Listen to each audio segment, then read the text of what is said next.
Hey everybody, we're back with Digital Devil Saga 2. Not really anything else to say about that, honestly. How you doing, Chansom?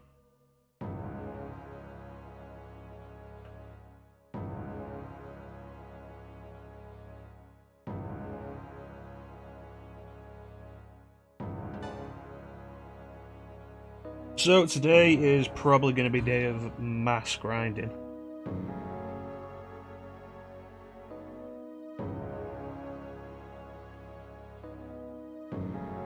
I'm doing okay. Okay. So what's going on with you, Chansom? Yeah, mass grinding as we prepare to take out the Archangels, who are a bunch of dicks. Time to kill the angels, for it is they who have sinned. Alright. Throw Gale in the party.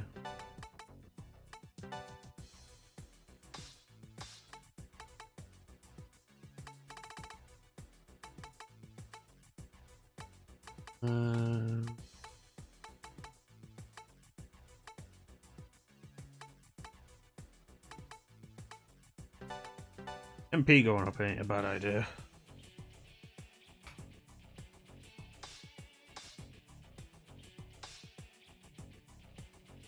And replace counter with mutual armor.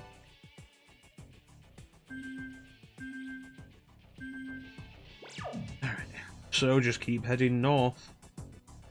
We know where the angels are now anyway, so...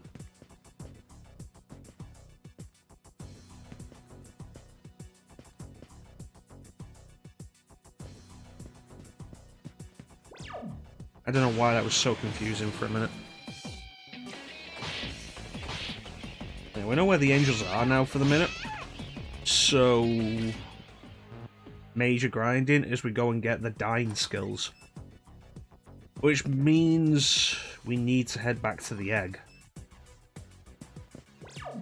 Because I don't think there's anywhere available to us that's better for grinding.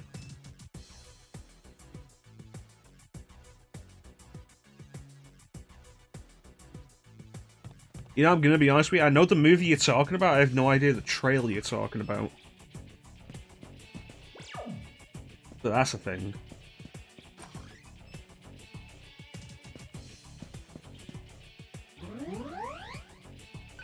Angels, they come from the sky.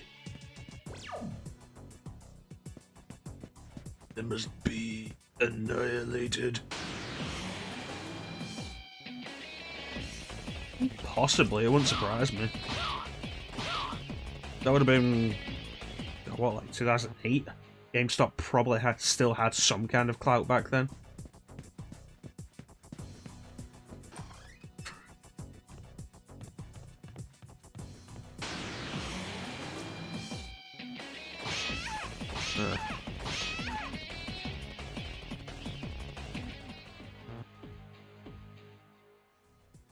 This grinding's coming at a good time. As in my gaming outside of the stream, I am currently grinding late 2008 and very early 2000. Whereas I got the timer out on that, I usually have a terrible sense of the time of the 2000s, really. What's like a full 15-year period. Yeah, outside of streaming, currently grinding in Final Fantasy VI. And it's like, great, I get to take a break from that to come and grind in Digital Devil Saga 2. Yay.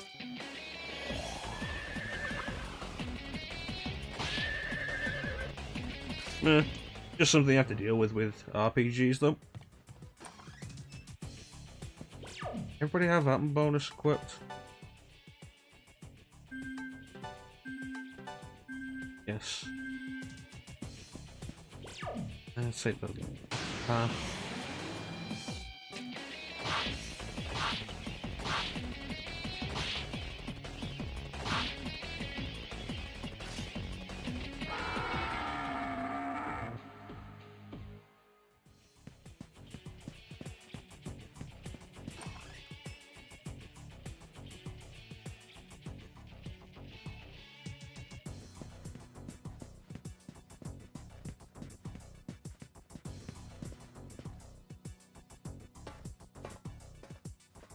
Anyway, get out of here.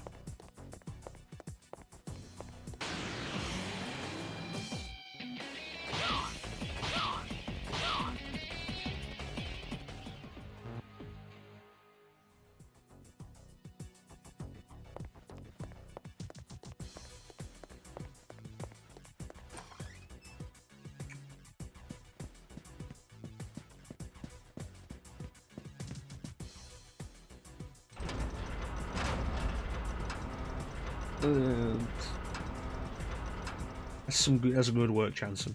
Good work.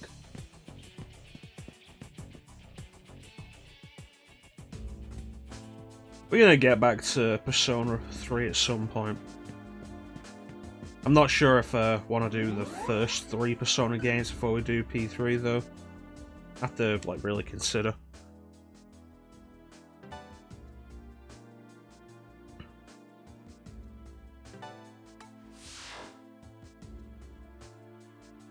But like we've got the controllable party member mod. The only reason I stopped the playthrough we were doing was because that mod only works on the US version, so the save file won't be compatible. It's only like 10 hours, but I don't feel like jumping back into it so soon and doing it all again.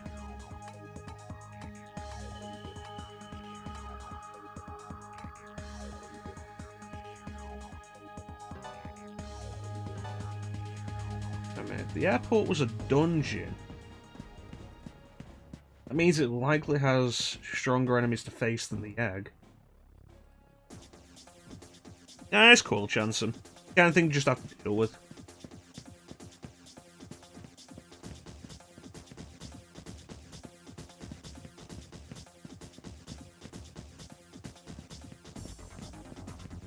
Okay, no enemies are popping up here.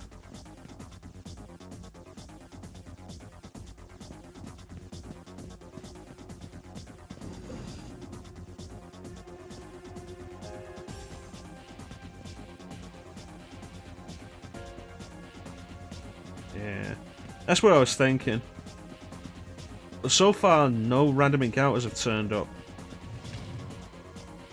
Which is weird.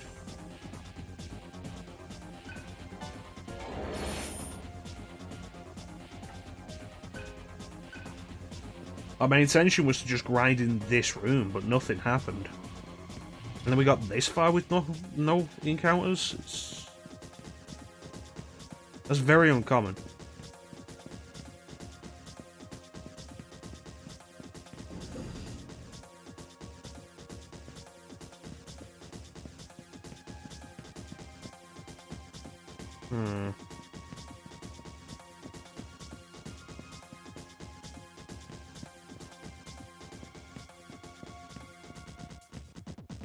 There's a reason we saved at the entrance. Oh, there we are. Alright.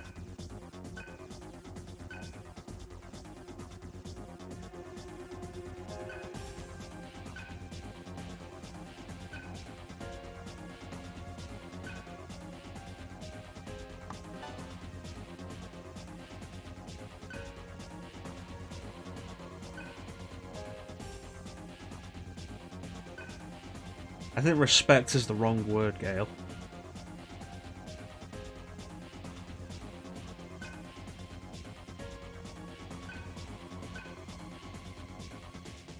Alright. Come on, hit me with a rand. There we go. These guys are new.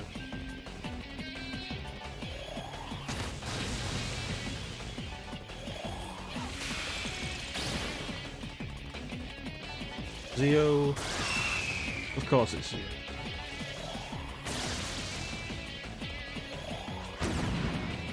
If necessary, I'll just run around in circles in this room. I don't really have a problem with that.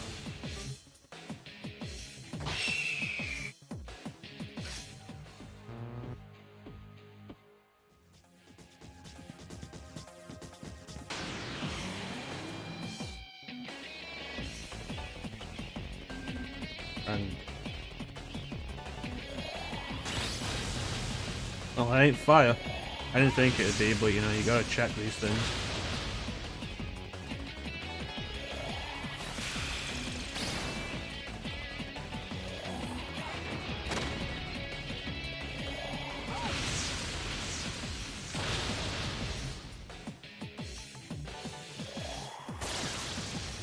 Is everything here going to be weak to Zeo?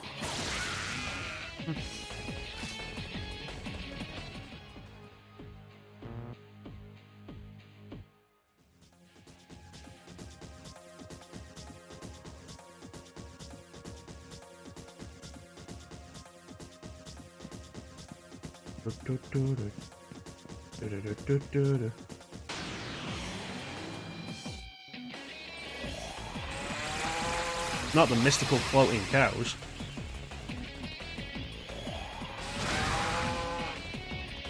Ah, shit.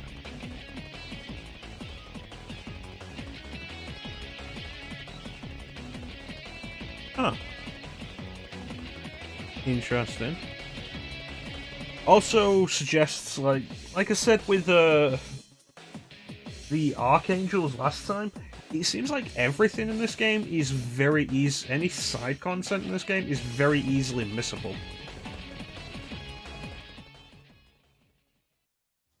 Which I think is something of an issue.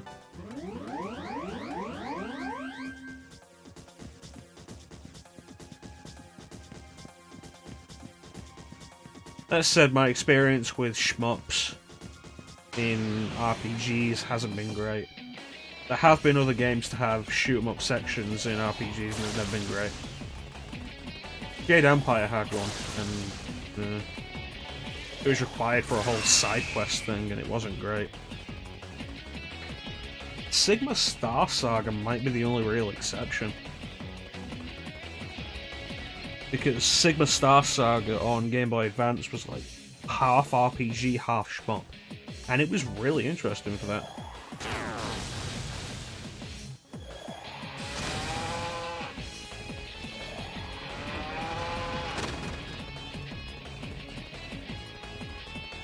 Yeah.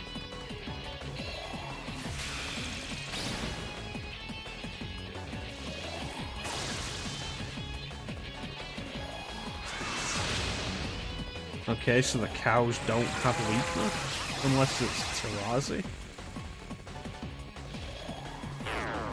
Nope. Is it just being punched?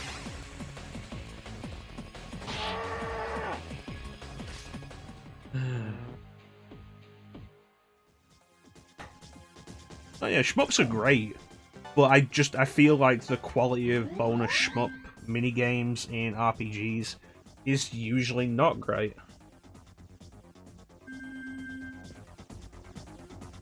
I like bullet hells. That's like one of the only real regrets I had with getting a PS3 over an Xbox 360. The PS3 had like no good shmups for so long, whereas the 360 got some really great bullet hells.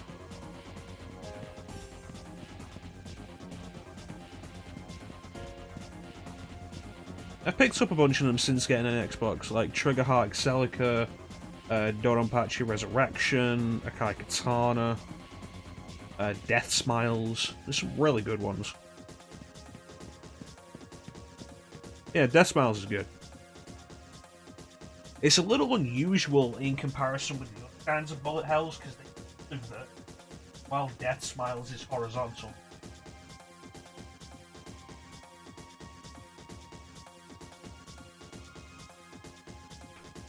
And of course then there's Ikaruga and Radiant Silver Gun and stuff like that. That's a shame. There's good stuff. Really are good stuff. Good shmup on the PS4, Darius Burst Chronicles Saviors. It can be a little awkward to play because the arcade version was made for like, I think, 3 panoramic screens.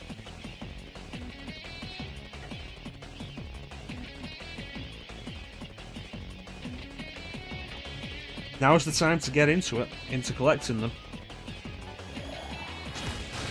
Like if you have a little money you can set aside for it, now's the time to start collecting PS3, Xbox 360 games. Because I've been doing it for like a couple of years now, you can get some really good stuff really cheap.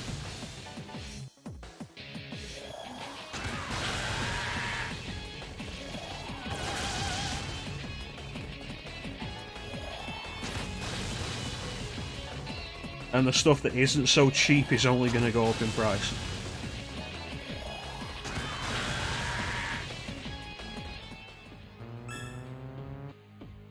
There's Earthlord for Sarah. Yeah, that's understandable.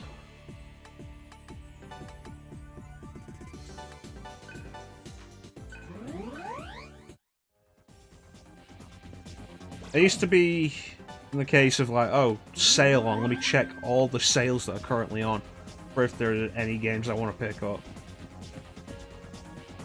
And Black Friday sales hit, and there's some really good deals, and I've not bought anything, specifically because like I can't be spending that money right now. And it's frustrating. But you've got to do it.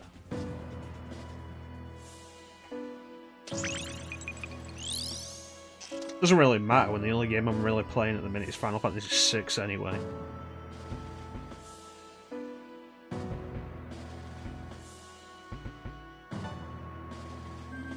Turret. Anything matter for her?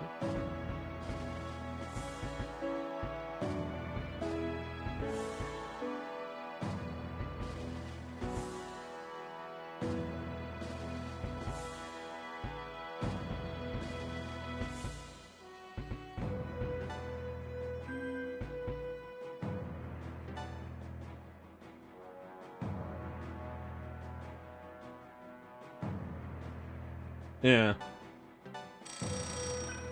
As it is, my collection is huge to begin with, so I'm not in need of new games.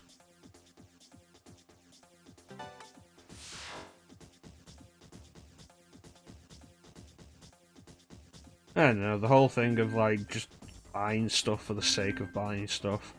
I hope that eventually I'll play all of this. I mean, I don't buy stuff not to play it. It's the kind of thing that makes me glad I'm not a collector. When I buy a game, it's specifically with the intention of playing it. New system, you gotta buy games. Fair point. And you picked up a PS4 at a good time, since a lot of stuff goes really cheap now. And now that they're coming up to the next generation, probably going to see them drop even more. Eventually, unless you just keel over first. You know, just sat here with like... My Steam... Oh shit, they reflect physical?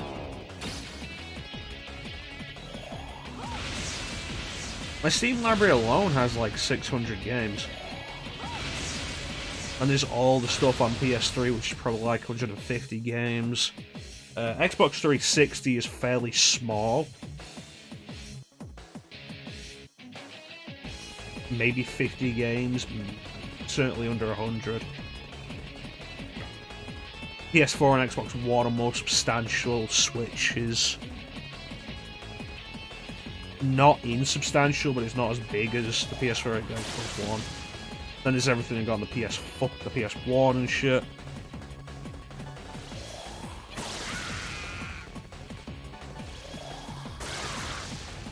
Ah shit, we're almost dead. Not the time to miss.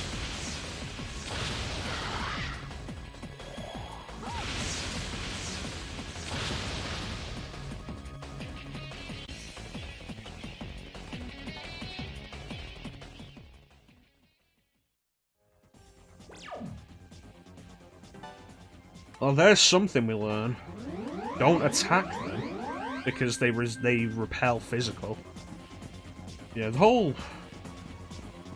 As a UK resident myself, every now and then I see the cost of some basic US healthcare stuff, and it's always unbelievable.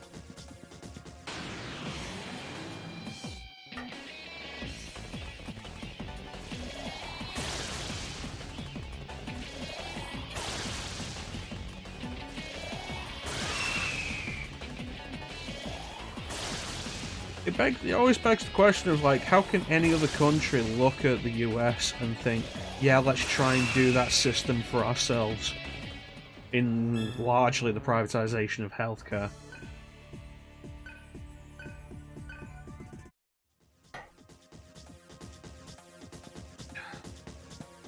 I should actually check what how much money these dudes are throwing out in a minute. Yeah.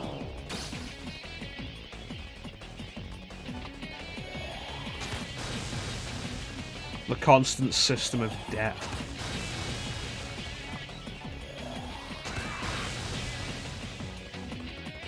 Probably not what I needed.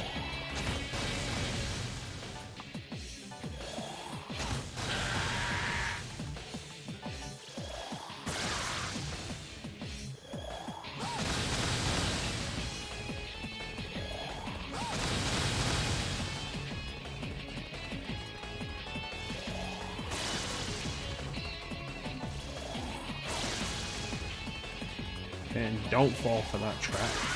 There we go. Yeah, the constant system of debt. And whenever I think about stuff like that, I think back to DMC Devil May Cry, where one of the opening lines is from Mundus talking about how he'll soon control the world through debt. And it's like, you know what? This is very heavy-handed, but fucking hell if it didn't become true.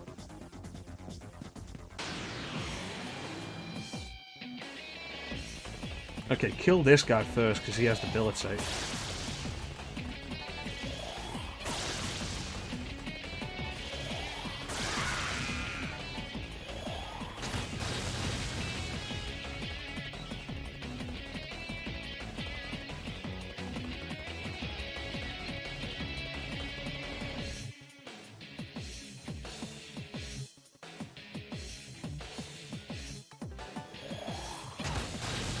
That sounds like the kind of thing that really shouldn't be legal.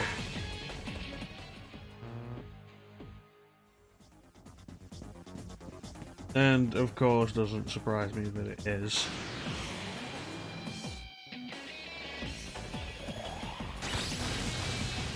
Well, that was the wrong one.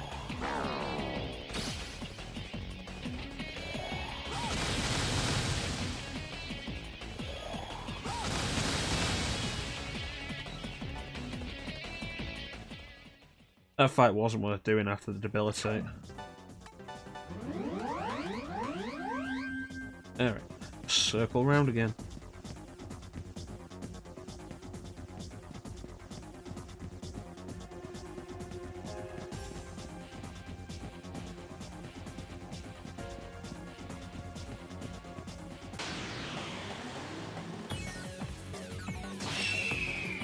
Nice.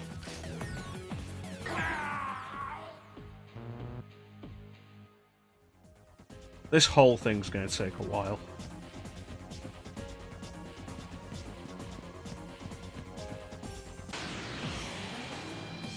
Are you playing anything at the minute for yourself, Chanson?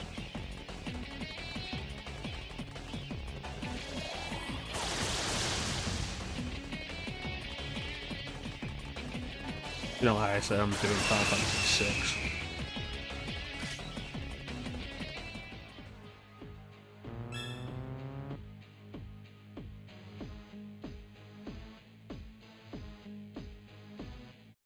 They won't learn. End of Pokemon Coliseum. I have Pokemon Coliseum up on my shelf there. Yeah, that's Pokemon Coliseum there. Guys of Arcadia.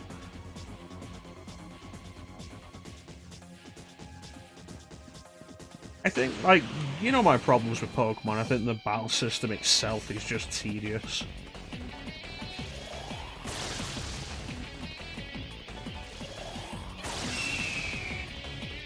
Well, I think for the most part, No. I think for the most part, the way Pokemon requires grinding for multiple creatures is... grinding's rarely good. And then Pokemon just kind of multiplies that.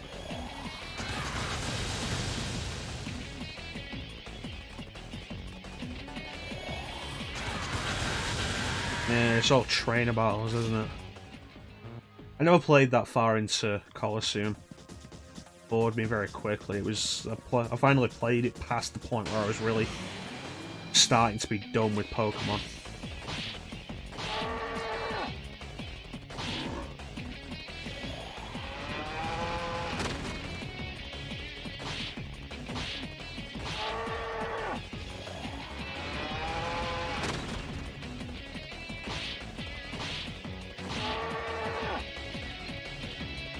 I mean, I've got Colosseum there. Probably never going to play it because, like I say, little interest in Pokemon and also grinding. No.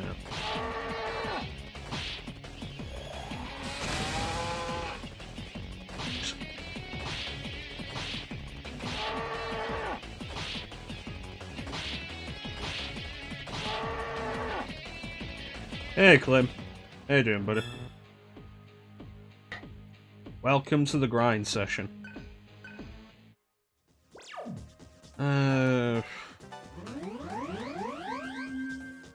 Head back and give Cielo a new mantra. Not too bad, not too bad. Killing anything that comes our way. Cows, birds, goddesses of death. Like whatever there is.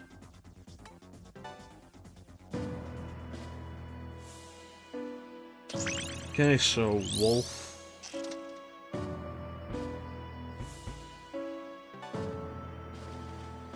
Megido. 800,000, goddamn.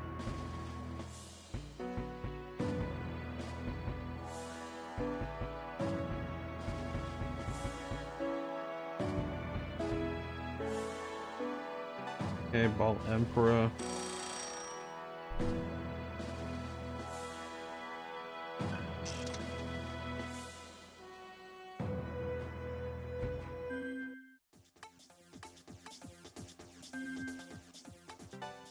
We're gonna work this out.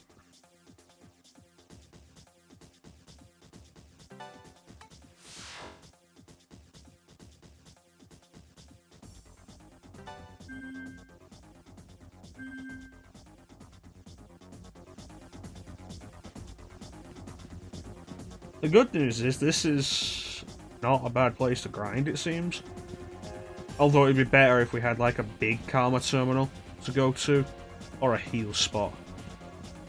Let me see where we can go. There's got to be a big one somewhere.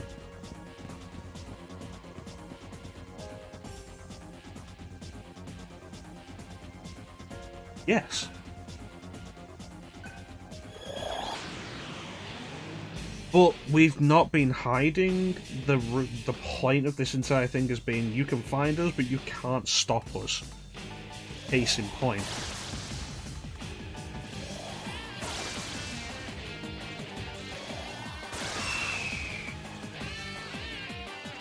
Clem's bowling days.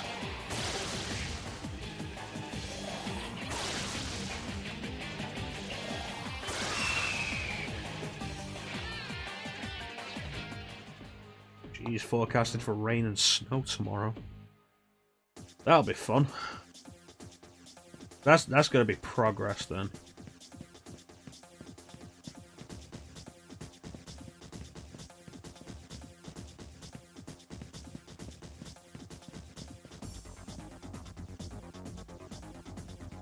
There's a chest. Okay, lightning.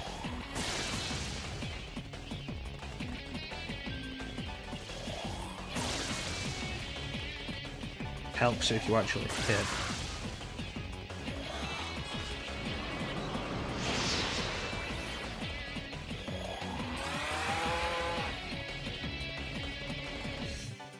Okay.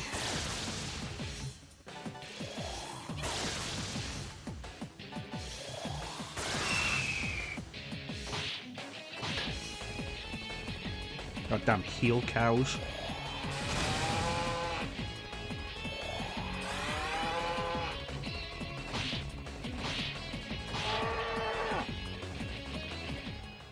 Anyway, there's a level. It's like generally as it's going. Digital Devil Saga 2 has been going way faster than DDS 1.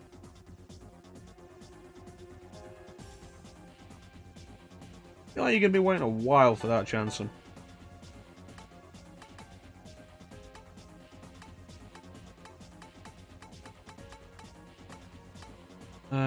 This has no slots. 3. What are you weakest in? Vitality.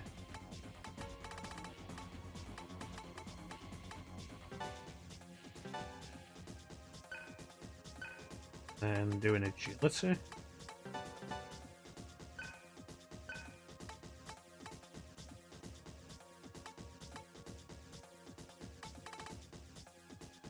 Let's do a strength as well.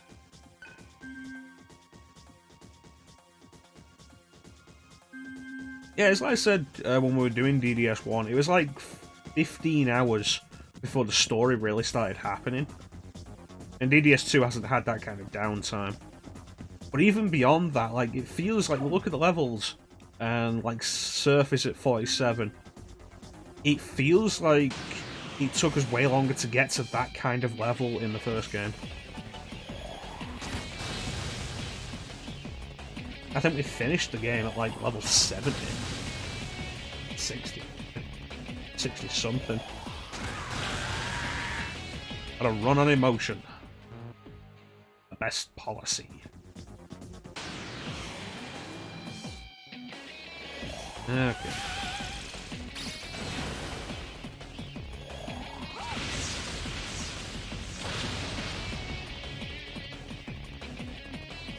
Anyway. Zeo.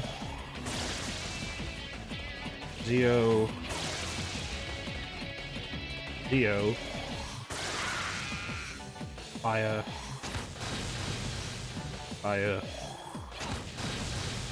And fire. Yeah. It's not a bad system, and it helps keep you interested in Digital Devil Saga 2 after finishing DDS 1. Alright, we'll be here when you get back, Jensen.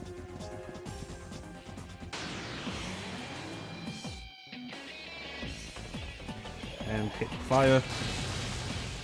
And more fire. More fire.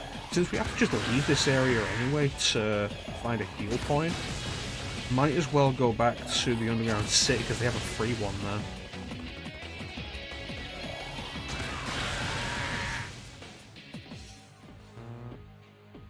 Ice Wolf is almost done. Finish Ice Wolf and Sky Dragon, I think, and then we'll head off for a heal.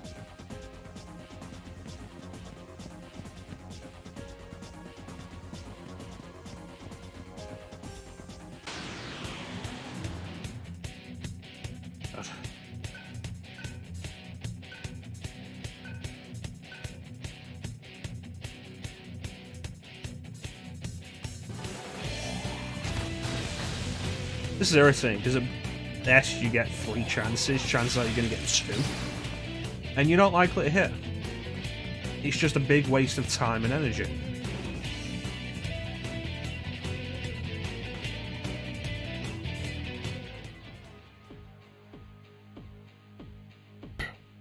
Alright. Anyway.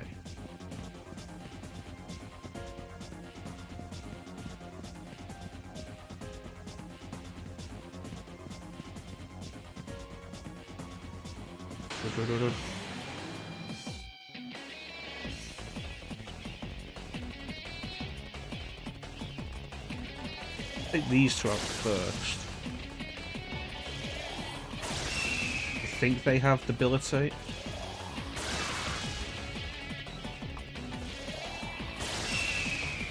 And then throw 2 fires at her.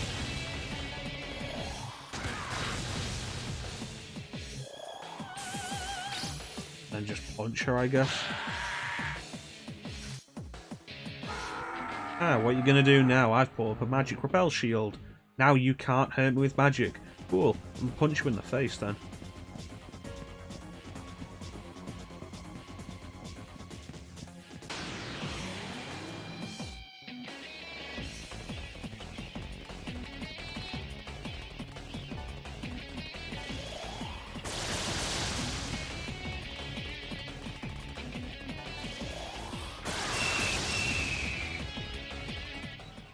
One thing you gotta give credit to Shin Megami Tensei for with this kind of thing is when they do something like that, he does tell you what it is.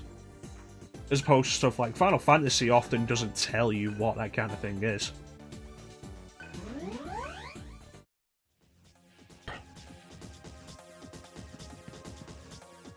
Like, oh, the enemy cast whatever on the like, especially enemy-specific versions of spells.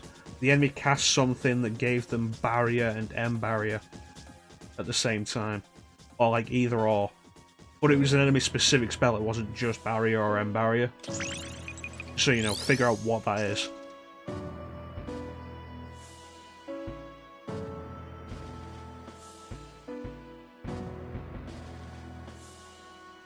Yes. Yeah, I like that. You don't have revive?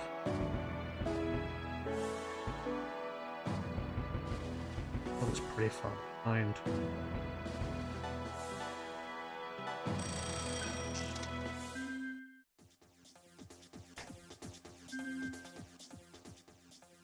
And like, as difficult and as bullshit as SMT can be, enemy does something, they'll tell you what it is. Oh, enemy casts Sukukaja. Accuracy and agility lowered. Cool, thanks. Tell me that.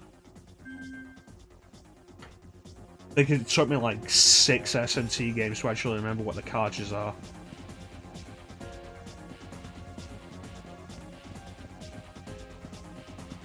Wait, no, Kaja is up, Runda's down. Secunda. Accuracy and agility lowered.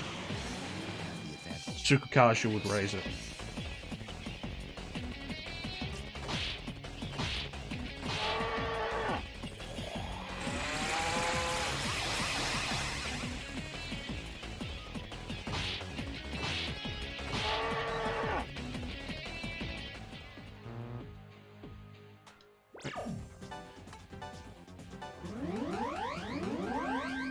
Almost time to go and get a refill.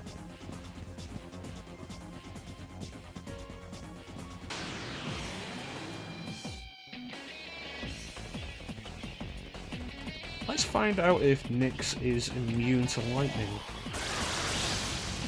She is, let's not do that again, she repels it.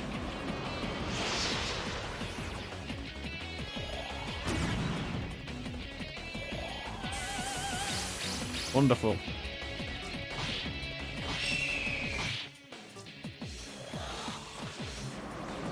My hubris has cost me dearly.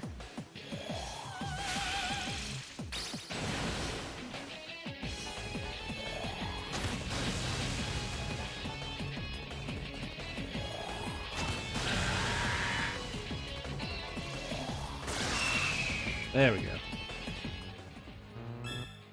Nice. Right, let's head back.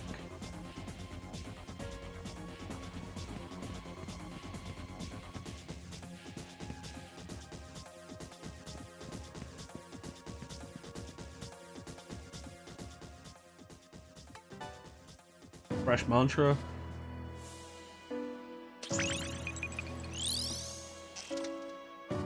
What's this one? God damn it. Board.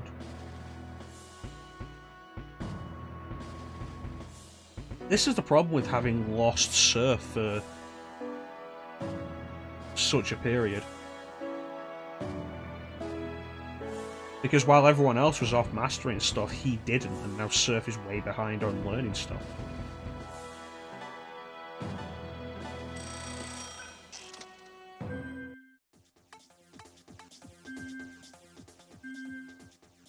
This is going to take a while. I save it.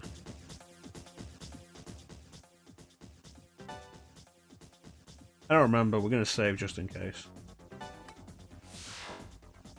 No, I didn't. Awesome. So, worth going back for that. Let's go hit up a healing spot.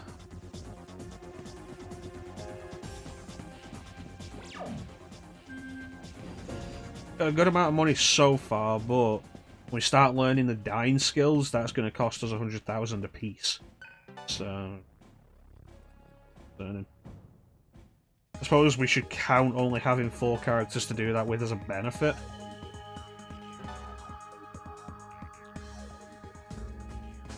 I mean, that was part of the problem with doing that stuff late game in DDS1. We were looking after 5 characters with high level mantras.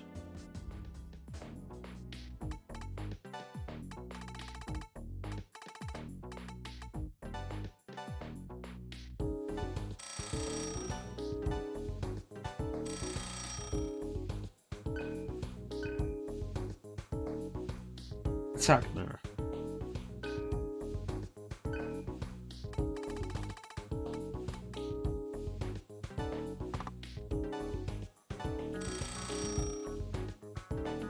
Sakura.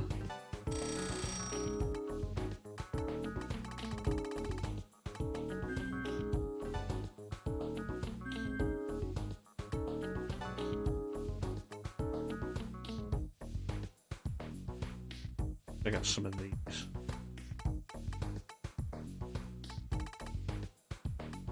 Wouldn't be a bad idea to look into some of these later on for bigger boosts and then plant gems in them to increase boosts. Maybe when we get SP magic and power rings in.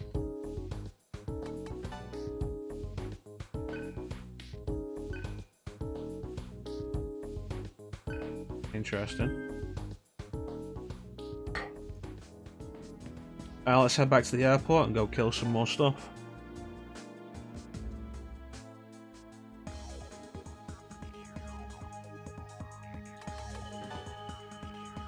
Seeing Leno is playing more Pokemon.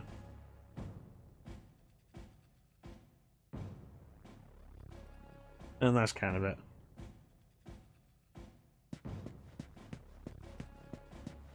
Alright, continue.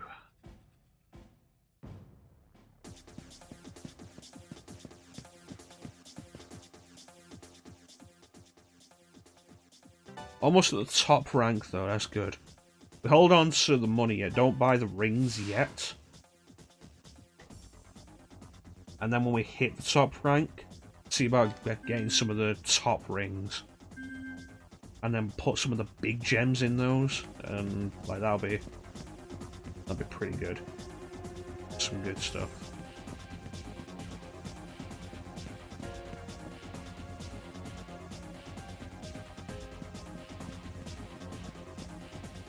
Yeah.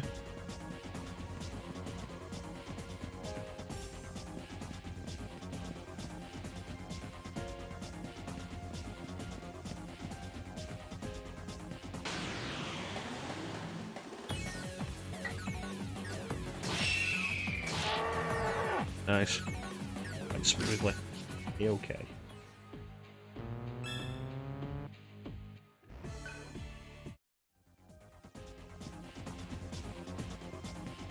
Yeah, it's awkward that we have to push a lot of what we need for Surf.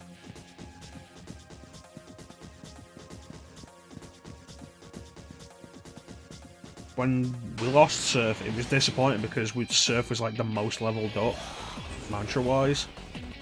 And now we got Surf back, and Surf is actually kind of behind everybody. And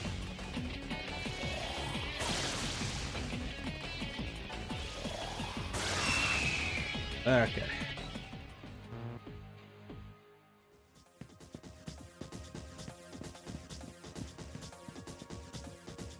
I do still love this PS2 era JRPG dungeon design though. It's the same with DDS1 and Skies of Arcadia and Nocturne. Various PS2 era JRPGs just had something about the dungeon design was really appealing to me. Like more appealing like PS1 dungeon design.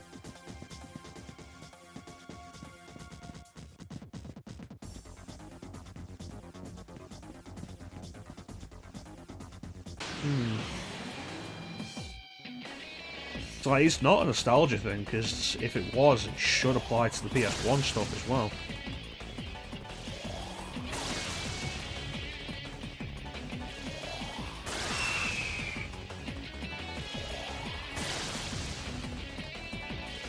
Having mana bonus probably won't be a bad idea, since we're going to go for the dying skills, and makes you a powerhouse, but you'll burn through your MP quick with those.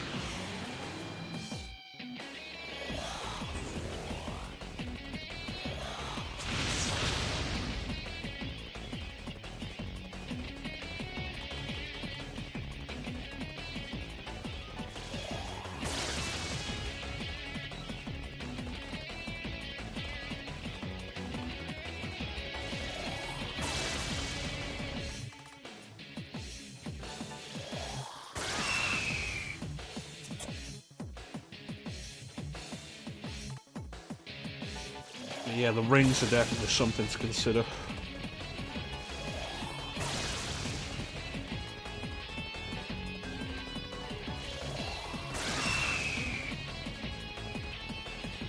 Okay.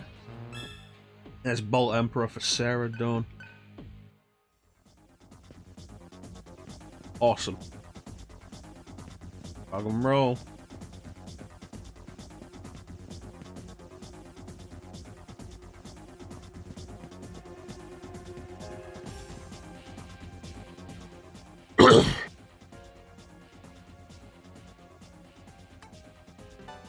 Okay.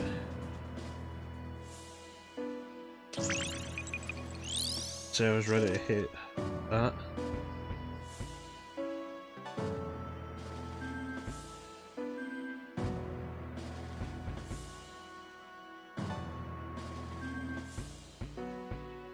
Earth Emperor. Sky Dragon.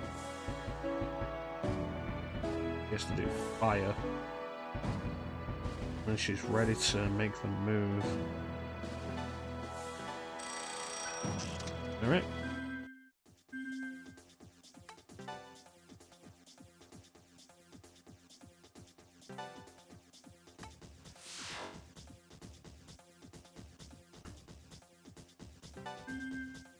Okay.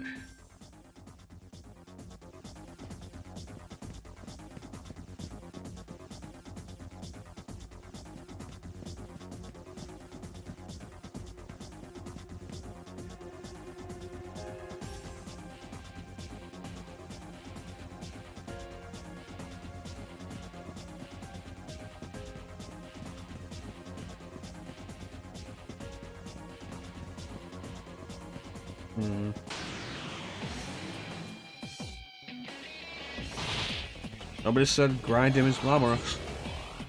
And if they did, they were lying to you.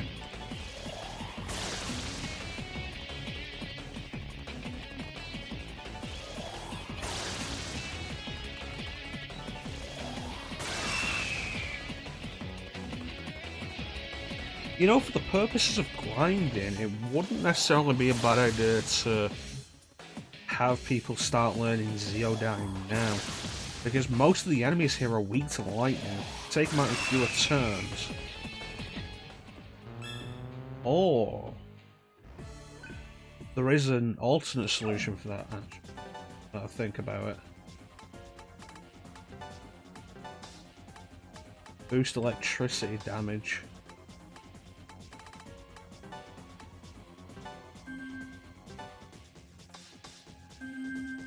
There we go.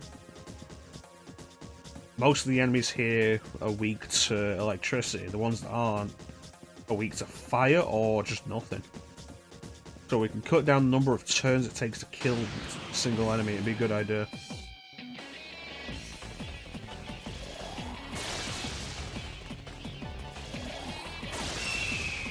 There we go.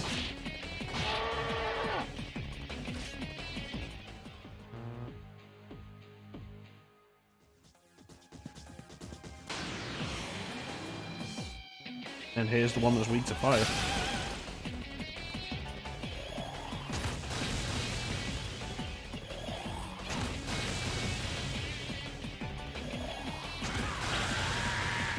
Easy as that.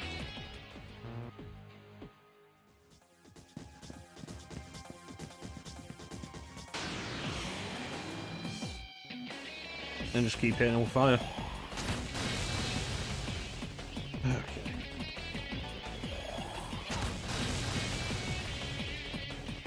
Bidoosh, bidoo.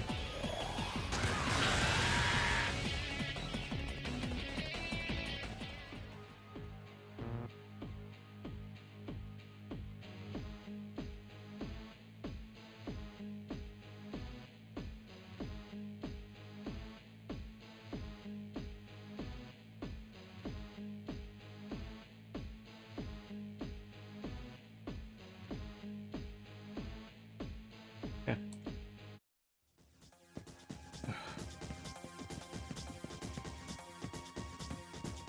The hope, though, I suppose, after this, because this is major grinding.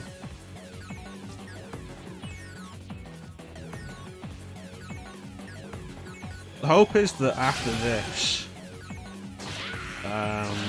we won't need to grind again for the rest of the game with how much grinding this is doing. Hopefully, everything else will just come as natural. Also, get everybody onto the same wavelength.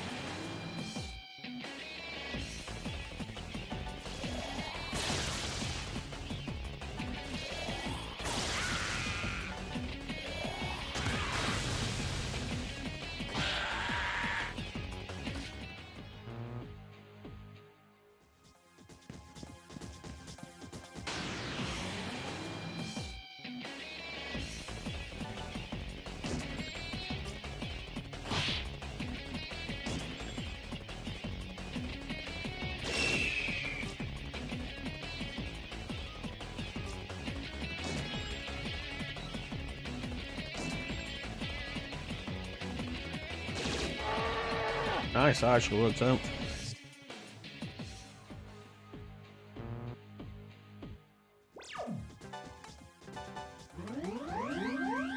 Alright. More grind.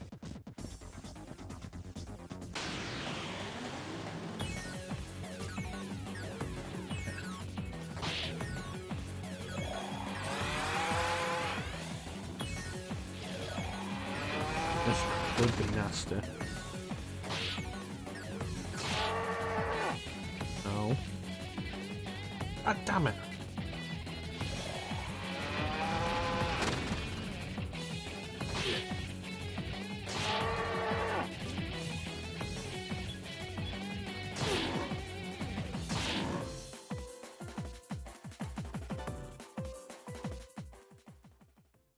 The big risk with the close to full solar noise battles.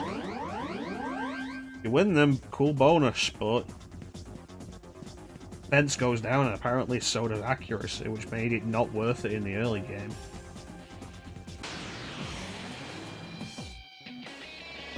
Which makes it kind of weird that they introduce it as early as they do. Because it's not worth it in the early game at all.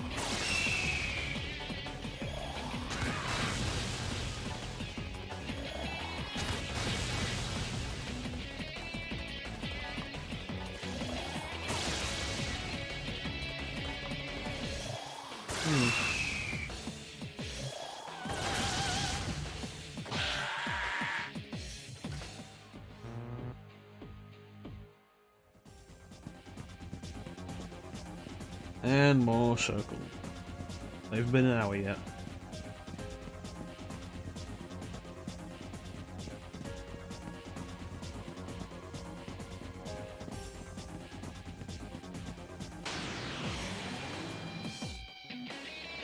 Okay, 3 of those, throw the fire.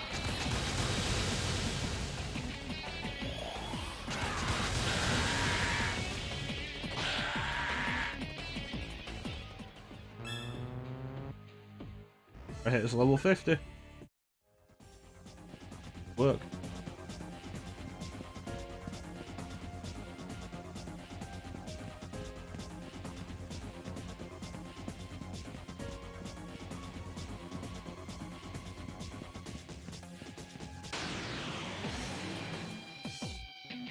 And just more lightning.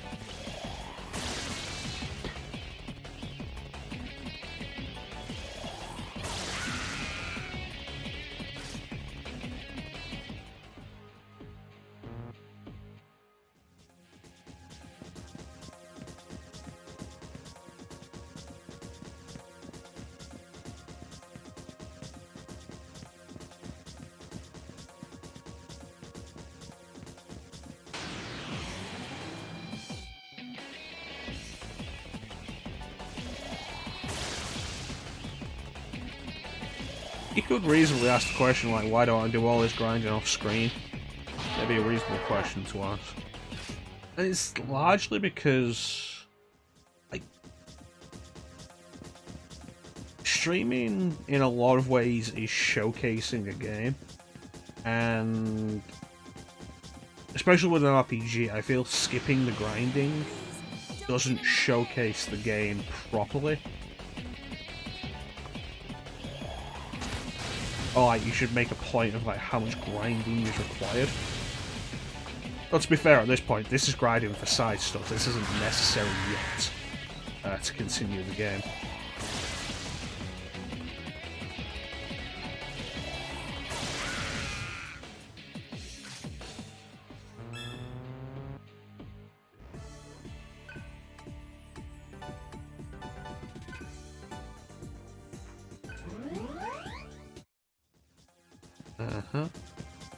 What luck is Sarah on, actually? 12. She started with surf stats. Her stuff is mostly the same now, but being also put into luck. Which...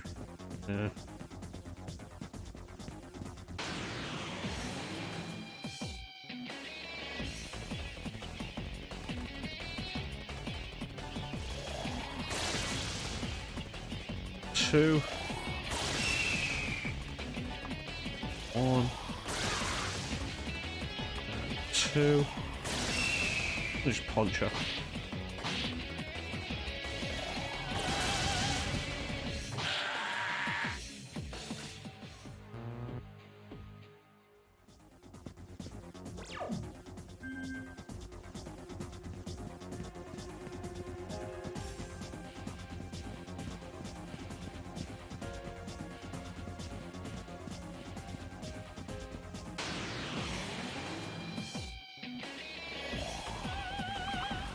Oh. Weird that she hasn't done that before now.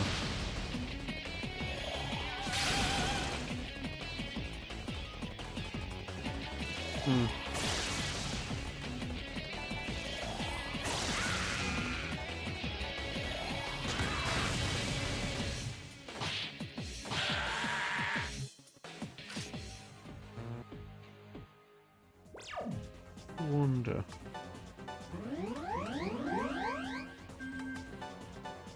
A bit of editing to this. Since we're not using Zan, throw fire in place of it. And that should help the battles go a little bit quicker. Yes. I could do this kind of editing more often and probably be way more effective at the fights, but I honestly don't feel like it. Big part of the reason why I have every element on every character. I'd rather be prepared for potentially all situations than specialise and come up short somewhere else. Boss fights aren't a part of that. Specialise for the boss fights, definitely.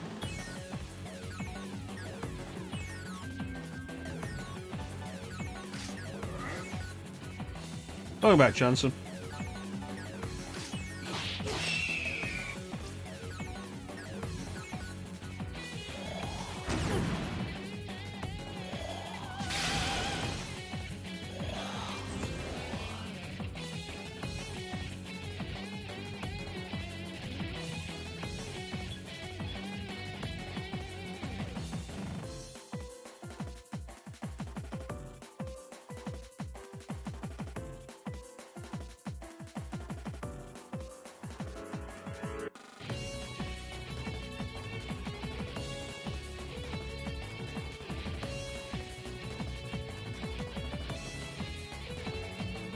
That is odd timing.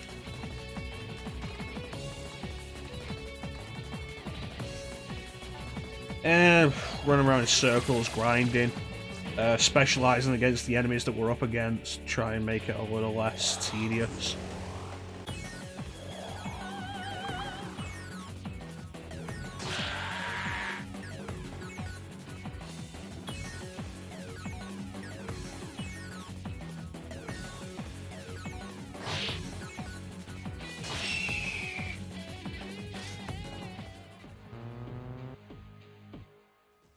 and realized that Surf being gone for an extended period took him from like the best character we had and the most rounded character to putting him behind in learning the mantras that we need, which is kind of awkward. So he's got to learn more mantras to get him to where we want him than any of the other characters do.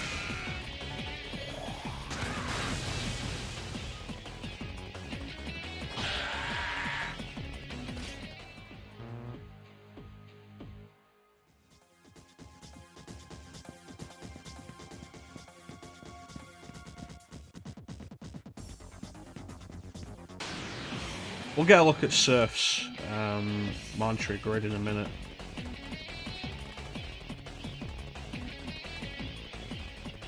Where is Maragion?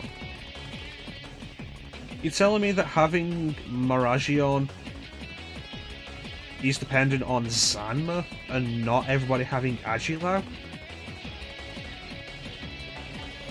It's fucking dumb.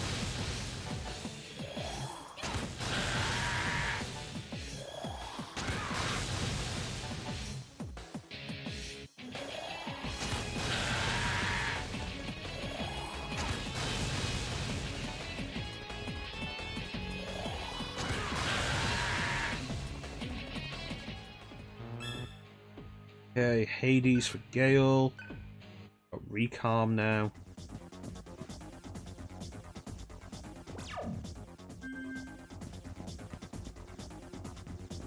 Also decided to make our healing spot the Underground City. Since we have to leave the airport to heal anyway, I want to go for one that doesn't cost me anything.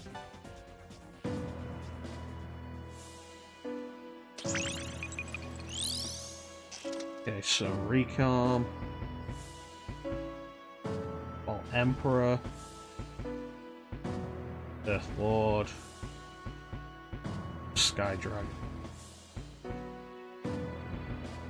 Bunch of this not where I like it.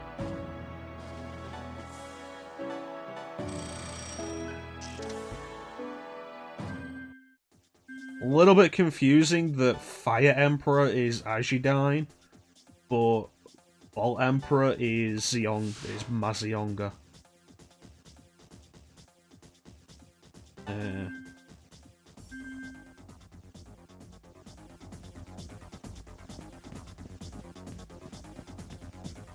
But yeah, we're trying to make the grinding as painless as possible. Enemies here are weak to electricity and fire. So we've got Elect Boost and Fire Boost on to make things go a little faster.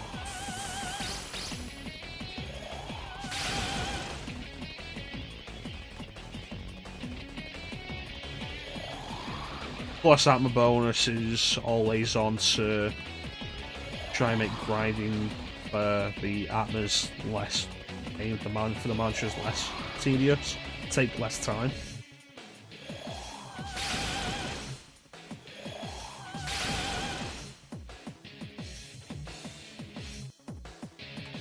Alright, get him.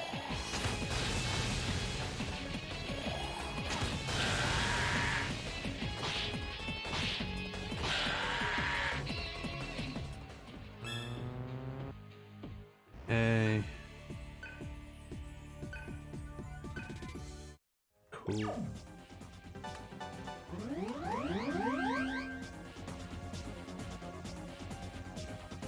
Anyway.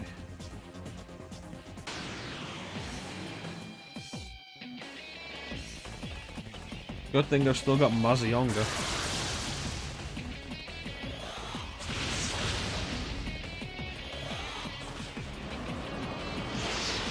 Always the risk with doing a mass spell that one enemy might not get hit with it.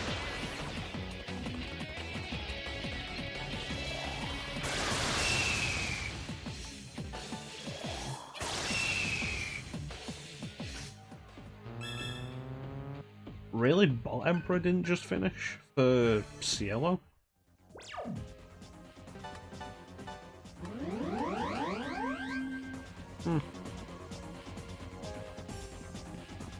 Yeah, this is gonna take a while, and I don't remember what the Angels are weak to. I might remember when we go back into the fight with them. So I don't remember at the minute specifically why I'm what I should be prioritizing. But it also doesn't really matter that much because we didn't see Michael. So we don't know what Michael is weak to.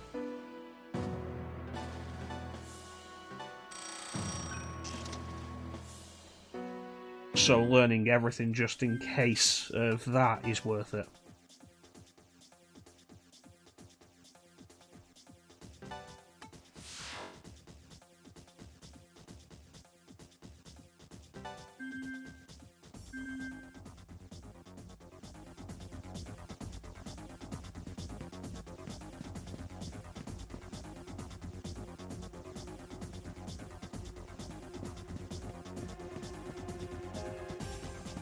And beyond that, learning everything will undeniably be useful later.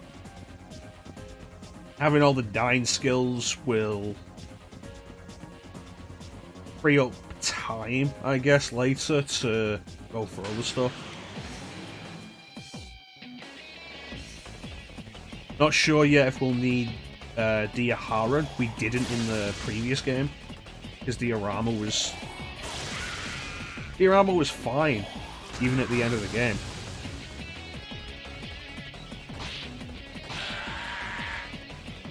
We'll have to decide about Diahara in there.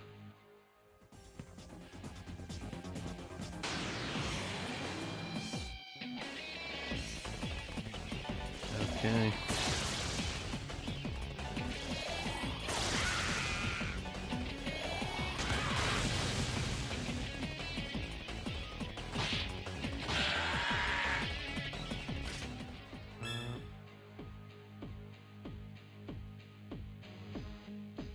Sarah's almost done with Sky Dragon.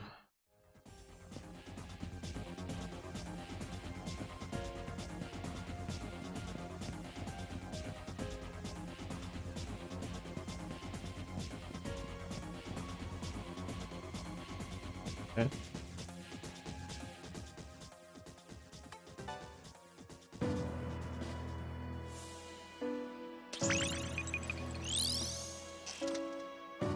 That opens that up.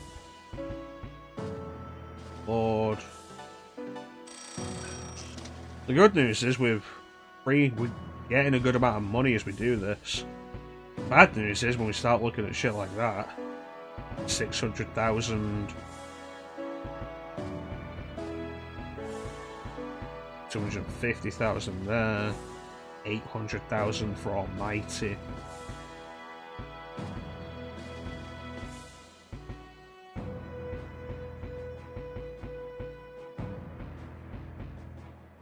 $300,000 there for Samarika. No, Rakamja. This is Samarika. Makes the 50,000 not really seem that much anymore.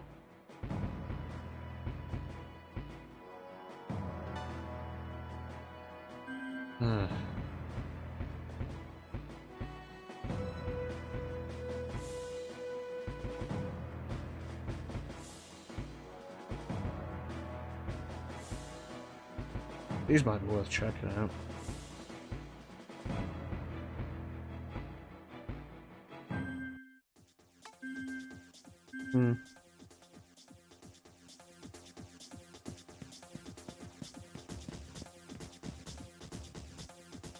Anyway.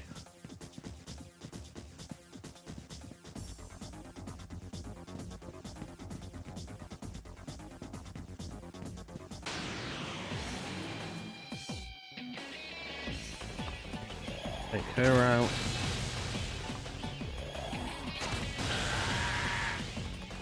And then lightning.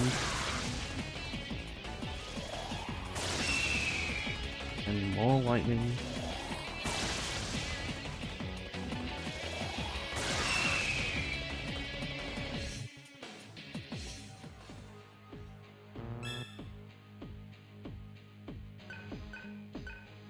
Sky Dragon. So Chanson, how far did you just say you got on Skies of Arcadia on Monday? It was Upper City, wasn't it?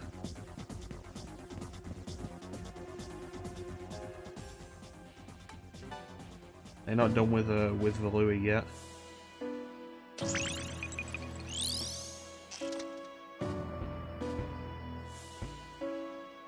Upper City, yeah. Fire Lord.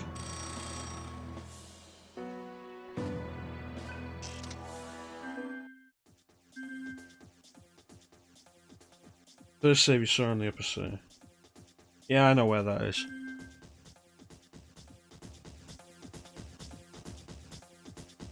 Did I just save it? I'm honestly not paying attention. I'm doing a lot of this on autopilot now. Yeah, I think I did.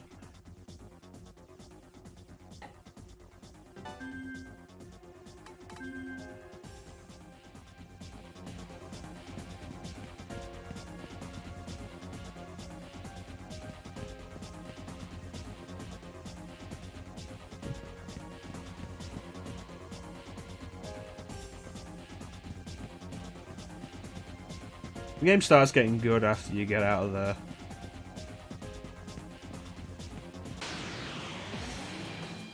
Like, it's not like it wasn't good before, but like, it really starts to hit after you get out of Valua.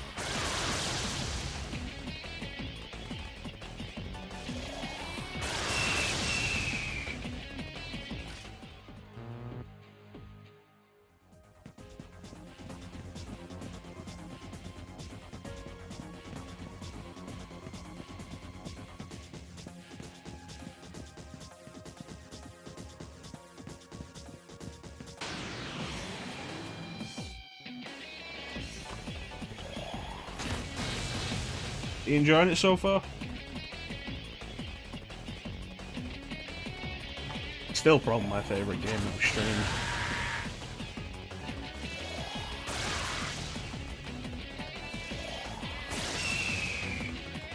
I'd say that, Chanson.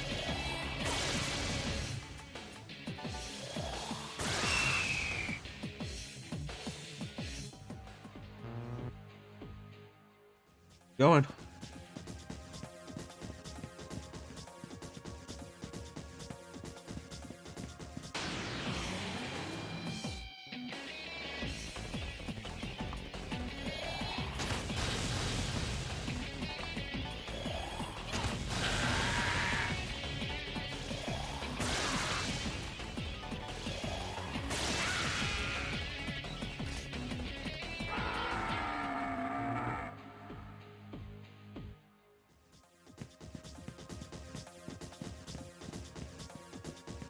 Yeah.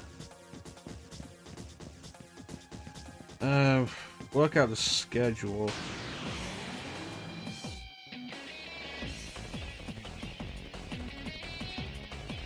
Work out the schedule, work out when I want to be doing some of the stuff that's been redeemed. And start doing Skies of Arcadia on Dreamcast. Hopefully in a schedule where I'm always going to be behind you doing it.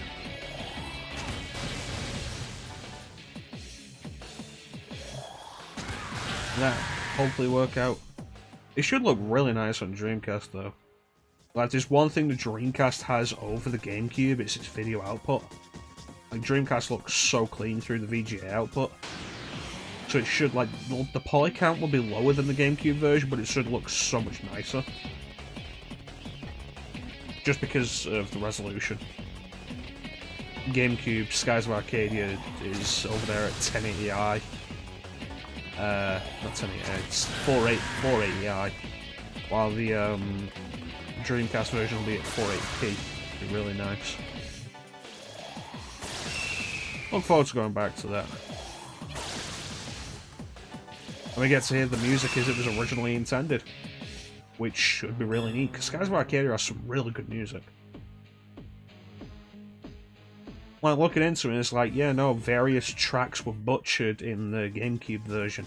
It's like, those tracks still sound really good, though. So how good did they sound in the Dreamcast version?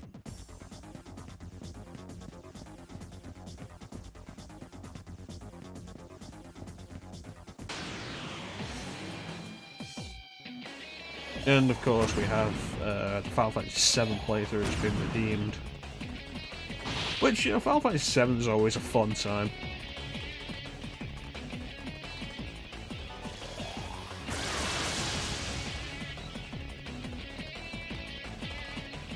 There was a point where I was expecting 10 to be the next Final Fantasy game, but here we are.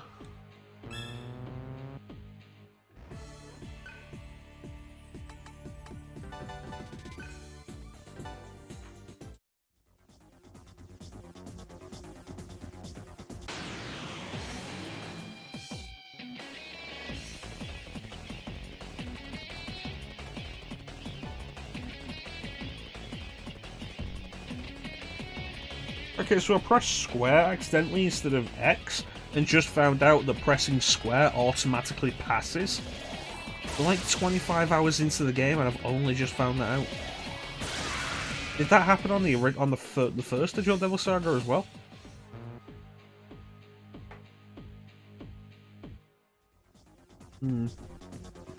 Yeah, FF7 is always an enjoyable time. I don't know if I want to do the Chocobo breeding again, though.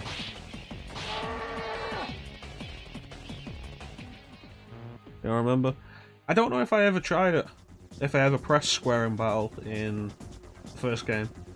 It's entirely likely that I didn't, since I've only just pressed it in this game.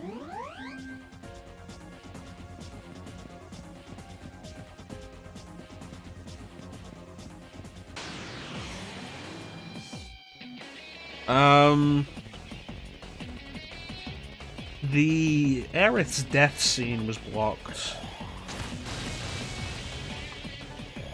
Like the final, like the ending sequence was blocked. I think all of that was blocked. All the ending sequence was blocked. I think something in the lead up to the final boss was blocked, but I can't remember exactly.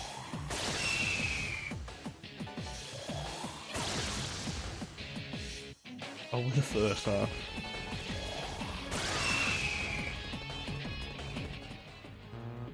Oh, we're going to be doing the PS1 version. I did, when I streamed FF7 myself, we did the PS4 version. We're going to do the PS1 version this time. It won't look as clean, unfortunately, but... Well, you know, Bane likes to say how that specific part, with Cloud laying Aerith to rest, is on the back of the box for Final Fantasy VII, so they already spoiled it anyway. And I'm always like, out of context, it's not obvious what's happening there, but like, Bane will argument with you. Yeah.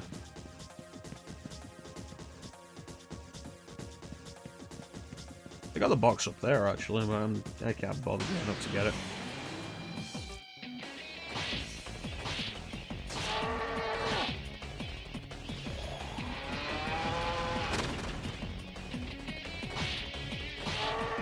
Could be.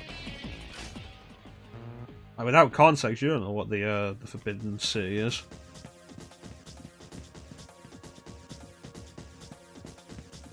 But yeah, doing it on PS1, it won't look as clean as the PS4 version. It's like the only thing, really, the PS4 version has going for it. It looks really clean. And that's nice. But,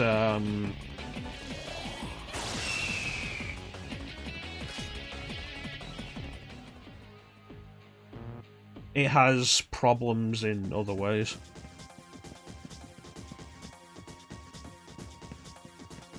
It's one of the things with, like, old games, just, like, playing Digital Devil Saga is fine. The only thing I would wish from it is a cleaner resolution. Like, not even 1080p, it'd be nice if it was 480p. But the PS2 is like 480i, usually, unless something happens to have component options. Oh yeah, no, it's got problems in other areas.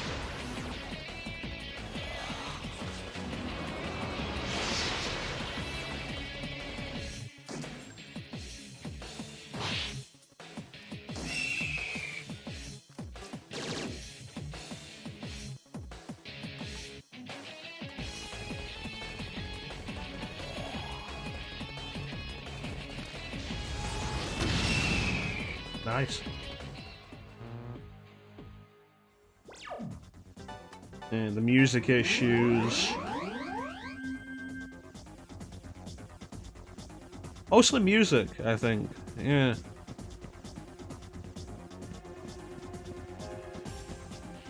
The fast forward is nice, but like not essential. Especially since FF7 is a game that doesn't require grinding at any point.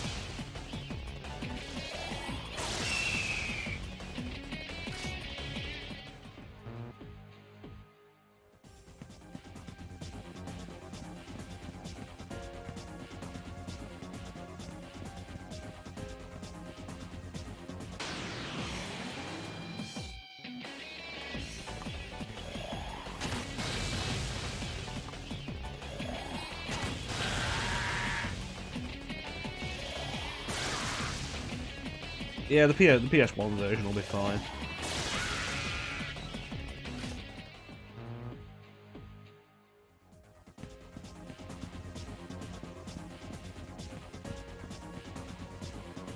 I wonder if there's another version of FF8 that could be done and mix things up. While I'm grinding, I could check some stuff out anyway.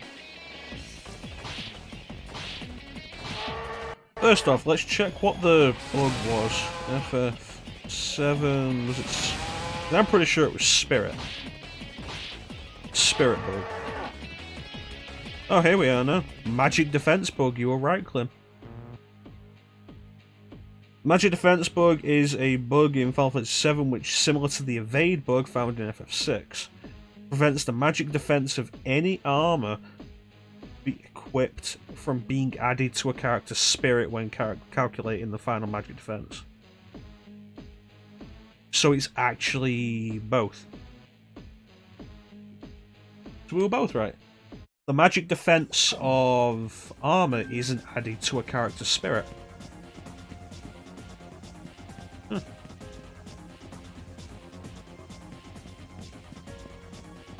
It was fixed in the 2012 PC release, which means it should have been fixed in the PS4 version, because I'm pretty sure that's a PC port.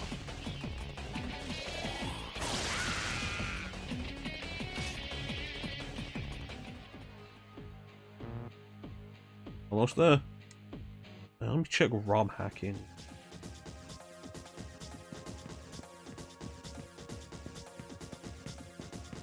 ROMhacking.net.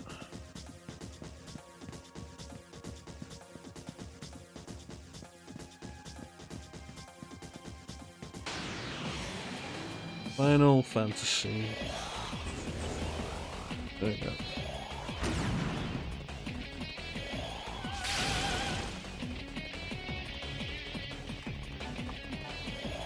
Okay. Let's narrow this down to fully playable. Oh, not that. God damn it. Didn't register my pushing the D-pad. I need to press down more forcefully on it.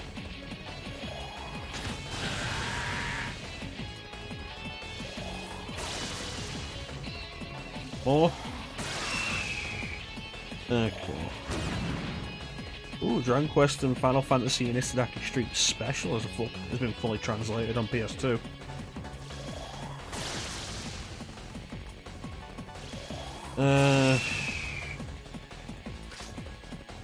Final Fantasy 2, Final Fantasy 3, Final Fantasy 4 on Super Nintendo, which I think is an infamous translation. Final Fantasy 7 on PS1. International Zodiac Job System version of 12.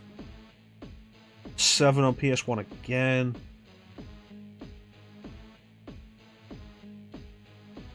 All Emperor has been mastered. That's that for Final Fantasy translations. What about ROM hack?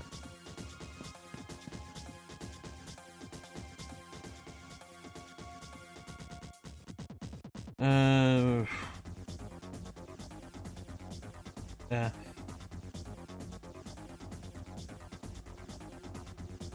Final Fantasy 7 for PlayStation.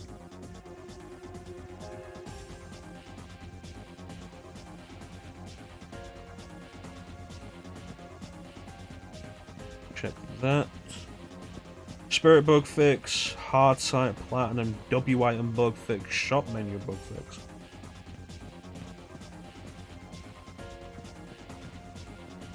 Only present in the American and Japanese versions. Right, so that explains why I don't know what this is. Visual bug consists of wrong numbers being displayed for equipped accessories on the sell screen. It's platinum. Rebalancing hack, you've always make Final Fantasy VII pose an actual challenge without resorting to an arbitrary. No items, no materia, single character challenge as a patch of use, no extreme difficulty, but built to be fun and challenging in a balanced way, not merely frustrating. Specific changes, author has changed the stats of nearly all enemies and bosses to increase the game's general challenge, nerfed a couple of insane items, such as W items since the bug duplication glitch couldn't be fixed. MP Absorb has been fixed. Knights of the Round has had its power decreased. Made impossible to receive certain very powerful enemy skills early on. Aqualung from Harpy, Big Guard from Beach Plug, and increased the cost of a couple of spells, such as Chocomog, Mantra Magic. Is it Mantra Magic? And Trine. For extra fun, the players received several extra material to start the game with. That sounds kind of neat. That does sound kind of neat.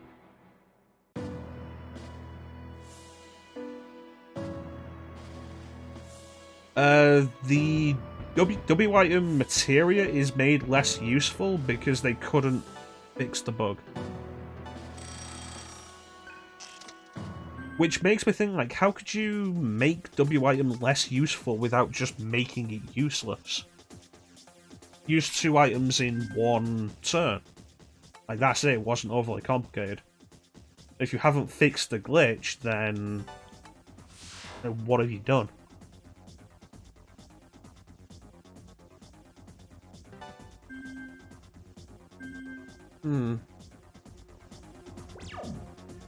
Now let's go and get a heal. And check out some of these translations. There's a PS4 at Tadaki Street.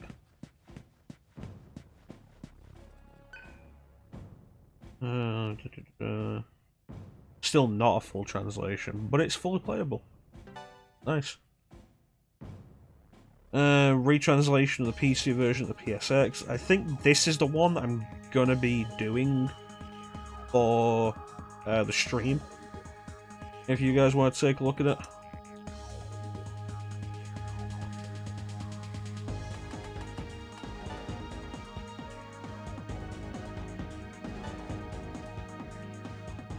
And what's the other one? Oh, the other one is the PC Steam translation. Ported to the PS1. Whereas the one I linked is the retranslation of the PC version onto the PS1. Which, if you check the pictures, you can see there's some other stuff. Like, the first picture shows the materia you get near Aerith's home, which is cover. They've retranslated that as protect.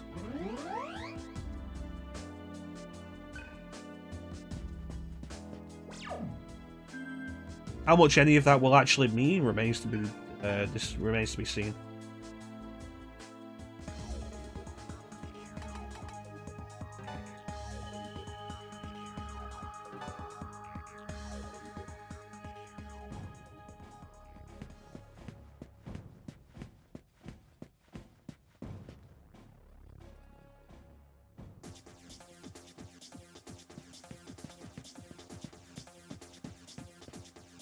But hopefully it'll spice up a playthrough of FF7 a little more.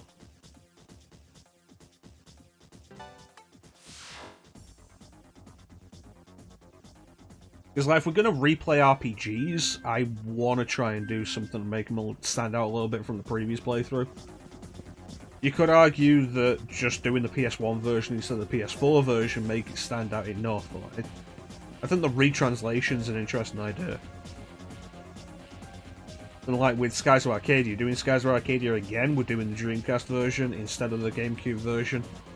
I want to do Persona 3, and after we've done Persona 3 FES, if we do Persona 3 again, I want to do Persona 3 Portable with the female protagonist. Tensei. Stuff like that.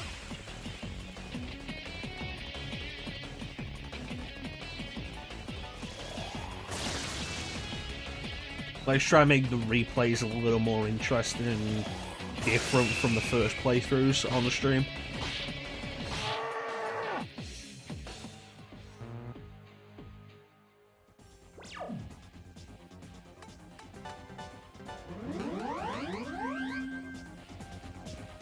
Okay.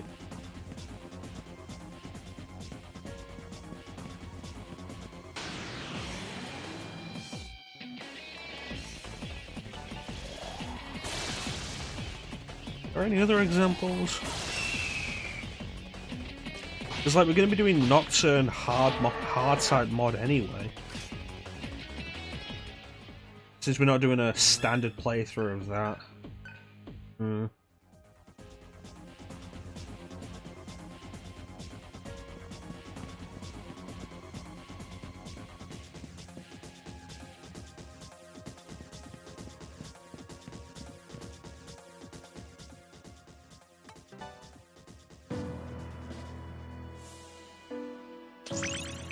Maybe if we eventually replay it, we'll do the HD version, but like, it remains to be seen just how good that version is going to be.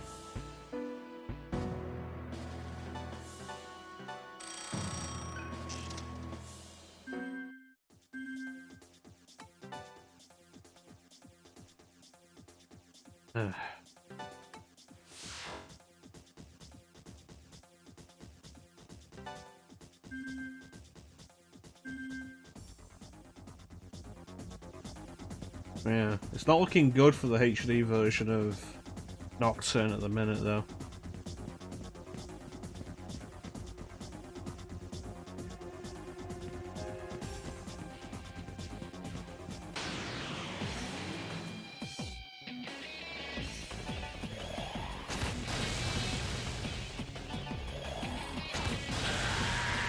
Alright.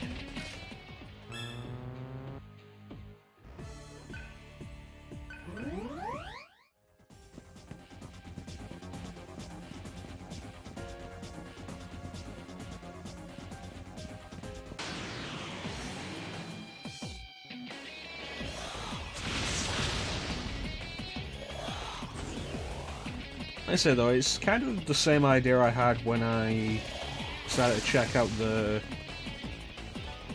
fan translation of Symphony of the Night. Just to add a little more spice to a replay.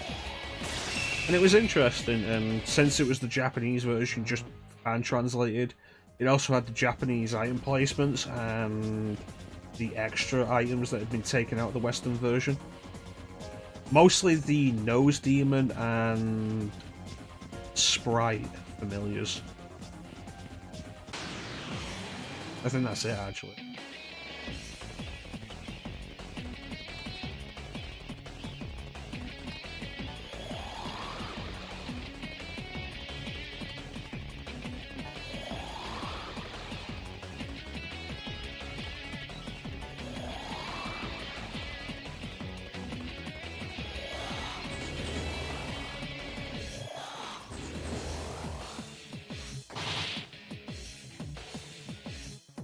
Alright.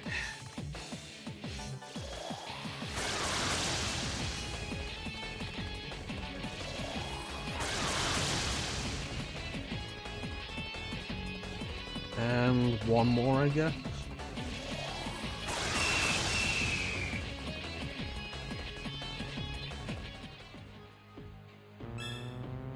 Almost got Fire Lord for Sarah. But we're getting a level up, so that's nice.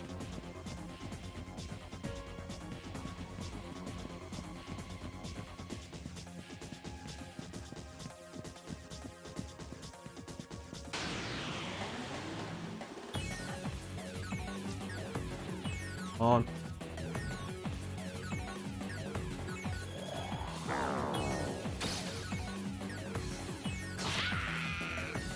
better.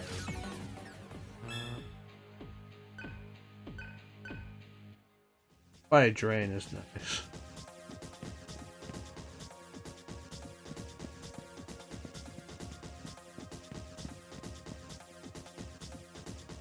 Imagine Sarah is the closest one to being ready to go to the dying skills.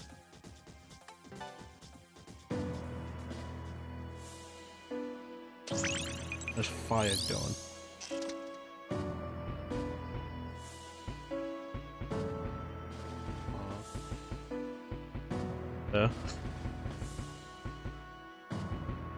Yeah, I think she's ready to go for it. Alright.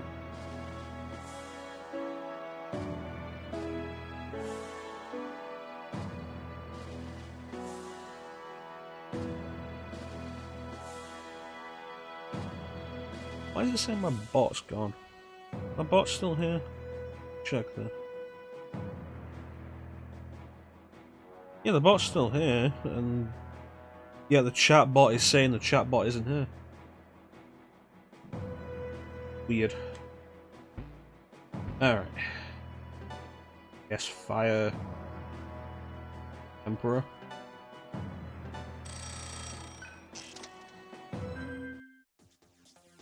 That's probably going to take a while to learn.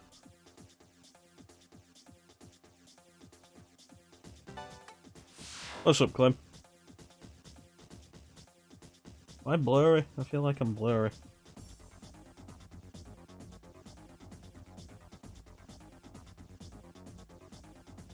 Yep, I am blurry. Let me just fix that. That's better.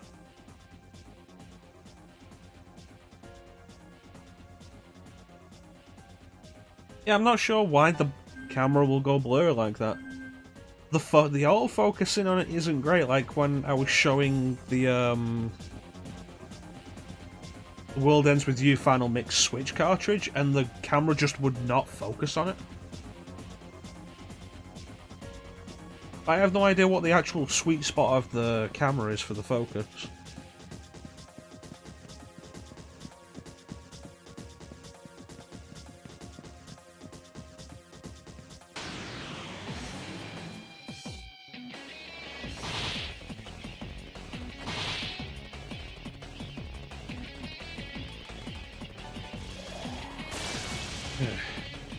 Yeah.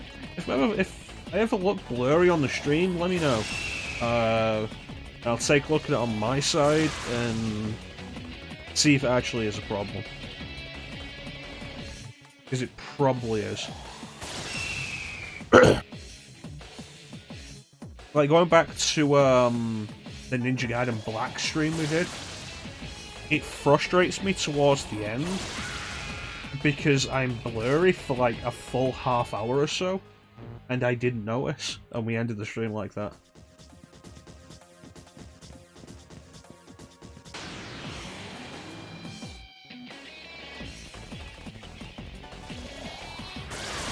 Yeah.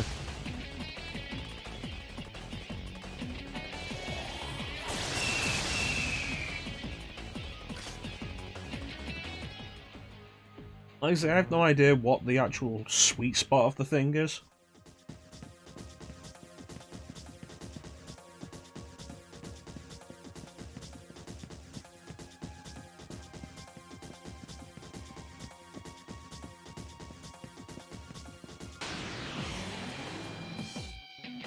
Alright, thanks, Clem.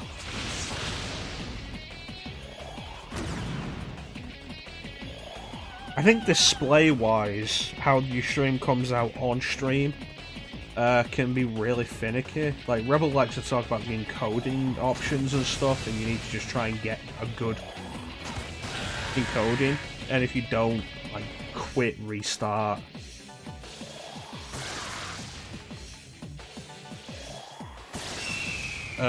But for the stream itself, not necessarily a big deal for me. I always record the streams locally on my system as we do them. Like, as we stream, it's being recorded and I upload the recorded version to YouTube. Which means if a stream cut out partway through, You're probably going to get stuff on the YouTube version that you didn't see on stream because it wasn't connected, but the recording kept going. Like a bunch of the Twilight Princess streams where the internet cut out during Twilight Princess for like 3 or 4 consecutive streams on that. I was not paying attention there. And the weird thing was, like, it was consecutive, like, Twilight Princess streams, but we were doing stuff between Twilight Princess.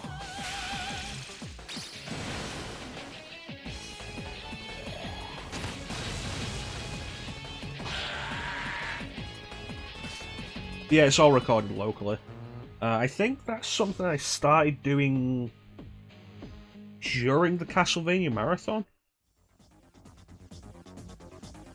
If it wasn't during the Castlevania Marathon, I remember first talking about it during the Castlevania Marathon. One specific part of Lord of Shadow, where the stream cut out, and I'm just there like, I'm glad I had this new setup or whatever of recording locally. So we get the stream as you guys see it, maybe a little higher quality, I'm not sure. And also without any connectivity problems. It used to be I would import the streams from Twitch to YouTube that way, but that in itself has some issues. Anything that went wrong with the stream that Twitch received is there. If you don't do it before Twitch mutes parts of your stream, then those parts are muted. Which happened with part of the Final Fantasy VII stream last year.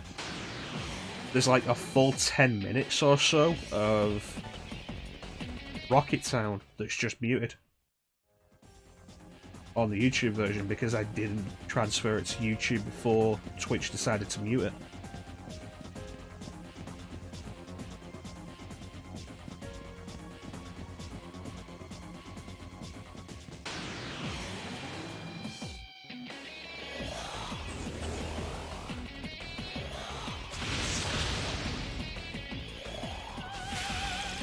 Yeah. It's the whole thing of demanding people get paid what they're due for their work, except the people who are responsible aren't getting paid, and you know that. The people who own whatever, or in a lot of cases don't even own, just throw out a copyright claim for it, get the money for it. Like, you know there's got to be people out there who somehow make a living off monetizing other people's videos.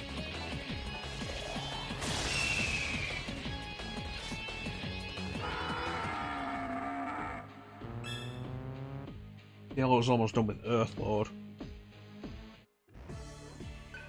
This whole DMCA thing that's hit Twitch recently is a mess.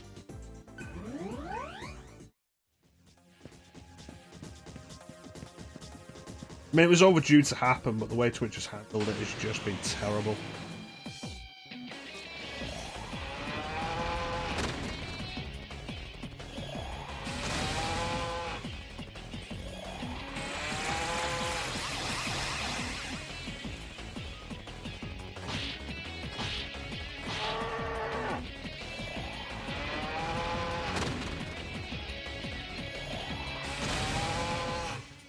You know, if they're gonna hit anybody with Hachi down, I'm glad it's Gale.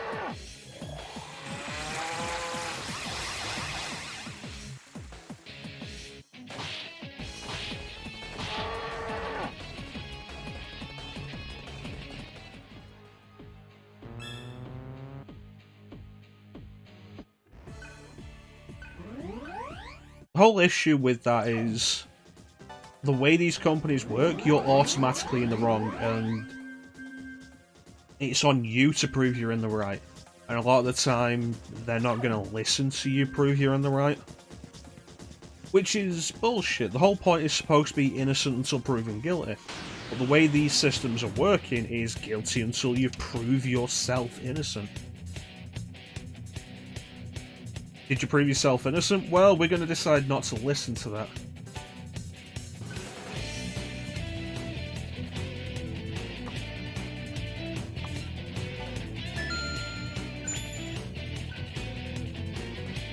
Okay, should we be yes. Cannot be healed by Panacea, that is freeze. Zeo.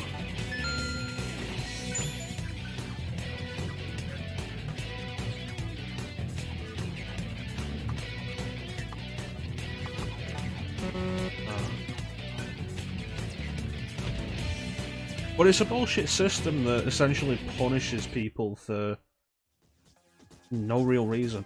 And then there's the shit going around with YouTube lately of they're putting into effect a new policy of every video is going to be monetized, and if you're not in the partner system to get money from the monetization, then the monetization is still going to happen on your videos, it's just YouTube gets that, not you.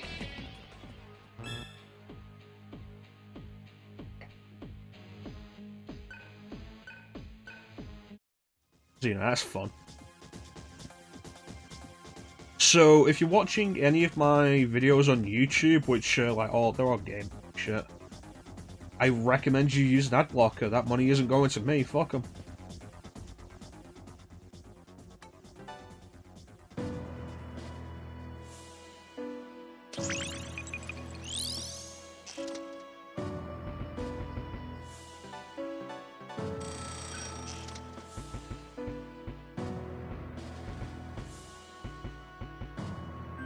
And that's that. Yeah, I've got videos that are copyright claimed by various things and are monetized, and I just recommend you, if you want to watch any of those videos, use an ad blocker. Oh no, these people with loads of money suddenly won't get a little more money. Isn't that tragic?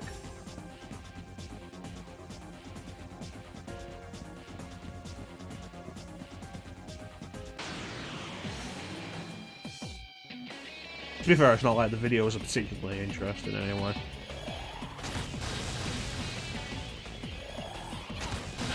It was actually a thought I had back when we were toying with the idea of the classic Mecha Mondays. It's not even celebrities, it's shit like record companies.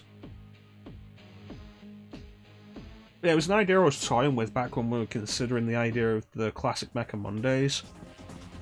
Editing together the parts of my Let's Plays and putting those on instead. The stuff that hasn't been on Twitch before. There's some reasonable Let's Plays on there, I think. The Sands of Time one was kind of interesting. Have you played Sands of Time? Prince of Persia Sands of Time?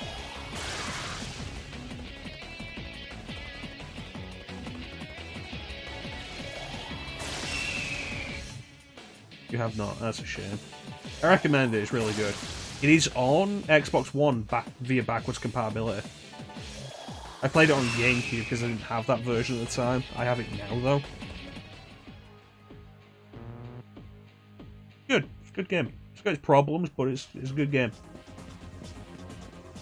Basically where platforming in action-adventure games would take their ideas from for the next 2003, so for at least 14 years. I forget when Uncharted 4 came out, or when Shadow of the Tomb Raider came out, but a lot of those platforming ideas began with Prince of Persia, Sands of Time.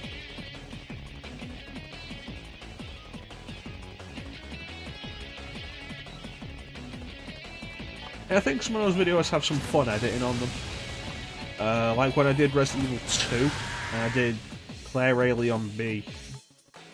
And you get to the Annette and Ada fight, where they're struggling over the gun, and I edited in the fight theme from the original Star Trek series. So they start struggling, it's like... Let's slap. There we go, I always found that fun.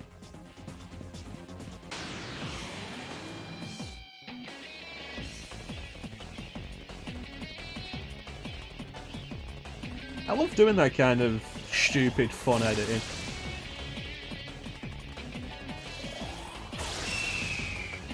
I can't really do it with the live streams because like it's just you can't edit shit in like that. But it was fun stuff to put in. Always like the Simpsons hit and run. Whenever I do a cut, I would cut it to commercial because it's Simpsons.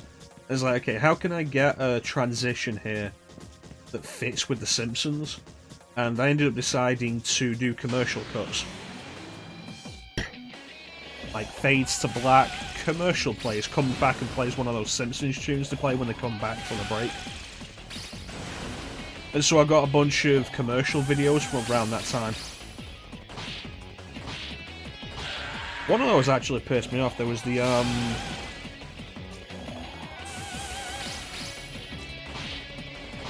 one of the commercials was for the first Kingdom Hearts. And it went up and it was fine. And then like 2 weeks later, Bane messages me and tells me the part's blocked. All of a sudden, like that, the Kingdom Hearts stuff, the simple and clean track, is not allowed anymore. But it was allowed 2 weeks ago when I put it up. So I had to take that down, re-edit it. Put it up with a different commercial.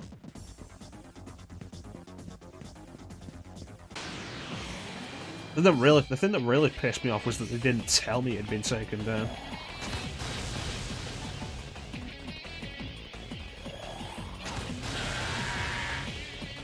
Yeah, the last one I remember specifically. I got really irritated with the game later on as some of the missions became really bullshit. I screw up on the last mission, which requires you to drive across Springfield really quickly without hitting anything. And you have to do that on 3 separate occasions in the last level.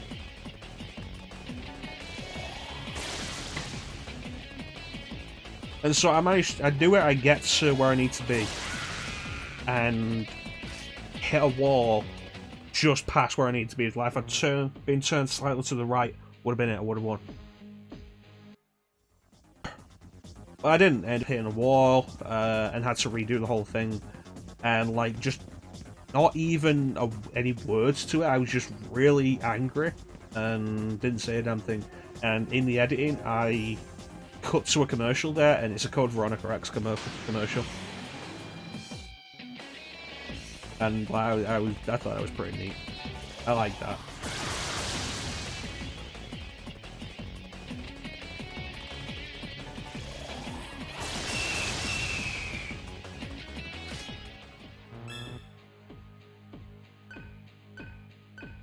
There's another one for Gale.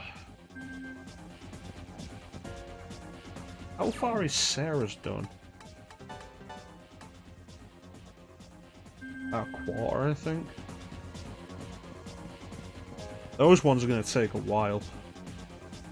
Each. Want them all.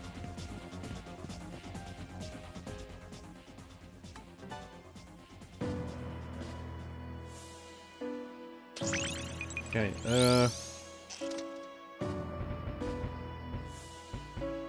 Sky Dragon. Yeah, I thought they were fun.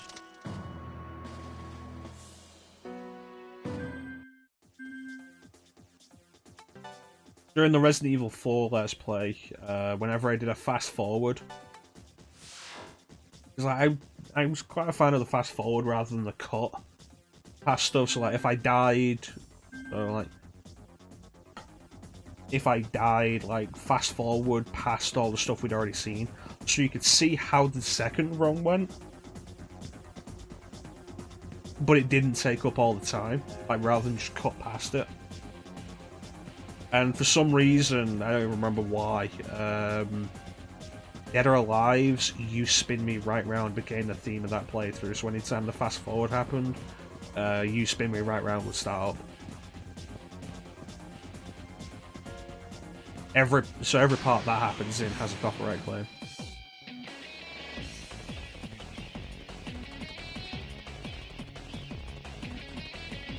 Yeah, I thought about when we were toying with the idea of classic Mecha Mondays, of grabbing a couple of playthroughs off there, editing them back together, and then putting those on the stream. Yeah, I thought it could have been kind of neat.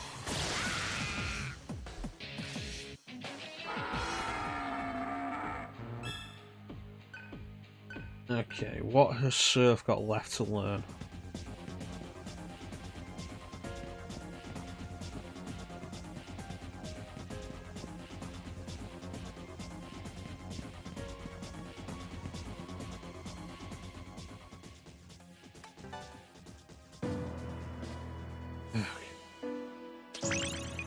Emperor, Earth Lord, and then I think Surf is done. Should be.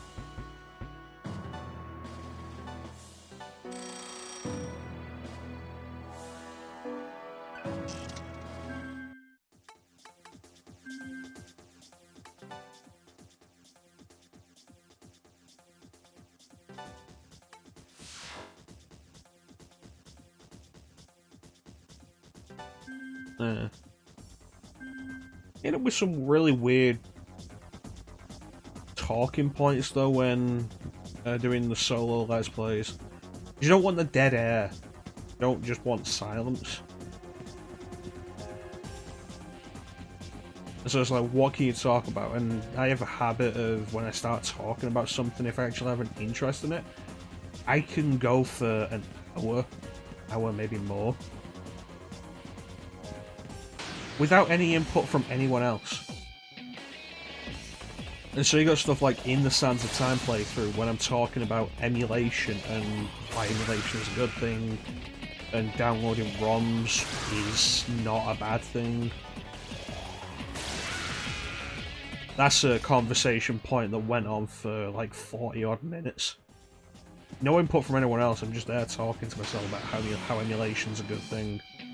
And how without emulation we'd never have stuff considered classics like Earthbound.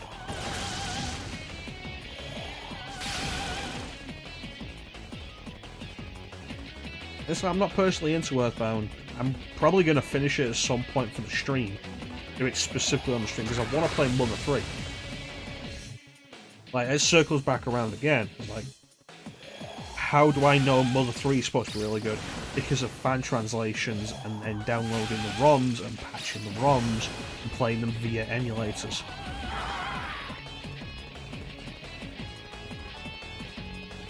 And as such, we end up with the knowledge that Mother 3 is supposed to be a fantastic game that Nintendo will just never release outside Japan. And the same is true of stuff that has been released outside Japan. Earthbound is a pretty good example. Like, it's considered a cult classic and people were petitioning for Nintendo to put it on the Virtual Console for years, and then they finally did. It's like they wouldn't have done that without those fan requests, demands, I guess.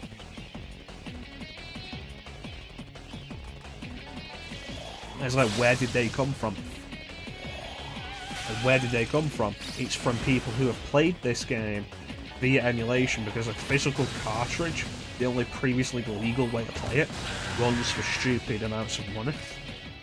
So people emulated it, people downloaded and emulated it, and then decided, this is good, I want a legal way to play and I want a legal way to buy and own this.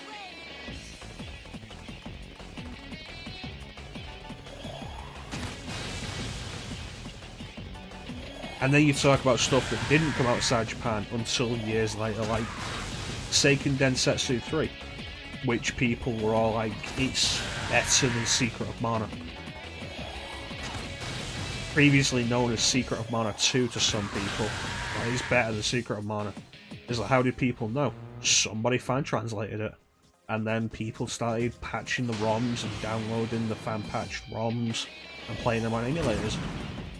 And then eventually, years later, a couple of years ago actually, Square turns around and releases Collection of Mana in the West with, for the first time ever, a fully localized version of Seiken Densetsu 3, now known as Trials of Mana.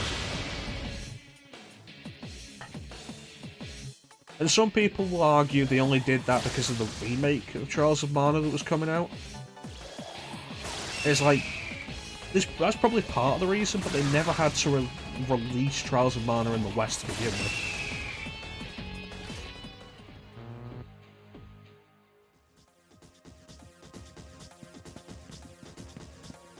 And so you end up with a point like, emulation is not a bad thing, and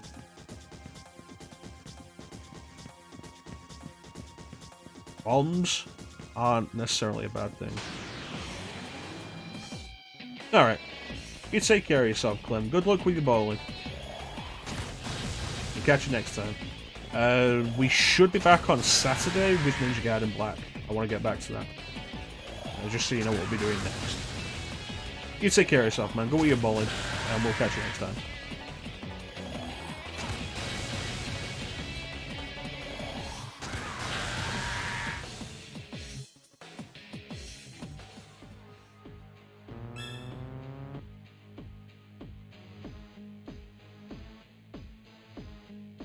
Okay.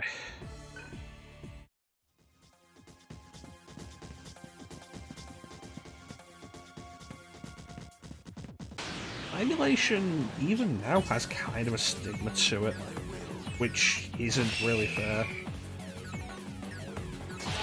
There is something cool about playing on real hardware. It's a neat luxury to have, but let's be fair, with retro stuff, it is a luxury, and not one that everybody can afford or really wants to put the time into.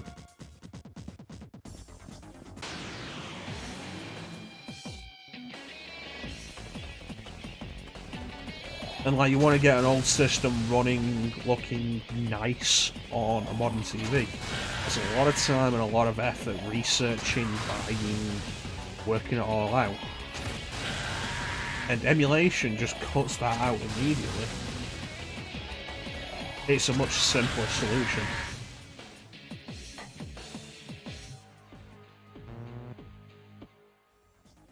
When it comes down to it, like, I have my N64 set up there, and I put a lot of time and money into a decent video solution for it. Why was that? Largely because I don't have a reliable way to emulate it.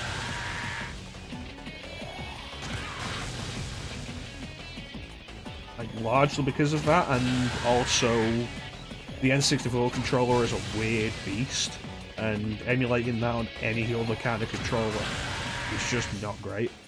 Oh, I could play N64 games on the Wii U via the Virtual Console, and I have done. Like when we streamed Ocarina of Time last year, that was off the Wii U Virtual Console. But mapping the C buttons to an analog stick isn't great. It wasn't great back in like 2002, 2003, when Nintendo put out Ocarina of Time on GameCube. It wasn't a great solution then. It wasn't a great solution 10 years later.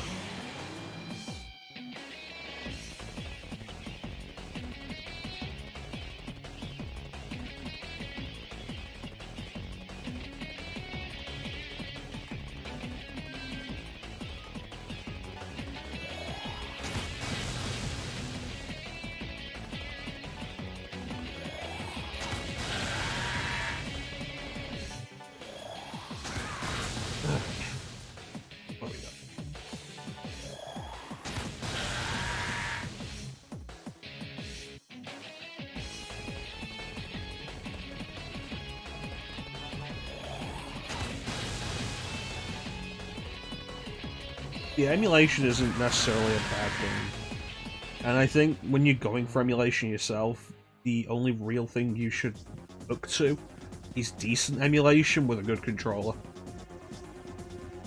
That's why I like the Super Nintendo Classic. It's decent emulation, hack it, add more games to it, work out how to make some games run better than they do on stock emulation. Like throw RetroArch on there or whatever. And it's decent emulation with a really good controller. Like the Super Nintendo Classic controller is really good. Very nice. The same is true of the PlayStation Mini. Emulation isn't great, and like if you're gonna pick one up, you do want to hack it. If only to get the games on there to run well. But the controller is really solidly built. Like, it doesn't have the analog sticks. But when it comes down to it, while analog sticks may be a preference for some games, a lot of games didn't need them. Or use them.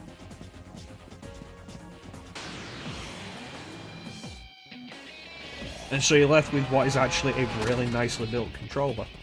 And you forget with like every Sony controller since being like this, like with the analog sticks down here, you forget just how comfortable the grips were without the analog sticks in the way.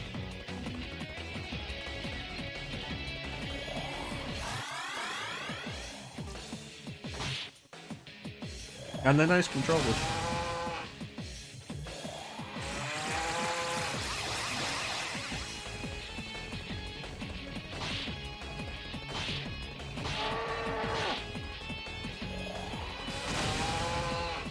Yeah, I think that's definitely an underrated part of like doing emulation. Like, get yourself a good controller. Preferably one that fits the system you're emulating.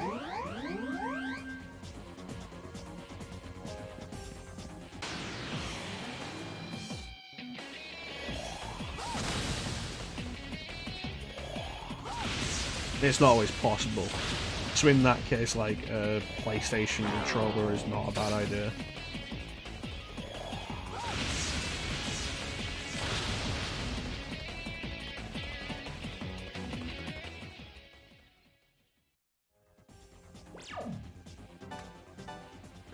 That damn stone.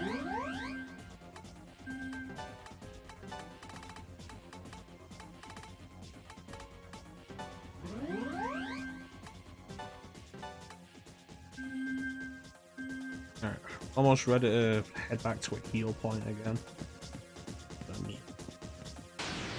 Right, we can go for a little bit longer.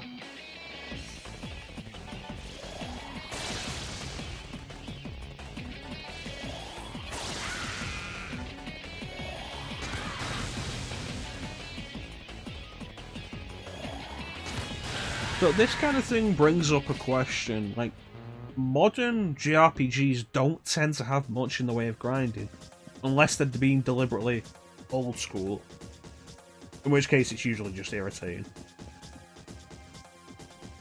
Well, it brings up the question, like, are RPGs better with or without grinding? And, like, the simple answer to that would be, like, better without. But is that really the case entirely?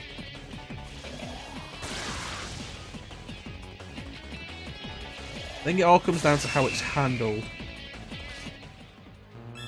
And I think the way character growth is handled in Digital Devil Saga is a good point to look at, since the character growth here.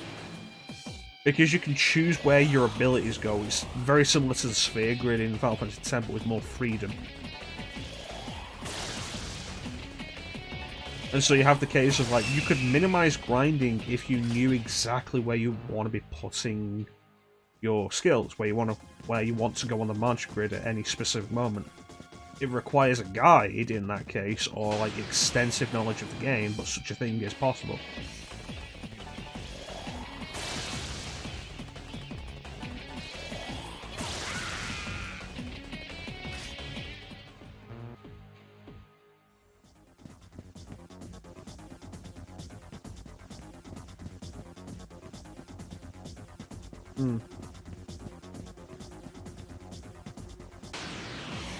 And don't get me wrong, there are games that have not great grinding.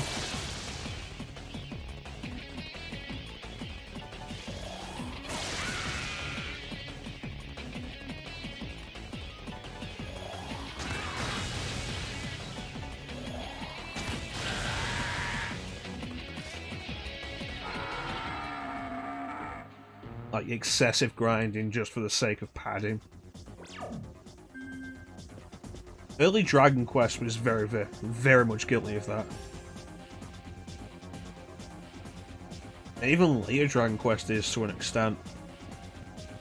Final Fantasy III, the original Famicom Final Fantasy III, is guilty of that. Although that doesn't help that it has the job system in the game. And each job gives you different abilities, which seems like it's a case of a lot of freedom, but it's really not, because the game obviously at certain points has its own idea of what you should be doing. And so like, it's the opposite of like 5 or 6, where you could go your own way with stuff like in 5, pick whatever jobs you want. In 6, use whatever characters you want, and everything is viable. But in 3, it's a case of, no, you need this at this point, and you need it to be leveled up to here. And it's unnecessary, it's frustrating, and it's tedious.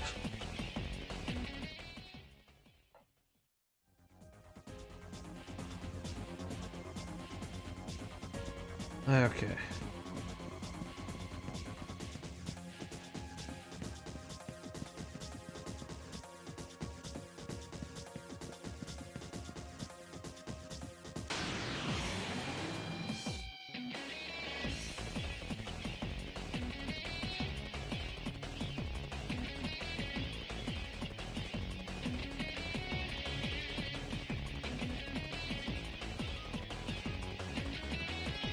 Alright, so we go. At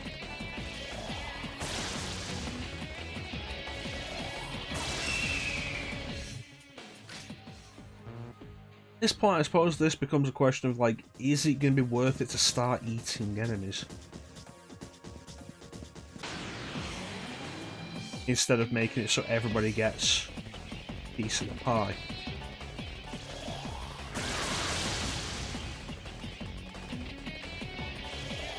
I have to calculate the distance, the variables, the specific difference. Does one character earn enough more? Like, if one character earns equal to what every character would have earned if they hadn't eaten them, it's not worth it. But if they earn more, then it is worth it. And that's the real trick to work out.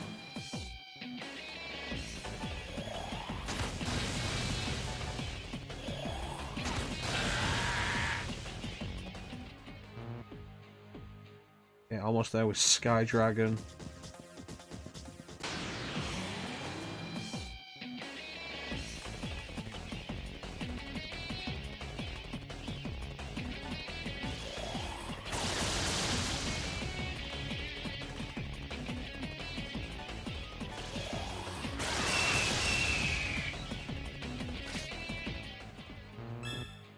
Yeah, that's done.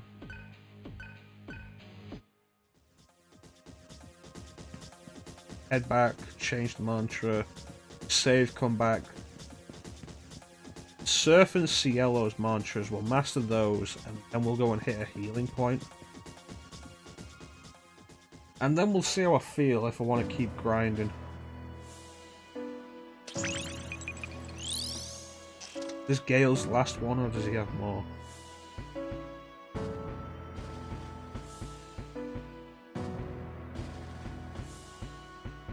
Looks like Gale's last one.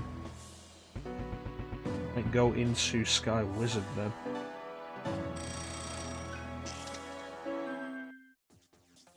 With how long it's taking Sarah to master Fire Emperor, it's entirely possible we will make the money back to keep moving people onto new mantras. certainly before we run out, we should have the money and be able to get enough extra money to be able to level everybody up to the dines before we run out of money.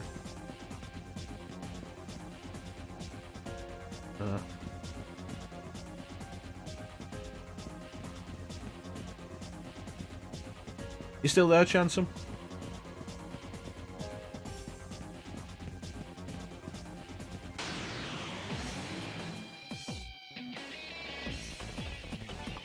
Got the fire.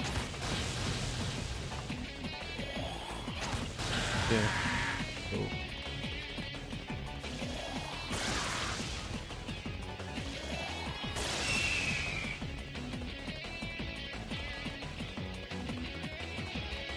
How far into Tales of Berseria are you at the minute?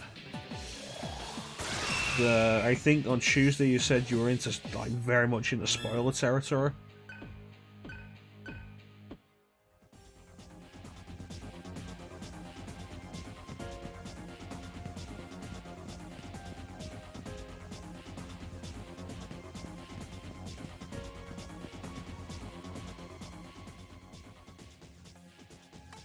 Yeah, fresh mantra for Surf. At least a third, maybe halfway. That's reasonable. Cool.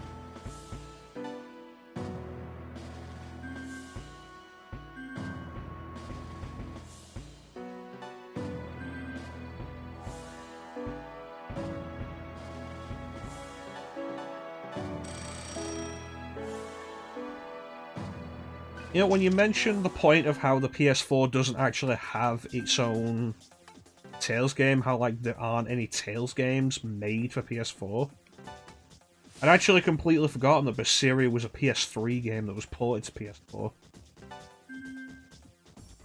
There's Dungeon with Vasily. That's fair enough.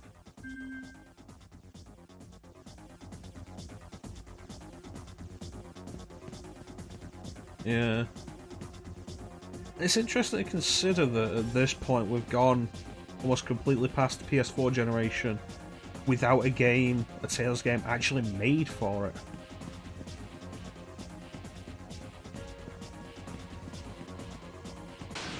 And as far as the Mothership titles go, like, it's been fairly quiet on that front for a while, since Berseria came out.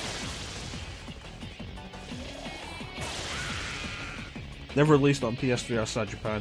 Similar to Digimon World Next Order, it's a Vita game.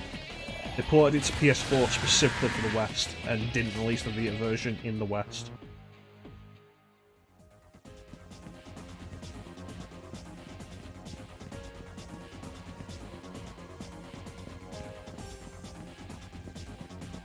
How you doing, Teague?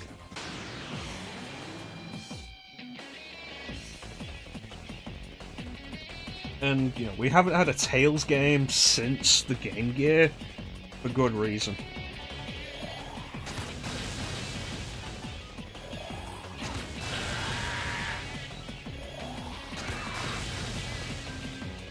Ah, Surf is out of MP.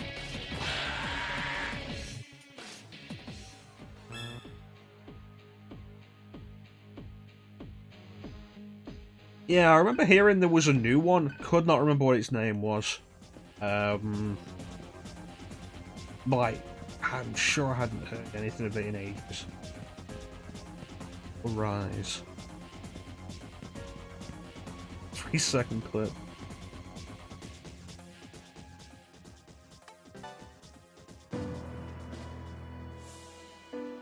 I think it certainly is an interesting point, though, that, like, nothing.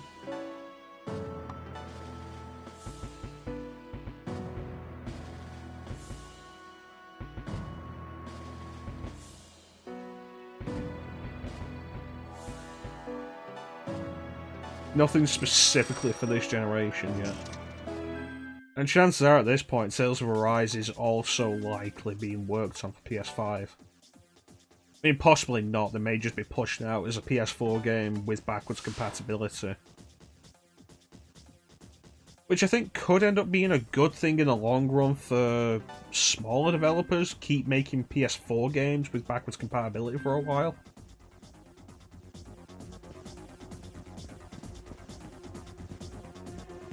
You know, the kind of thing that was completely missing this generation.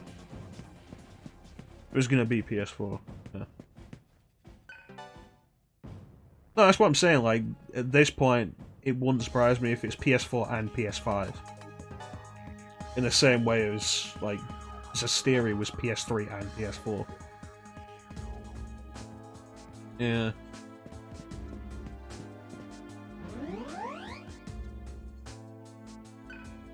Alright, let's go.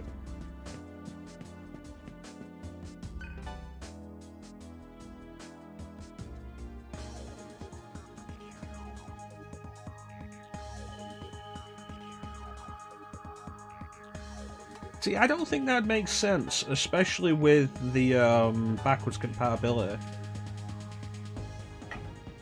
Like I say, with the PS5 supposedly having almost complete backwards compatibility with the PS4, it would be weird for any game at this point coming out on the system on PS4 not to be capable of doing PS5. And it would also be weird for developers not to take advantage of it. Like, yeah, no, we made a PS4 game, it'll play on PS5, bam, double audience. At no extra cost. The kind of thing that was completely missing from this generation.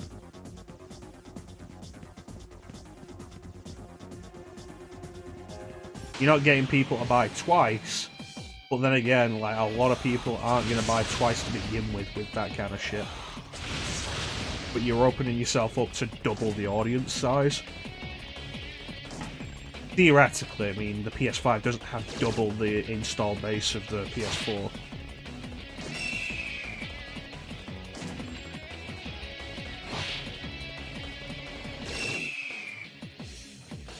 But you get what I mean.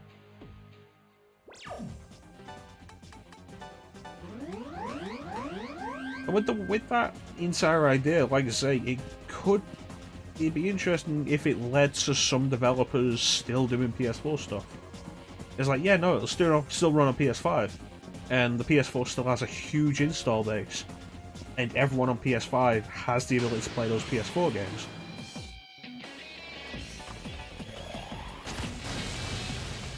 Let's be fair, like, the last time this kind of shit happened was PS1 and PS2. On a Sony system, at least. And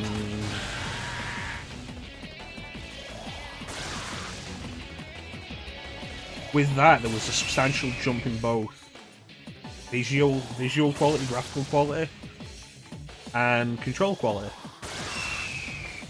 PS2 is really where 3D control started to really become what we know it as.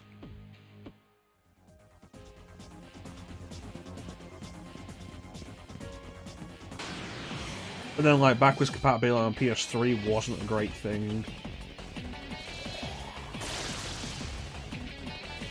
And then the PS4 had no backwards compatibility, so that entire thing was gone.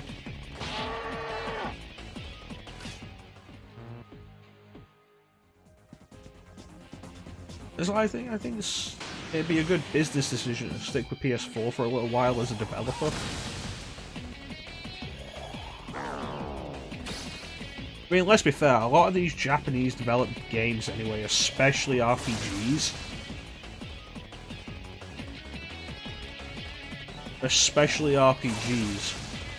aren't exactly graphical powerhouses. And they don't have to be. It's, like I said before, it's all in art design.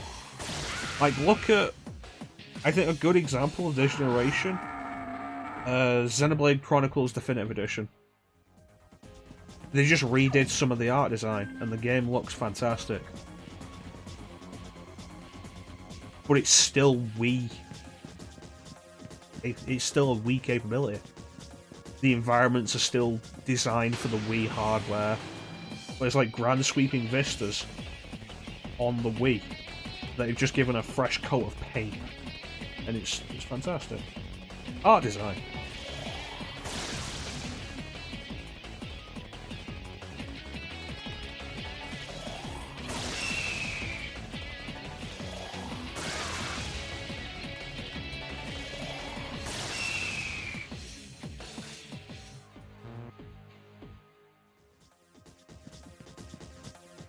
I mean, some people were complaining with Xenoblade Chronicles Definitive Edition's art design, in that it was more cliche, typical anime stuff, whereas original Xenoblade Chronicles wasn't.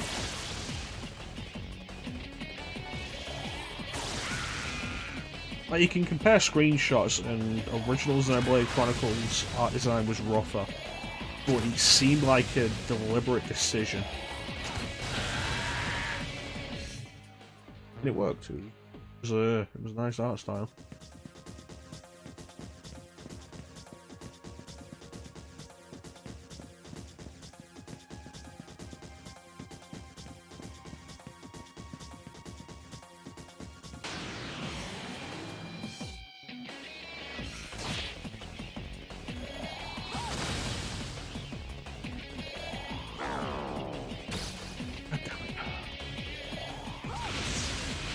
Fuckers with the debilitate.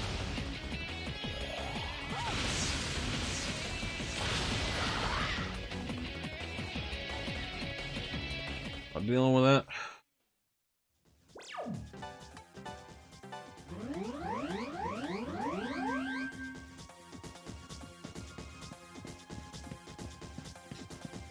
Yeah, JRPGs rarely ever push the boundary graphically.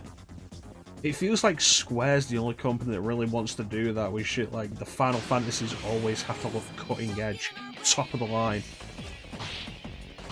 Not necessarily a bad thing, visually, I guess. But I said before, like, you can say a lot of things about Final Fantasy 13, but you can't say it's a bad looking game. The game looks fantastic. And I imagine 16 will as well. And 15 visually was very impressive. It was a very good looking game.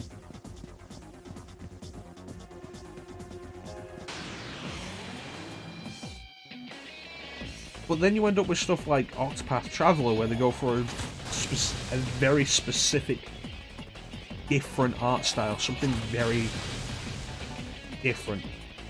And it looks fantastic in its own way. Not in grand sweeping vistas and fantastically clean graphics. And wonderful lighting effects and realistic character models, but it looks fantastic in its own way. And it works.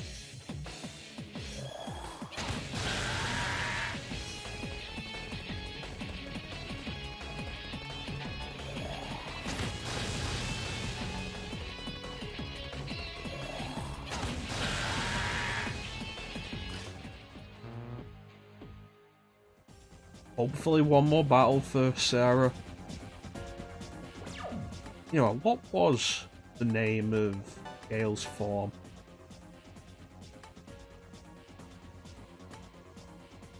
There you. Are you? Yeah. There's Varna. Varnani. There you. Gaius is CL, alright. It's the thing, like, with it coming up in the Jack Frost questions, it's like, how often do the actual names of the demon forms come up? I don't think Gale or Cielo's demon form names ever came up in the first game.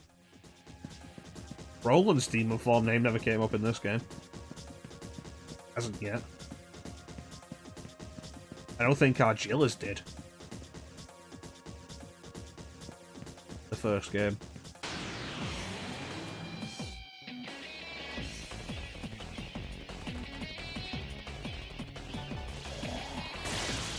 Mentioned in his minigame.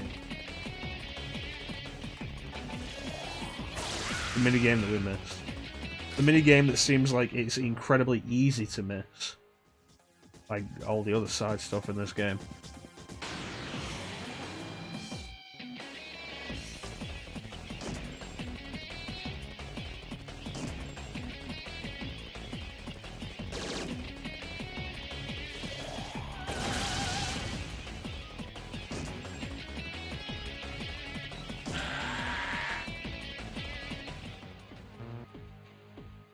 Come on, just a little bit more. Give me that fire, Emperor.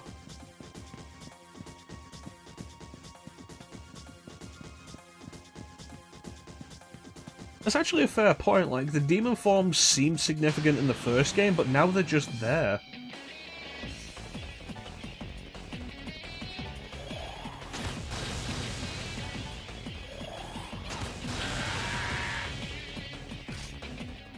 It's like we get into DDS2 and like, yeah, no, everyone can transform.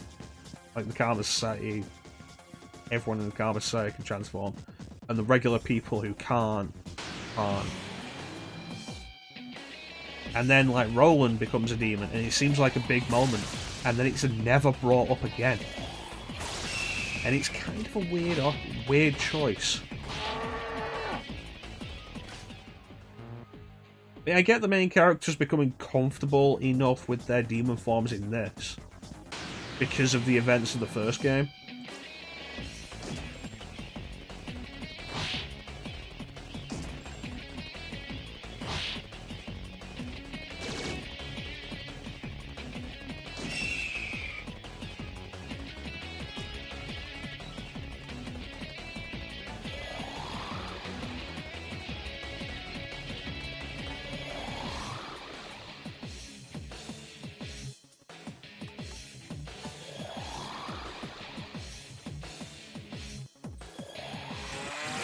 Yeah, you talk about the significance of the demon forms, though, and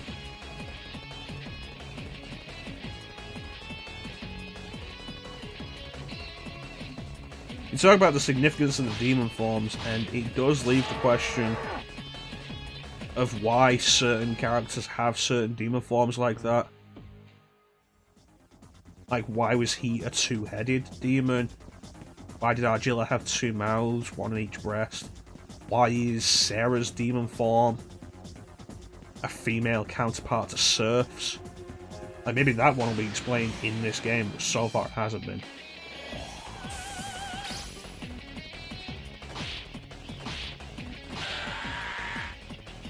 Like, significance just hasn't been properly explained.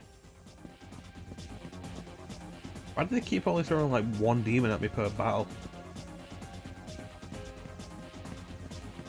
Roundabout explains it. Again, one demon. Really slowing down my grinding here.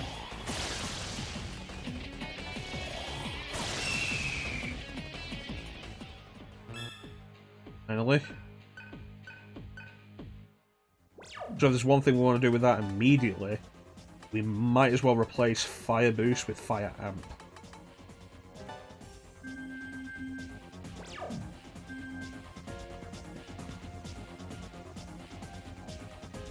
Maybe I scared the other demons.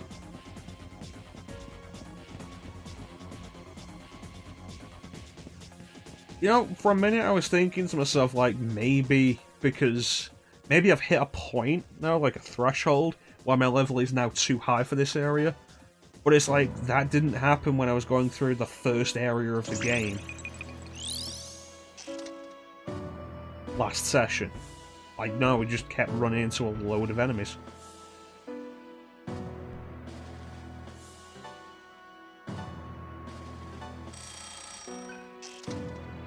Okay. You know what? I think my estimates were wrong. I think we will run out of money before we're going with this.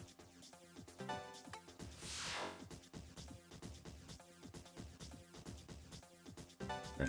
Let me check the cost difference between Ashi Lau and Ashi Dine.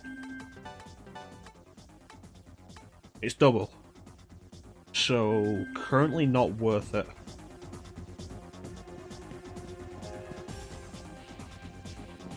Agilow is fine for the minute. Fire Ramp is going to massively boost the damage on that anyway.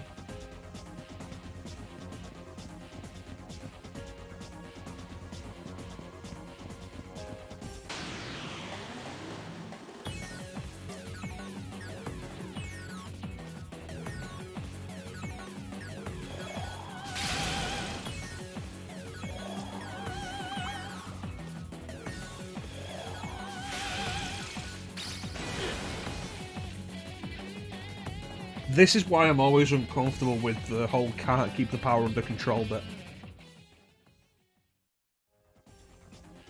Entirely because of the accuracy thing. It's frustrating. Like, you might get good rewards in extra experience and armor, but it's entirely down to luck whether the game decides to let you hit the enemy. And at that point, I'm just kind of like, well, don't do this mechanic then. I'd be happier without it.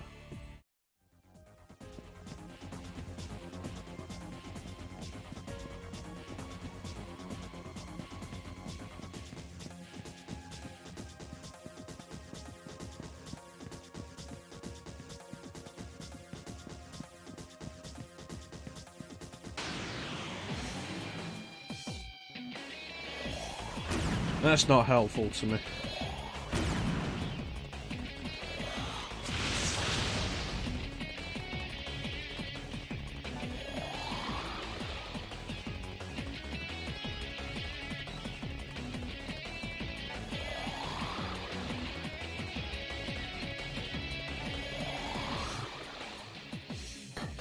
Alright. What do we got? What do we got? Come on. Play nice.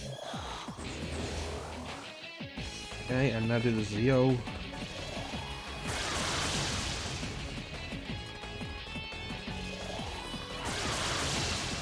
So Chansum, if you could play any one SMT game that you've not played before, what would it be?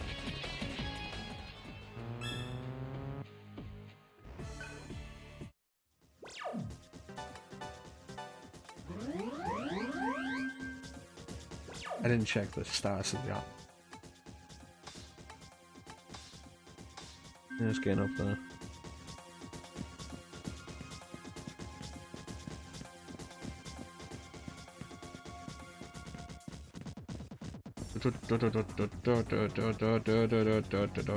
Running around in circles.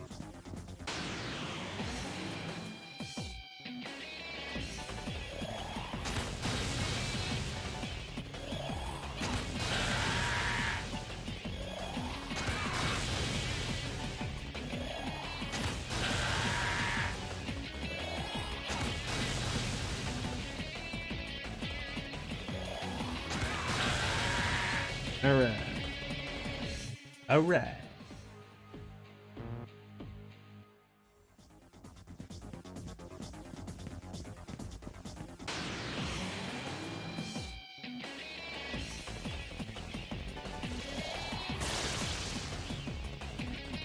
Alright. I'm gonna be here for at least another 15 minutes anyway. Because there are a few contenders. Yep. Some good ones out there that I haven't played. Wanna play?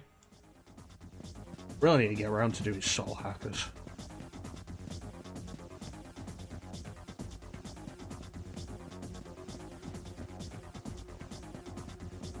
If I could do Soul Hackers on a console and stream it, that'd be much better motivation to play it.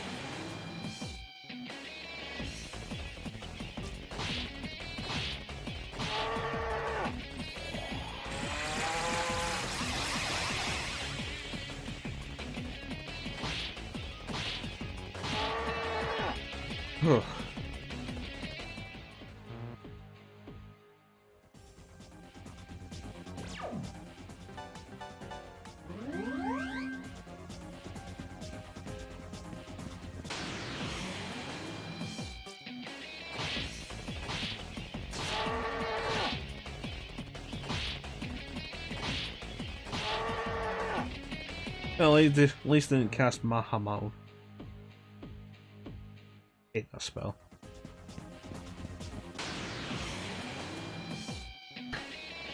Don't appreciate that. Not appreciate that at all.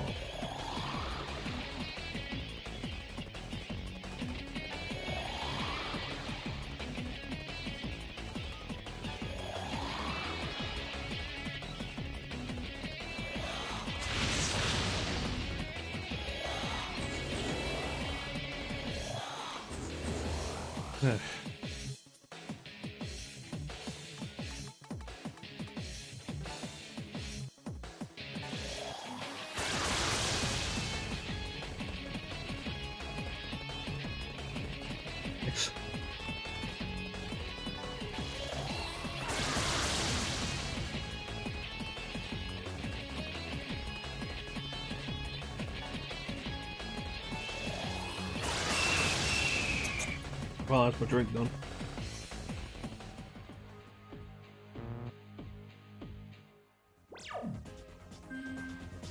Go through that with relatively little damage.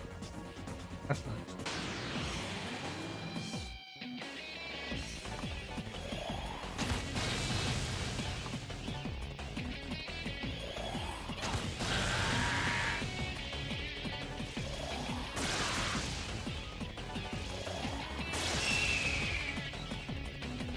I should probably prioritize fire and electric launchers here. Just so everybody can have fire amp and elect amp. The fights go faster. Hell, maybe actually throw on Ajidyne and Zeodyne. Just to make them. They can go faster.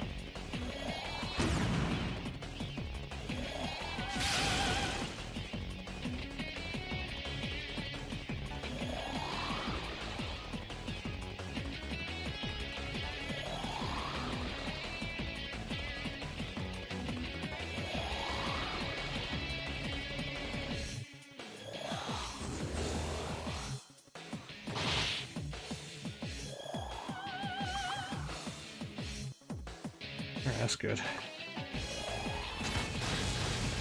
Last thing I needed was for an ambushed untramp. God fucking damn it!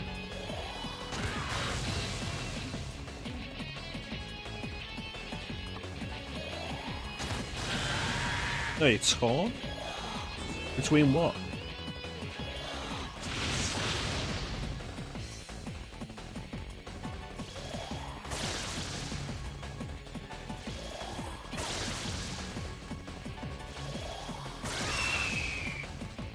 I could give Sarah Ajidyne in a minute, but that would lead to me heavily favouring her for taking out Nyx.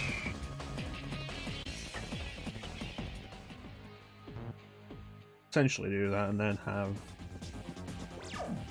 is Surf learning Bolt, learning Earth, Sky.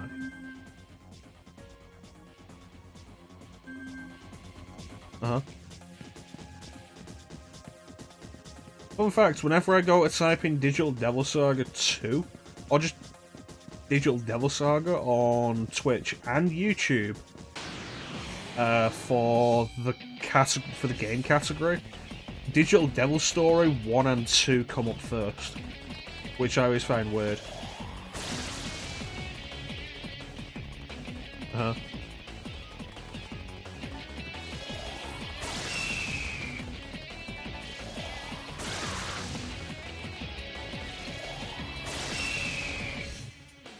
The SNC1 playthrough is there if you want to redeem that. I imagine like you do want to play it yourself, rather than watch somebody do it.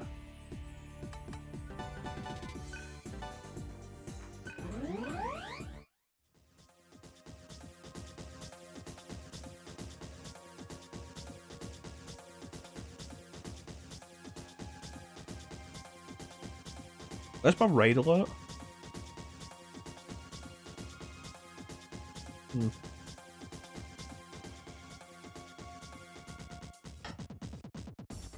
Let's give Lino a shout out though. Thanks for the raid, Lino. How you doing, buddy?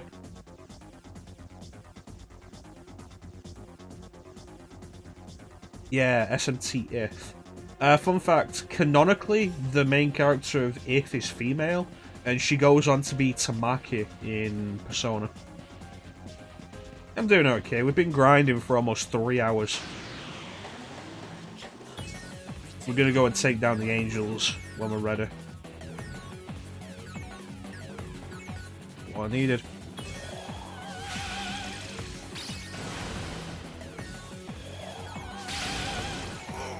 Yeah, I don't think it's ever properly stated anywhere in the games. But, like, the main character canonically is female and is Tamaki in Persona.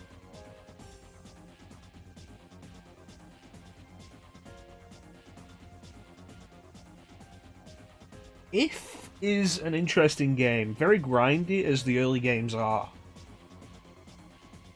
But it has a similar idea to the original Persona in the, like, Persona has the Sebek quest and the Snow Queen quest.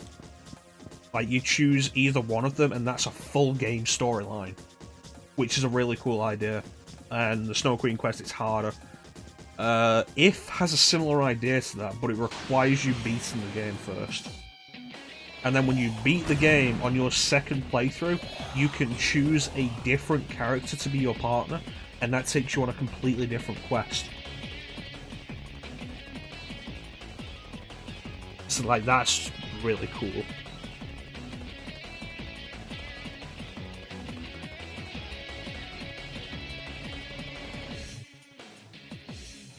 Use Fraba. Yeah, I think that kind of thing's really neat. It's like, it's probably my favourite idea behind a New Game Plus. It's like, yeah, no, cool, you beat the game. Now you can experience this whole other game. And it's like, you know what, that's actually really cool. I like that. Alright. I'm gonna guess it's the name of one of Lino's Pokemon.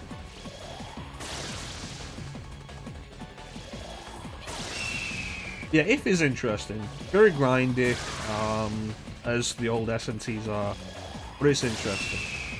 Fun fact, if you are after playing Digital Devil Story,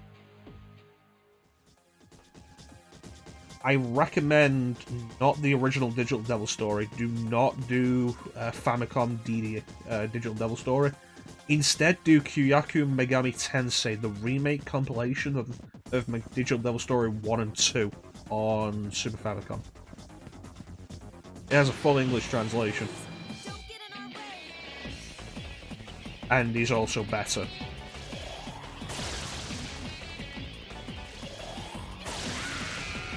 I really wish we got translations of one of the later versions of SMT 1 and 2. Because, like, the Super Famicom versions of 1, 2, and If have been fully fan-translated, and it's really cool. However, if you look into it, the Super Famicom versions are also, like, the weakest versions. And the PlayStation version would be a lot cooler. It has a lot better features.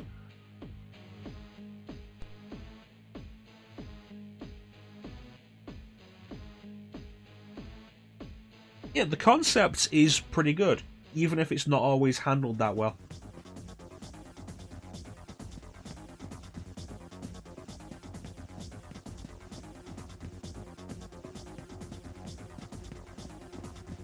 I'd definitely say Tales of Xillia didn't handle it that well, and everybody knows my opinion on Reverse Rebirth.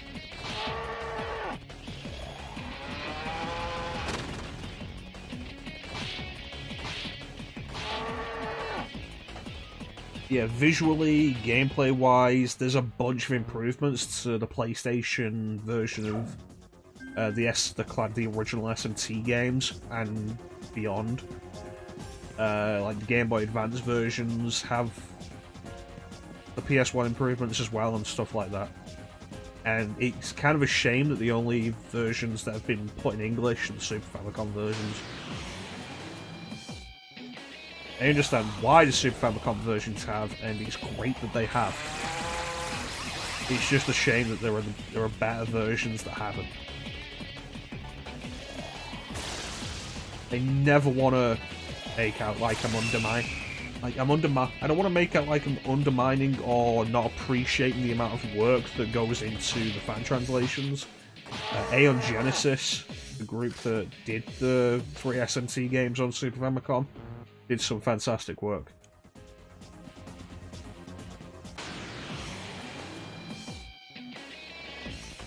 Oh, Sarah's nearly dead. And I didn't need that when Sarah was nearly dead.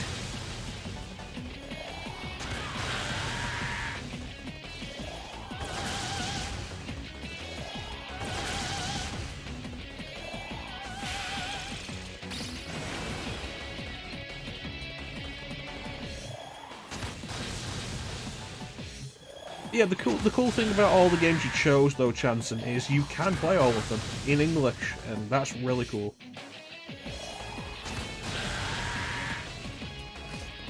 If we were to turn that question back around on myself, my answer would be a little less cool, because you can't play the one I want to play in English. Shin Megami Tensei Devil Summoner. Released on, I think, Sega Saturn and PSP. But not lasers. Check the Discord later, Jansen.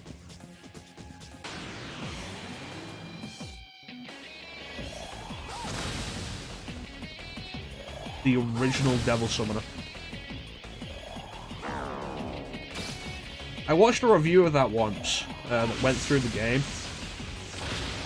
and it's one of the very rare cases where I've been like, in like 5 minutes in, I'm sold on this game, I want to play it now. 5 minutes in. The review was like an hour. Really wanted to play it, but it's not in English. And Devil Summoner's Demon Negotiation system is one of the deepest and weirdest in the series, which means following a translation guide isn't exactly simple.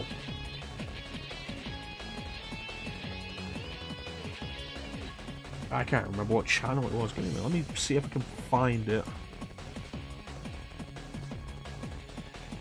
Called the Devil Summoner Experience, I think, the review. It was good stuff. I watched the videos the dude did on Digital Devil Story. Both games, the books, and the anime. Yeah, here it is, by a guy called Marsh. I will throw the link in chat.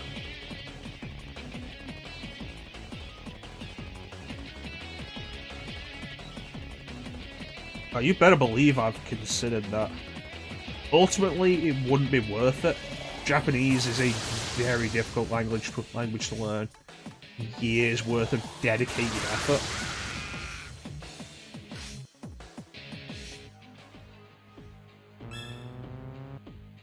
Yeah, I was sold on the premise within like 5 minutes. It sounded super cool.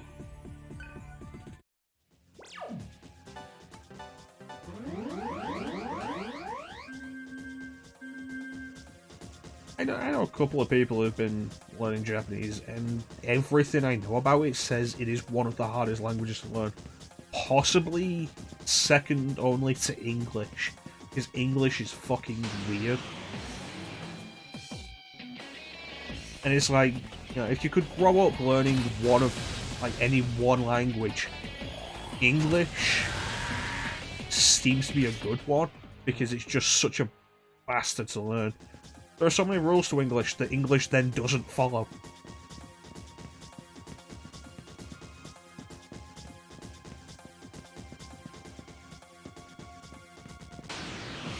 And people are still playing the Wii U games online. I had a thought at one point of, like, Nintendo, like, the Switch comes out and online is free and you've got stuff like Mario Kart, and, like, a bunch of Wii U players probably abandoned Mario Kart 8 on Wii U for Mario Kart Deluxe. And, like, the thought of, like, kids who were playing that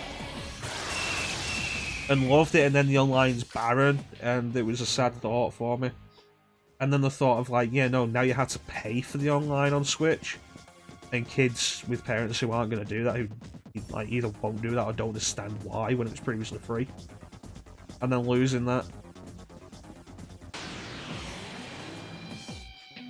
There are a bunch of options for learning Japanese now, like Gary's Games and shit. Learn Japanese to survive. Yeah, paying for the online sucks, especially when it's not worth it. Like, if I wasn't in a family membership for Switch, for the Switch Online, I would not be paying for Switch Online. It is shit. It's a garbage service that isn't worth the money.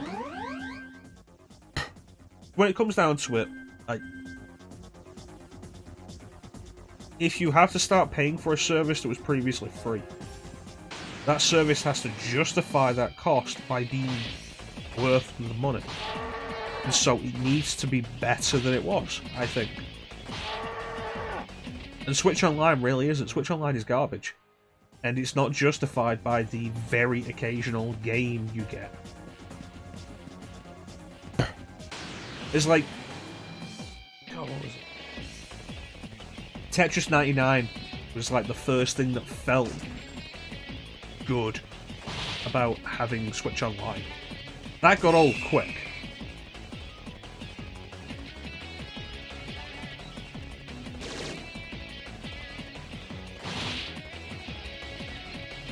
And it's stuff like the NES games on there don't justify it. NES and SNES games don't justify it. And my thought at this point is, like, Nintendo's probably not gonna... And people are hoping they'll put Game Boy Advance and GameCube and Nintendo 64 stuff on there. And my thought is that they're not gonna. Because based on the way Nintendo works at this point, I really think that they would consider that to be too much value for a good price.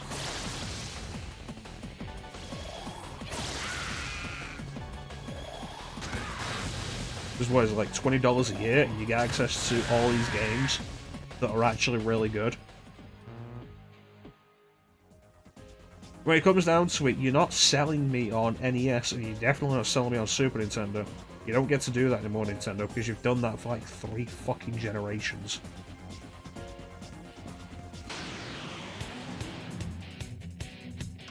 Oh, Jack Frost is back.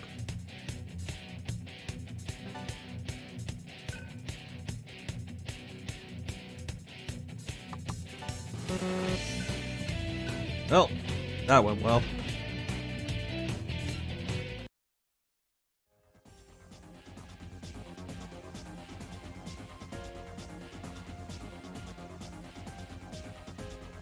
You know, I think I also saw that. I didn't read into it, but I saw something about games with trains on Switch. And I also thought Spirit Tracks, and it's like, wait, no, Spirit Tracks isn't on Switch.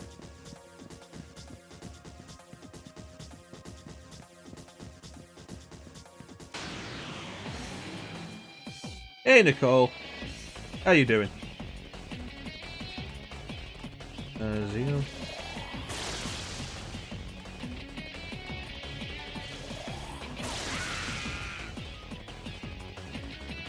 Yeah, I don't think a lot of what Nintendo does justifies the price. Yeah. It's like the I'm glad to hear that, Nicole. It's like if you don't believe Switch Online's launch was planned to coincide with Smash Ultimate, you're a naive fool. And it's like, okay, Nintendo talks for like a year and a half about how they're gonna start charging for playing online on Switch, and then it finally happens. They had a year and a half of talking publicly about it to set it up. And then it happens, and you get like 20 NES games for your trouble.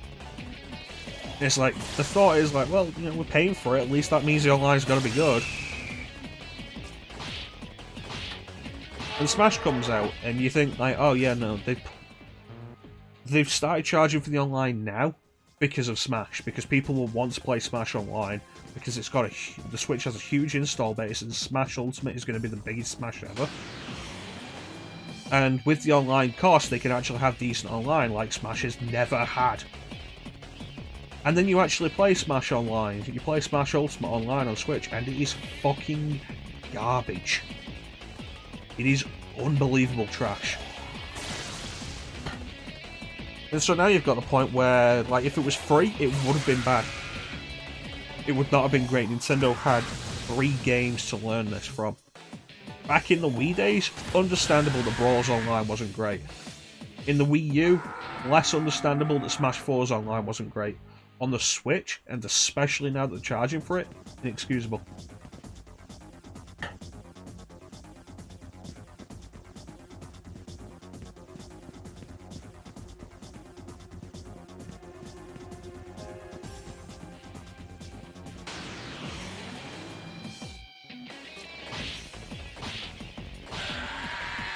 It's inexcusable, and nobody should be defending Nintendo over it. It's deliberate decisions that go against consumer.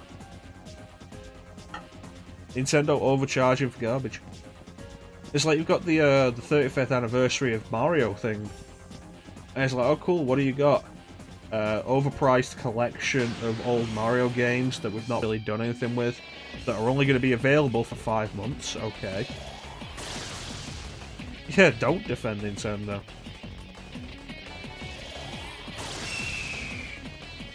It's like, okay, overpriced collection of Mario games that is a collection to celebrate an anniversary. Really poor quality.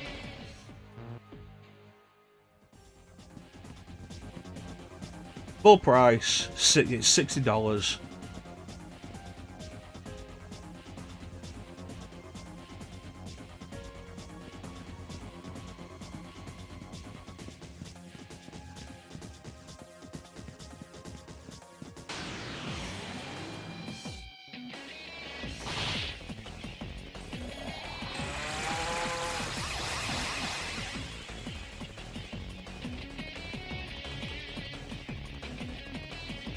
My mic is muted because it didn't. Mario 3D All-Stars garbage, not worth the money. Deliberate decision to make it only available for 5 months. To push people into buying it because, oh, it won't be available soon. Super Mario Bros. 35.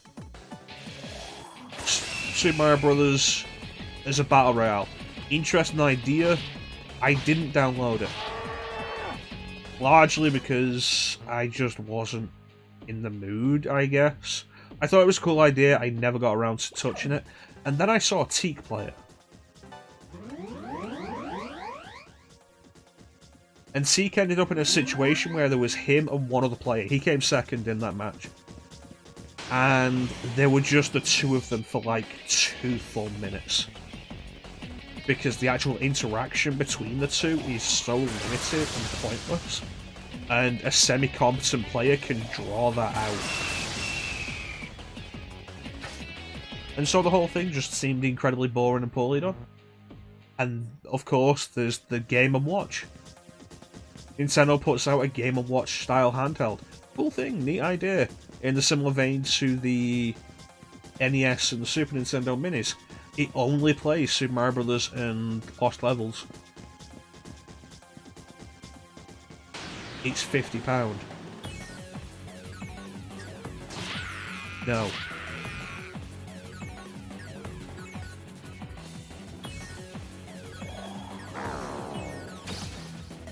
It's neat to see that people are hacking them now.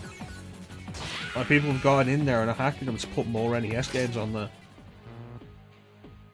Because, like, if it was a handheld NES Mini with the design of a Game & Watch, like the 30 NES Mini games, because there were 30 games on the NES Mini, and it was a neat idea. And if it was that, just in a handheld form, like looking like a Game & Watch, that's cool. That's worth your £50. That'd be worth, like, I'd say up to 60. Don't push it to 70, Nintendo. Don't take the piss. Because it's just a collection of ROMs. But they didn't, it's just 2 Mario games. 2 Mario games that are available on fucking everything. And you know what? Super Mario Bros. Hasn't aged well. Super Mario Bros. Lost Levels wasn't good to begin with.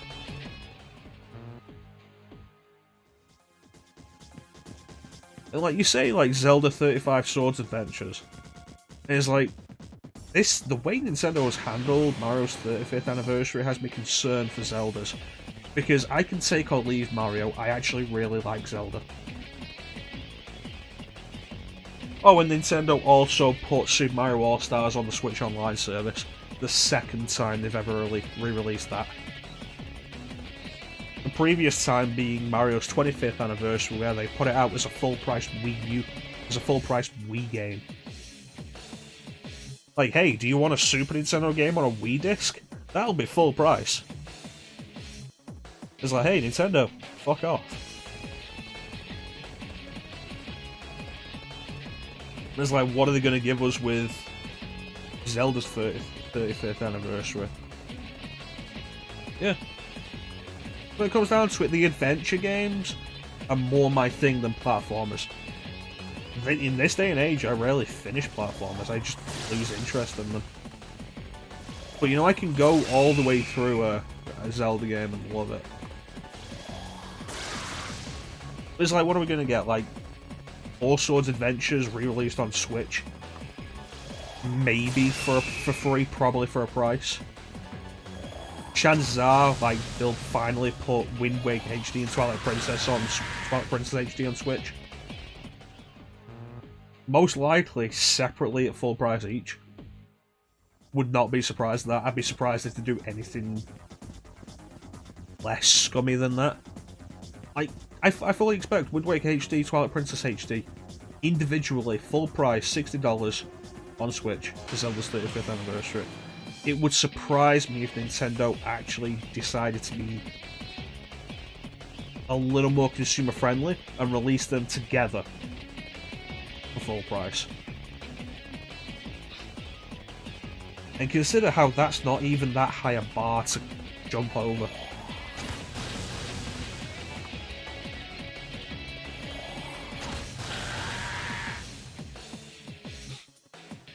And then, of course, what else is next year? Fire Emblem's 35th anniversary. Nintendo has said they're putting out, for the first time in the West, they've fully localized the original Fire Emblem for Famicom, and they're going to release it. And I think they have released it. Cool idea. The original Fire Emblem hasn't aged well, but, you know, at least Nintendo's only charging, I think, $6 for it. You could pay $6 to own that. Only available until March 31st, then what was the point of all the effort of localising it? Because that can't have been a simple and easy thing to do.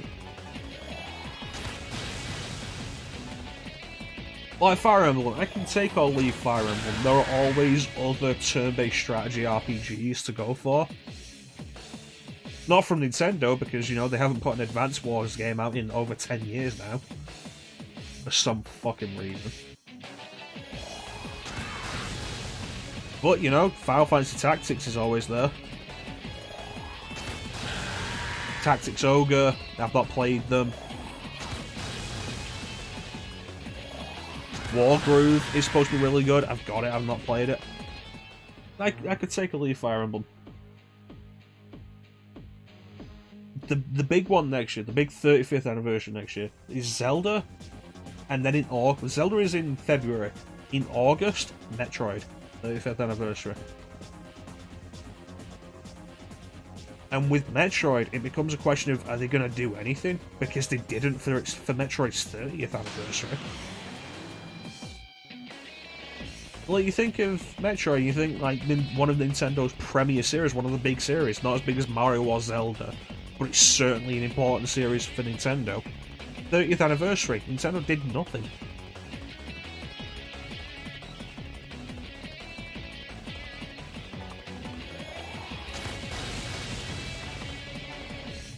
It just came and went.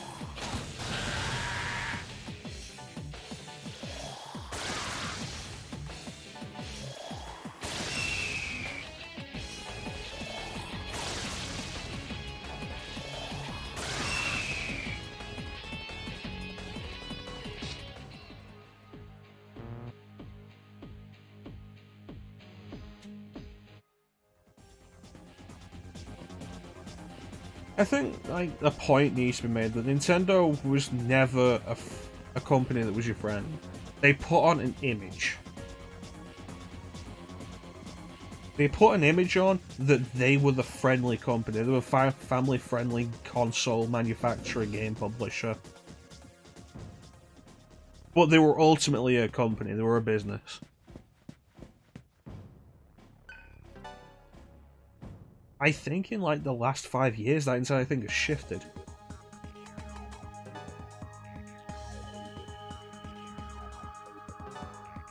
And I don't think Nintendo even tries to put that face on anymore.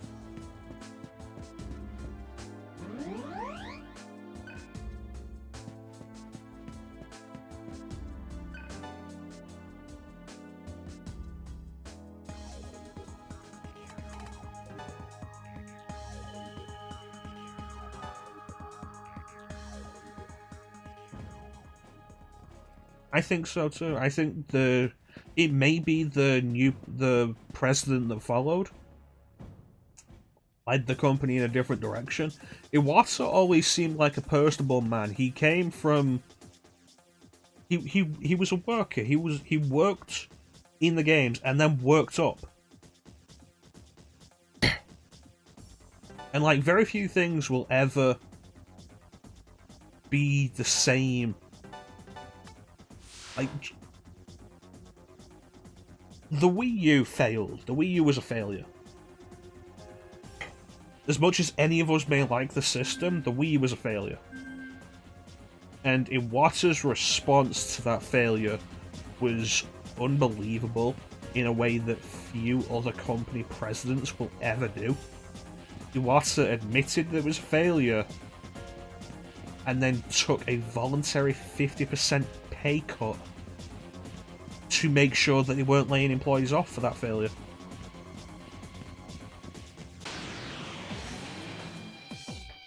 Yeah. It's like, oh, the Wii U isn't selling what we need it to. It's like, okay, I'll take 50% off my pay so that our workers can keep working here. Meanwhile, you know, there's Activision Blizzard. Record profits, let 800 people go. I think, like, Nintendo is certainly worse off as a company for not having Iwata. I think the industry is worse off for not having Iwata.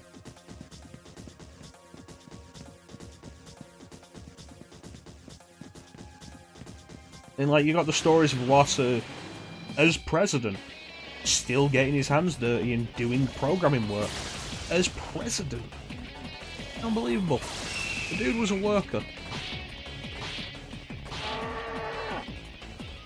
And I really do think that, like, the new president is very different. And it brings to mind, like, the 90s and Nintendo under Yamauchi.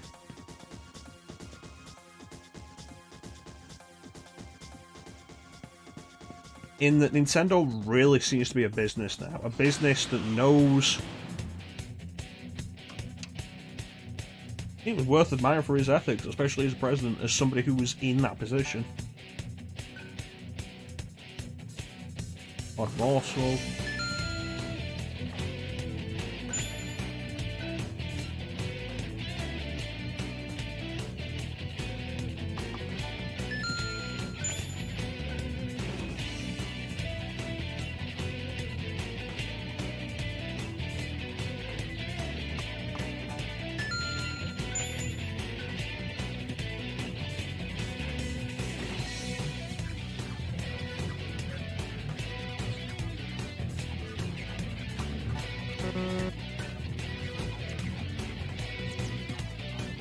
Yeah, Nintendo seems now to not really give a shit about the public image. They're not going for the family-friendly, personable image that they had under Iwata.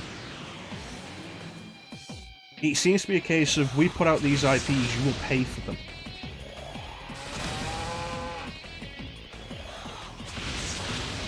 It's not his face, that's fair enough. It was a trick question. How long ago did I do that part in DDS1? Like 2 months ago now? But yeah, what am I saying? Like, it seems to be a case of Nintendo's entire point at this point. It seems to be, we've got the properties that you love, that you have nostalgia for. Give us money. And we'll give you bare bones shit.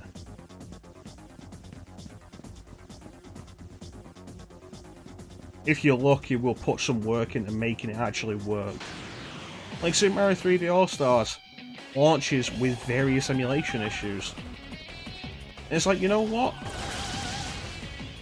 If they'd thrown that on the Switch Online service, like, as a celebration, like, just included it with the whole thing, it'd be a case of, you know what? Fair enough. It was free. Or it cost a very small amount. No, it was a full price $60 release. Why doesn't it work properly?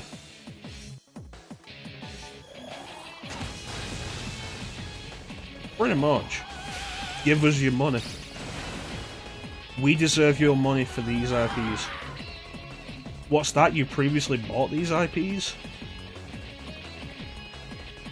You previously bought this game? Buy it again. It's worth noting Nintendo is not exclusive in that area. Plenty of other publishers do it, but Nintendo is the one that gets away with it.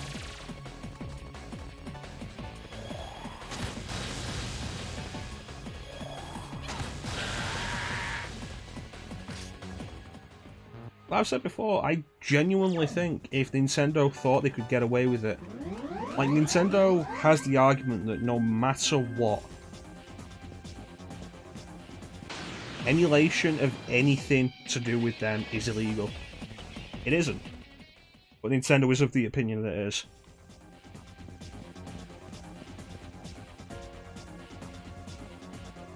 And going off that and just Nintendo's entire business practice strategies that seem to come out, I do genuinely believe that if Nintendo thought they could get away with it, they would say it's illegal for you to play their old systems. It's like, hey, we put out Super Mario 3D All-Stars. The only way you are now legally allowed to play Super Mario 64 is via this collection. You have it on Nintendo 64, you have it on the Wii via Virtual Console, the Wii U via Virtual Console, you have Super Mario 64 DX, that's illegal.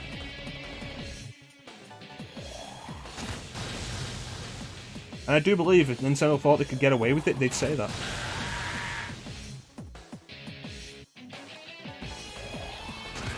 This ought to be interesting. I don't think I've ever heard anything from Adult Swim about piracy.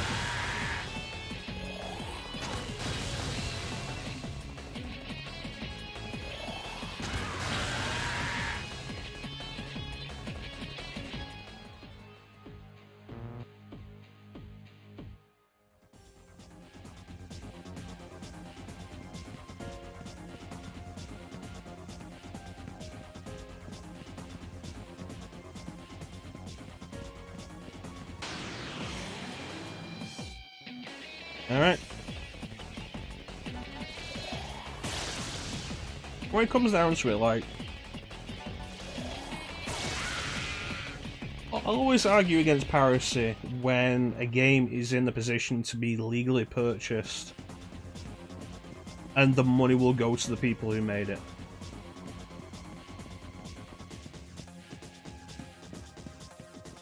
It's like, let's think of a good example. Earthbound will be a good example. We'll go back to Earthbound.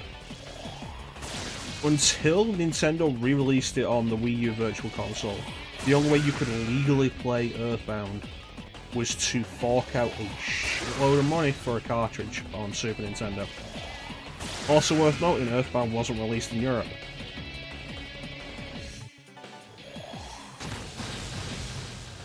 And so when you're throwing down a large amount of money to somebody to buy it secondhand, that money isn't going to the publisher, the developer, whatever. And so at that point, what is the wrong in emulating that? In pirating that game and emulating it? When Earthbound came out on Wii U, we had an option to actually purchase it and support the publisher and developer.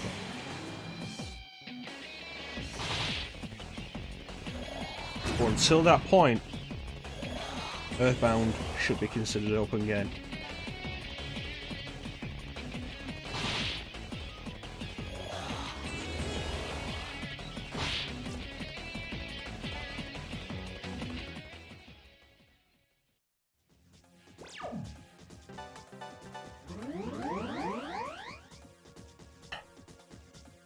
And we're currently in the stage now where you can purchase Earthbound on the Wii U Virtual Console at the minute. The Wii U is not a system that's currently supported, but you can still purchase things off the eShop there for the minute. It is also currently available on the 3DS Virtual Console, as long as you have a new 3DS.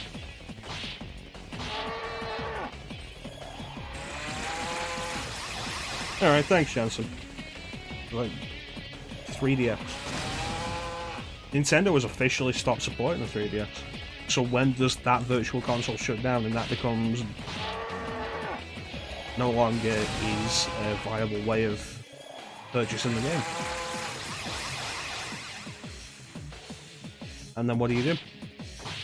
Nintendo hasn't put it on the Switch Online store, on the Switch Online service.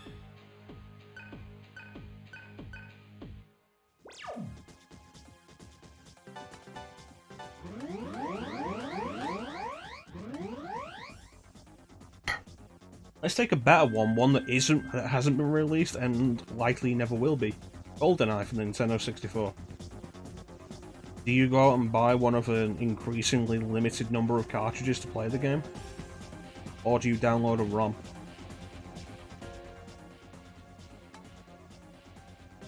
The companies behind the creation of it can't decide who actually deserves to get any money off it to begin with, which is the main reason why it's not going to be re-released. Nintendo for publishing it, Rare for developing it, owned by Microsoft now, the James Bond license itself.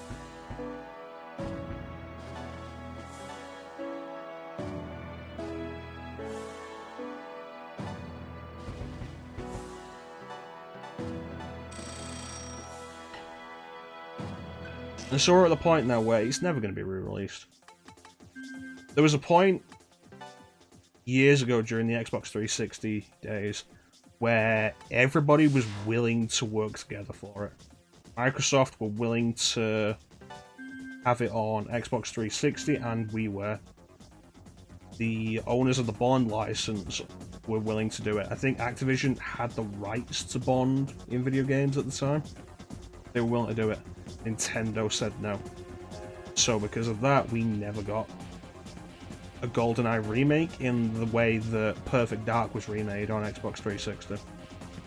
And so, like, what do you do with GoldenEye? If you purchase it off eBay, it's not going to the original developers, it's not going to the publishers, it's not going to anybody responsible. And at that point, what does piracy cost anybody for it?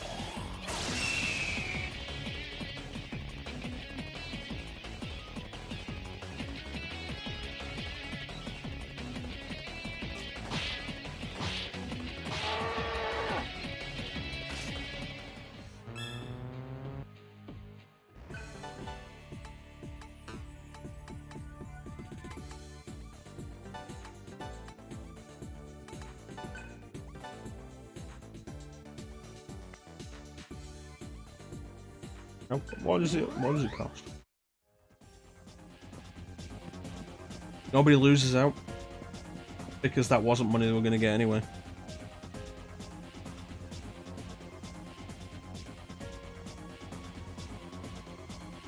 Yeah, it's a fair point. Like, if you're going to argue economic reasons, money goes into the economy. It was the problem. It was part of the problem with the recession. The last recession, people didn't want to spend the money anymore because it might be gone. But the problem is that doesn't stimulate the economy. The money needs to be spent, and is of course a big part of the problem with these billionaires hoarding money. That's money that's not going back into the economy. That's money that's just being hoarded. And so that is then money that is being wasted and is harming the economy. Basic economics. These companies will tell you not giving them money for something other than them to try and make you care. Because they know you don't care about them, because why should you care about them?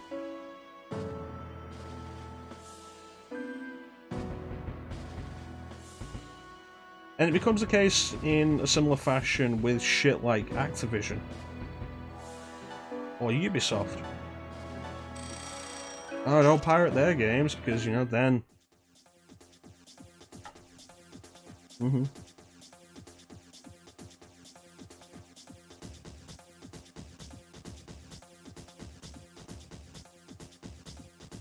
know, I feel like I may have seen that somewhere.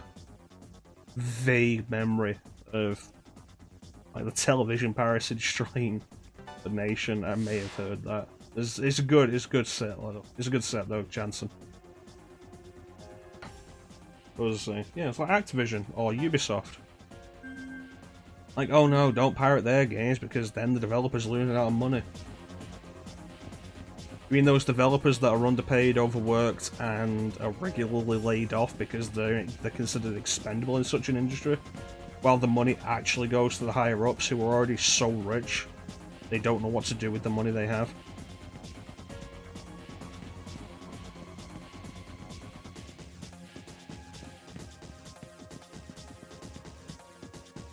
When it comes down to it, like, I often say, like, I don't advocate piracy. But you know what? No, fuck it, I advocate piracy. Everything except indie. Because if you start pirating indie stuff, then you're actively hurting people.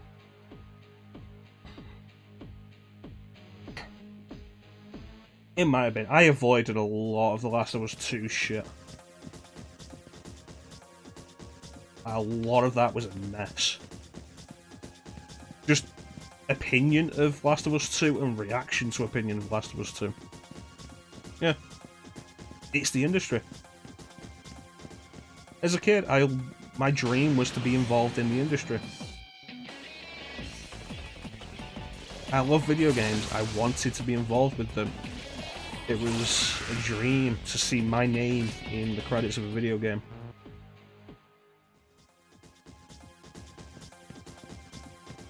And I look at the industry now and I think, thank fuck I never went through with that.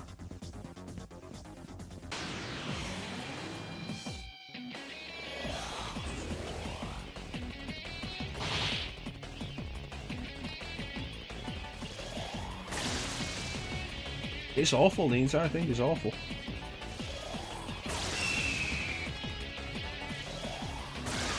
There was that video I posted on the Discord about how the whole argument of raising video game prices to $70 is complete bullshit.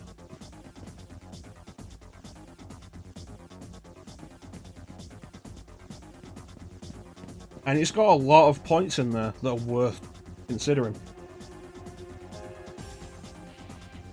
But ultimately, the big one I want to focus on is the massively overpaid CEOs. These CEOs who are so massively overpaid,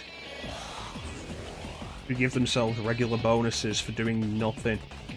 Meanwhile, record profits lay off hundreds of people. Why? What does that serve? It looks good on paper. Then there's a problem there. No, the added money doesn't go back to the teams.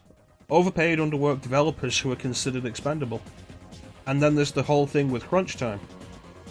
It's an awful industry. It's an industry that deserves to burn.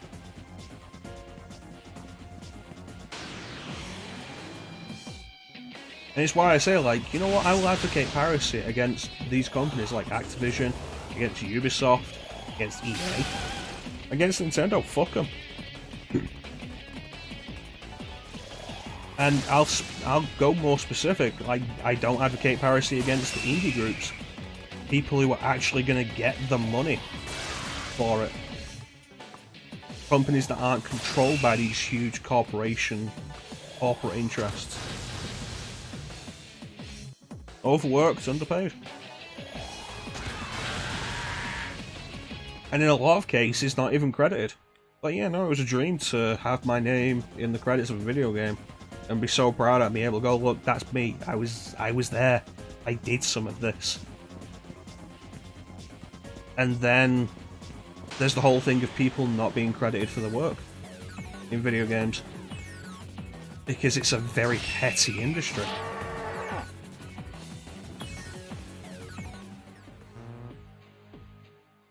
And there was the whole thing, Xseed, of all companies, is the one that comes to mind, the one that I saw a little while back.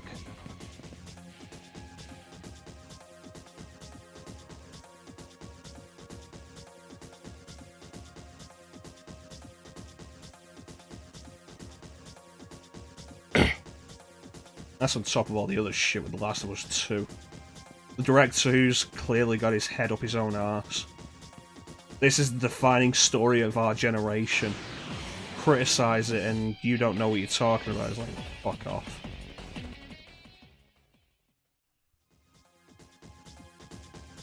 It wouldn't surprise me if that's a case of eventually force them to quit.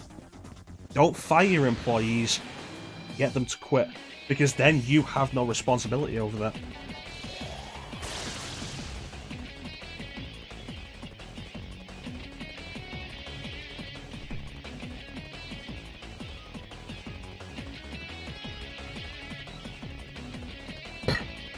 Yeah, that was the thing with Xseed.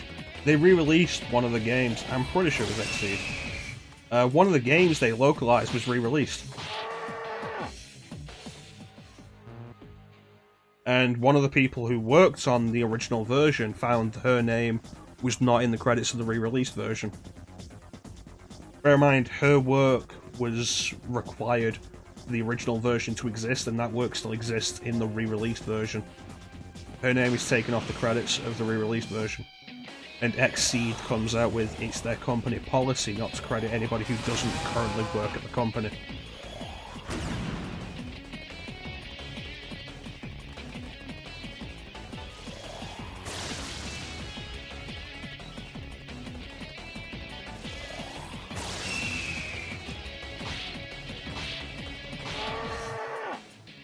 Yeah, it's complete bullshit.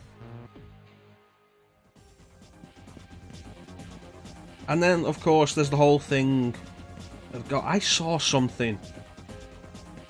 I think it was earlier today. Somebody said something.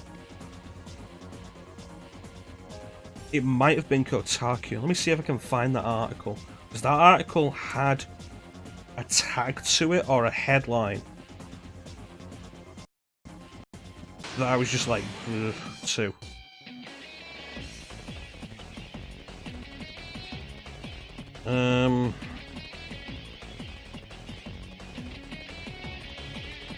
This going while I'll do this.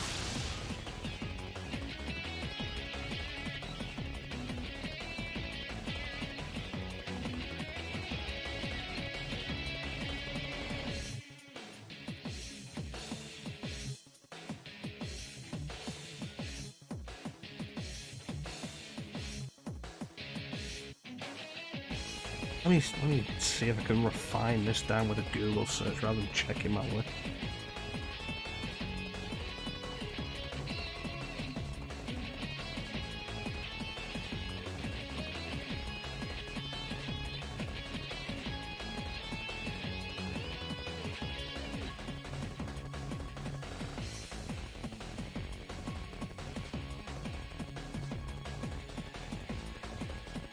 You know, I don't know. Suppose the exact wording doesn't matter. Like, the point of it is, like, a headline or a tag or something, it's not been a good year for Ubisoft. And I'm there thinking, you know what? No, it hasn't. With the massive sex abuse scandal that's come out of Ubisoft that kept on going. An industry that regularly and systematically abuses its staff, and then covers up the abuses and silences the abused.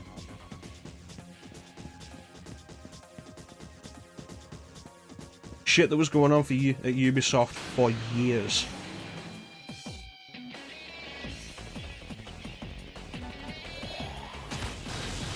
It's a scumbag industry, and the entire thing needs to burn. It needs to be burnt down and rebuilt. And sooner or later, the whole thing's gonna burst.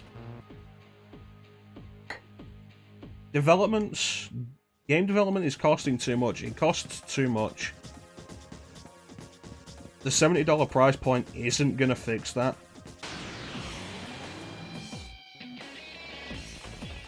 And why does it cost too much? Because the publishers are constantly competing against each other.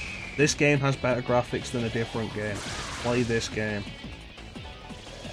It's a graphical arms race that's never going to stop until the entire thing bursts. And there you have the reason for your mounting development costs. And unless the publishers can figure out how to balance the two, how to balance development costs and graphical capability, then the entire thing is going to burst. There are people who will pay $70 for these games, but the big question that has to be asked is, are these games worth $70?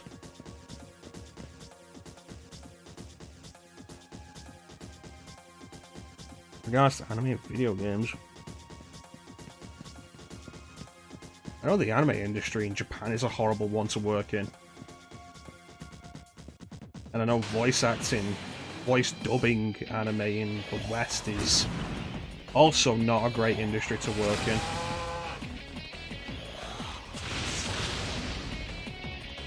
Massively underpaid, underappreciated.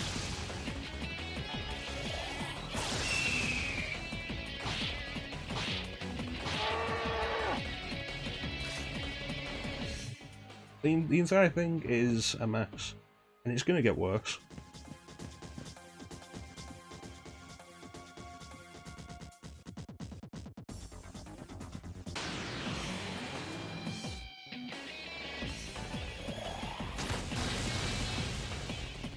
It calls to the stereotypical nice guy image. The quiet guy who sat in the corner and played video games and watched anime. And who somebody once tried being nice to, and it turned out that guy is alone because he is a complete prick. And that person was not the first to try and reach out and be friends with him. And the bullied, when put into positions of power, are often just bullies themselves.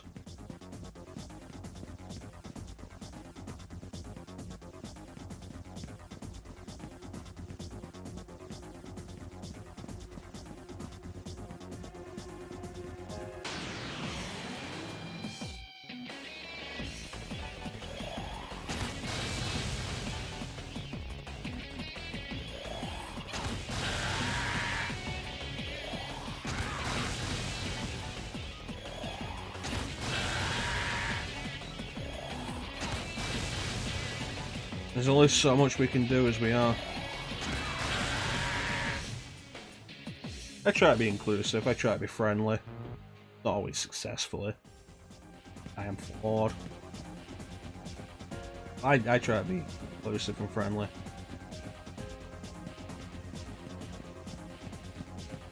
The way I see it, what is the point of expanding our interests in this way if we are going to then exclude other people?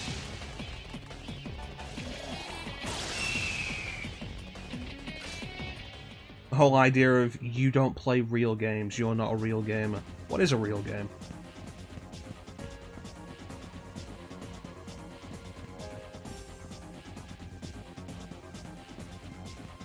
That entire idea falls back into the point of people are unwilling to accept that they are in the wrong.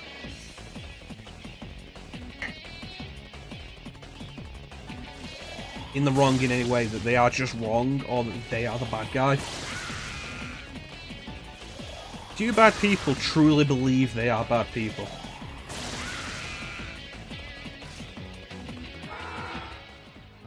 There we go.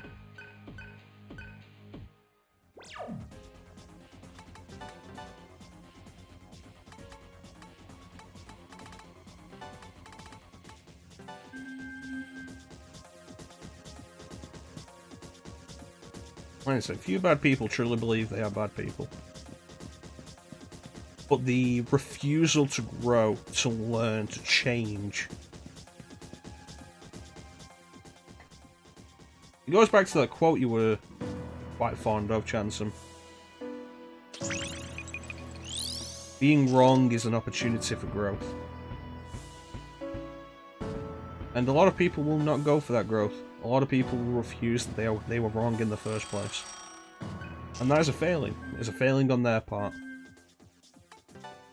And often, they are the kind of person who cannot accept that they will fail in some way. Or if they do accept that they have failed, then it is not their fault.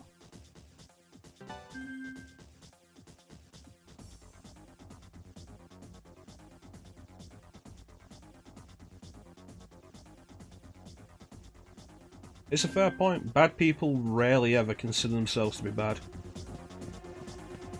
When you go into media, and the idea of an evil person, or just an evil that revels in being evil, is incredibly unrealistic. You truly evil people believe they are bad, that revel in it. Because they think they are good, they think they are right.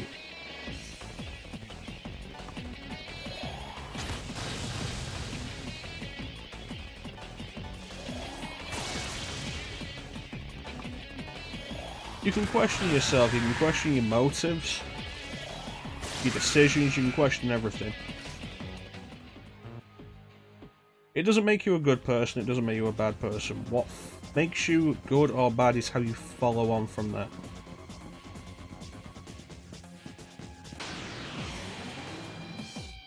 A good person will analyse everything and think how they could have done better for the sake of someone else.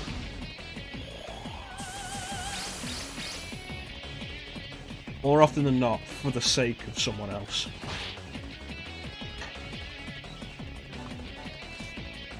A bad person will reassess things and think how things could have benefited them more.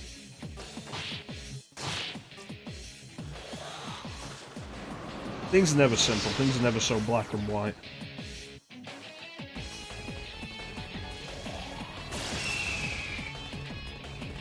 We'll all do bad things in our life. We'll all think bad things. We'll all say bad things.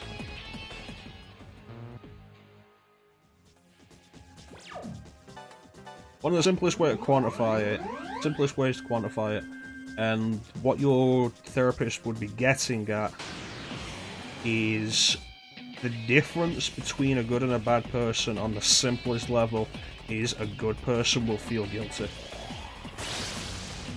Wrong target.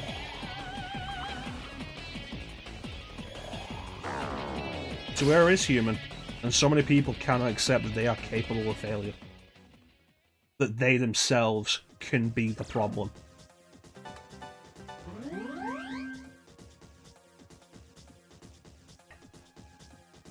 Look outward for the cause rather than inward. We're all flawed. Some people in more ways than others.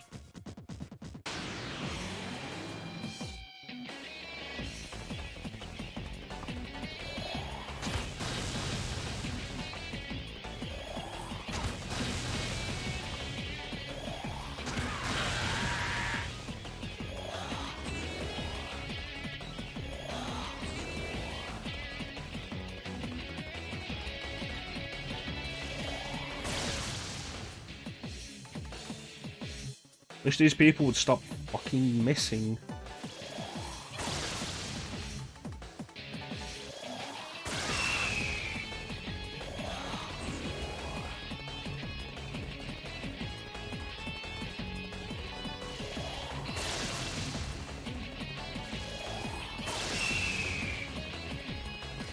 It does come back to that quote you like, Jansen, that I made.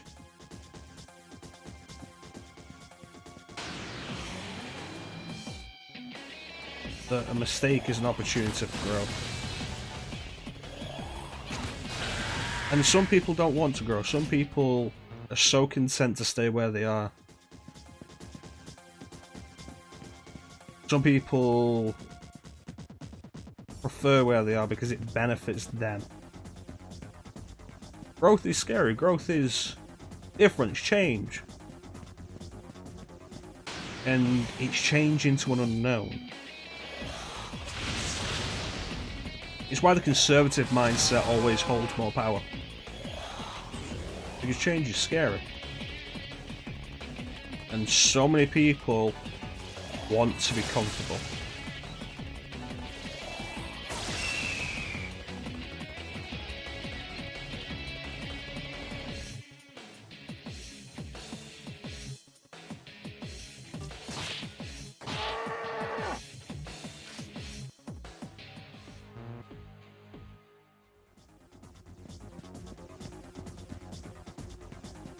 The kind of mindset that has exploded in popularity over the last... Not 4 years. Not 4 years, it's been longer than that. But it's certainly exploded in popularity.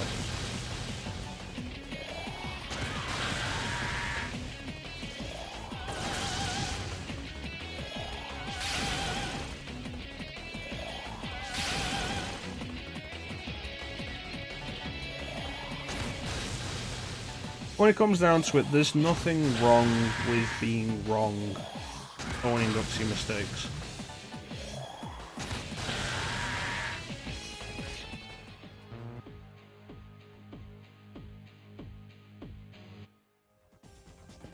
Because ultimately, what does it benefit to hide from that?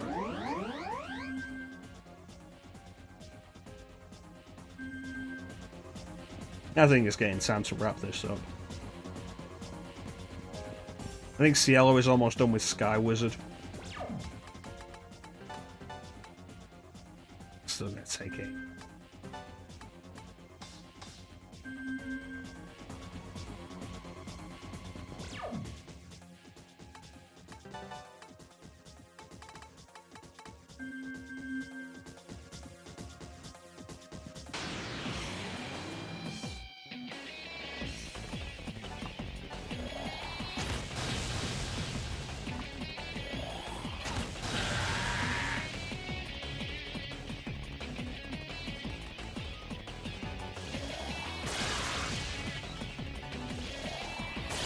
I suppose if there's anything that recent events, and by recent I mean like the last few years, have taught us,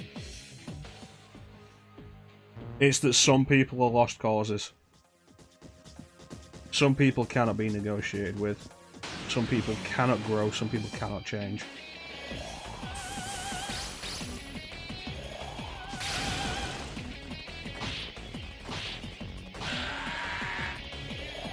And ultimately, we just need to burn the games industry down.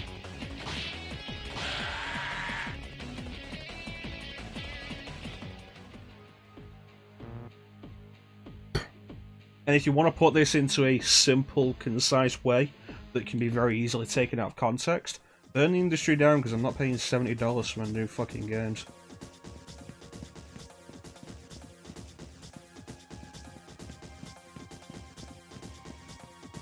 That's even worse over there. Over here, they want to charge £70 for the next generation games, which doesn't add up. But I looked into it when that kind of shit was announced, when Sony was like, the Demon's Souls remake is going to be $70 in the US and £70 in the UK. And I looked into it, specifically did the conversion rates, and that ends up with us paying around about $90 for that. It's like, you know what? I have a lot of old games here that honestly interest me a lot more. The Demon's Souls remake looks fantastic. Everything I've seen of it looks fantastic. The lighting effects look amazing. And that's really cool. The armor looks really nice. Graphically it looks really nice.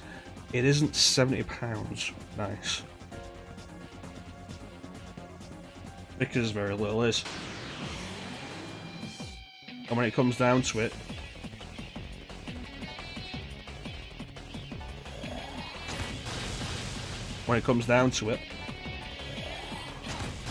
at the end of the day, I'm not all that interested in modern design anymore.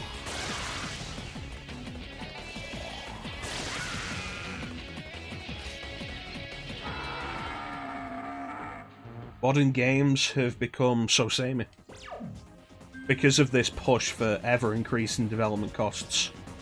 Everything to look the best, to sound the best, and as a result, that increases the amount of money that has to be brought in before it makes a profit. And because of that, there are no risks in the AAA industry. Everything is the same because it's proven to make money.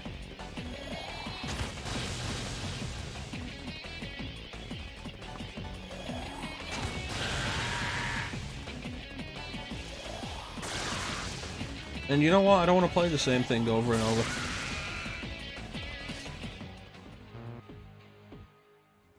Doesn't matter if you put a new coat of paint on it. I want to play new ideas. I want variety. I want to find things that I didn't know I would be into. I didn't like dungeon crawlers before I played Shin Megami Tensei. And then that changed when I played Shin Megami Tensei. I want to try the new things I don't want to try. The things I don't think I'll like, that I might actually like.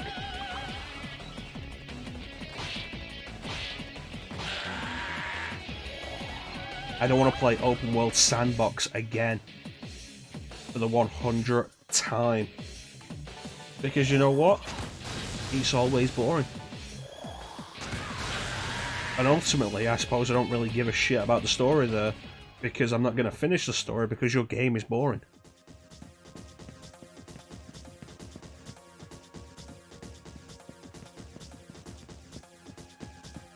I saw an interesting thing the other day,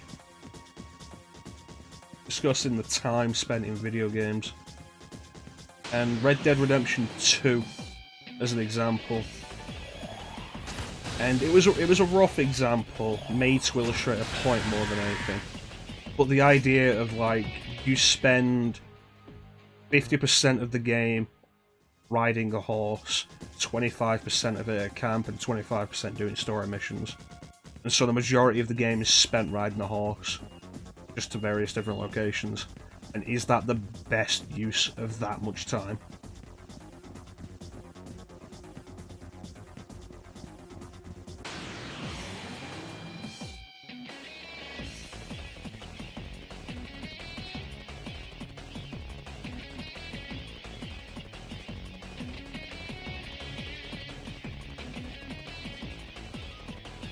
It's a fair point, Jensen. Pointing out the exceptions.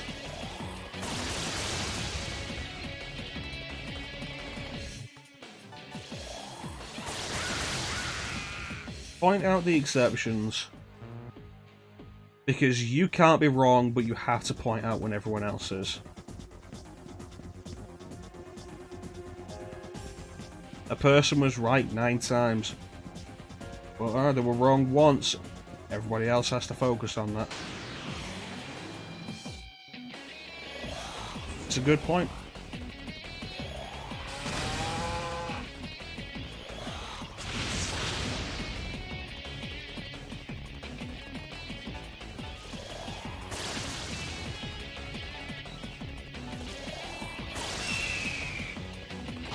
Always so quick to look for the flaws, to look for the differences in each other. An old story.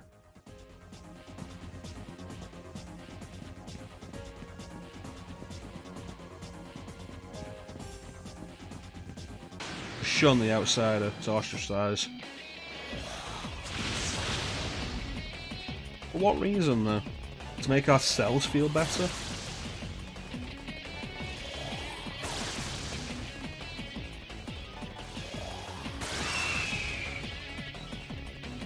Does it make you feel better? If it does, that's a fleeting satisfaction. Is it worth someone else's self-esteem?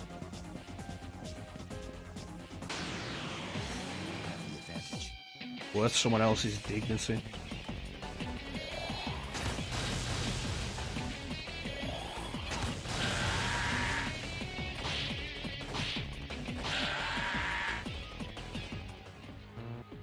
What is the value in being right all the time?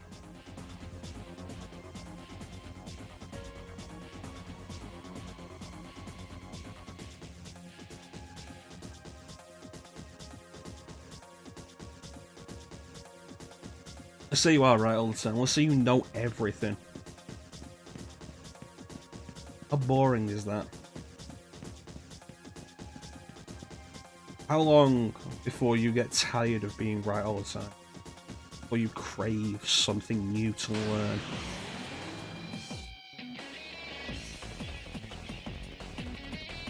Exactly.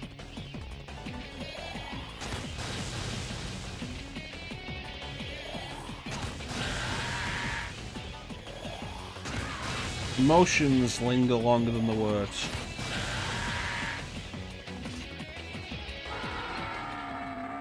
Exactly, you lose the opportunity to learn something new. You're always right, you're never wrong. You know everything.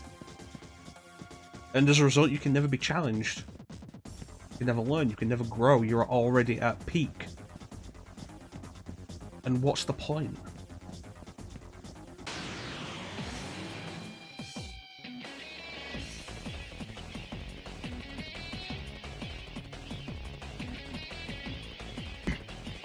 It's a good philosophy, Chanson.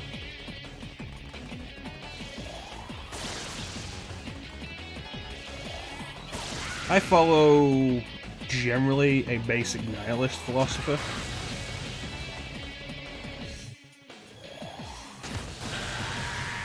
It works for me. And then becomes the point. Knowing everything is boring, no challenge. Let's apply it back to the video games. If I could go into the fight with the Archangels and just win, what's the point? Oh yeah. A quest for personal growth and enlightenment is never a wasted quest. It's like, let's say I went into the fight with the Archangels and I just won. And then that's that. That's gone. No satisfaction gained. No lasting memory of that. It was a fleeting moment that meant nothing.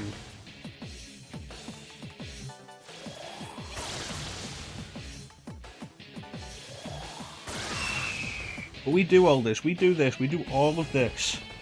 All this time spent. And it ends with us overcoming. We win. We beat the odds. We accomplish the goal. And it's a success. You've grown in such time. Pretty much, yeah.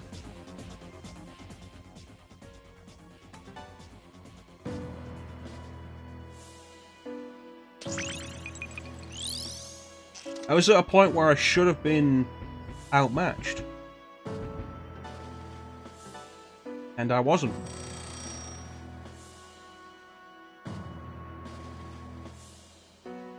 Yeah. They pulled out bullshit to stop me in the third fight. And I overcame it. And now they're throwing it all at me.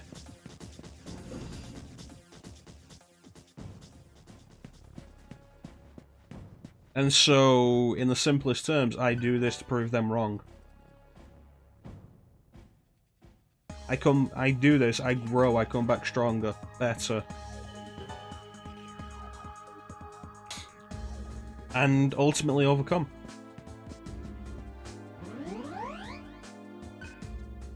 And the fight itself, as a result, may be boring, it may be dull.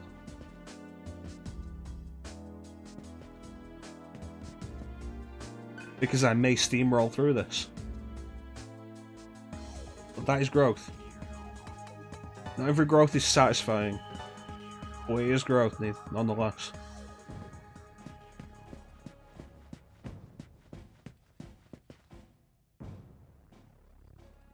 And we leave better prepared for the challenges that face us.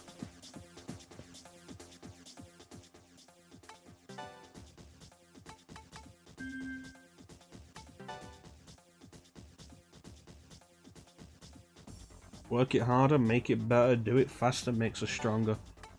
More than ever, hour after hour work is never over.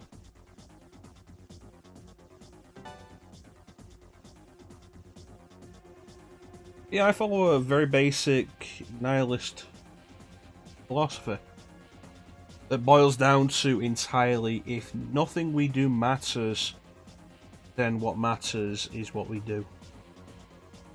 And it's a simple quote. Simple thought.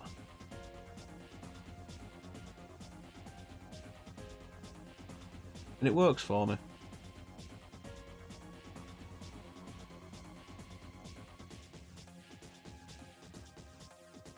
Ultimately, I am the center of my universe.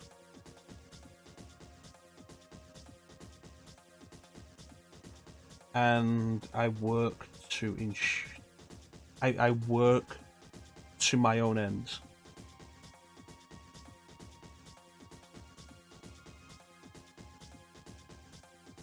And those ends are personal growth and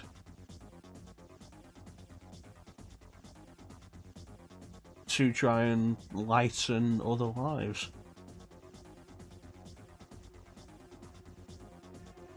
Exactly.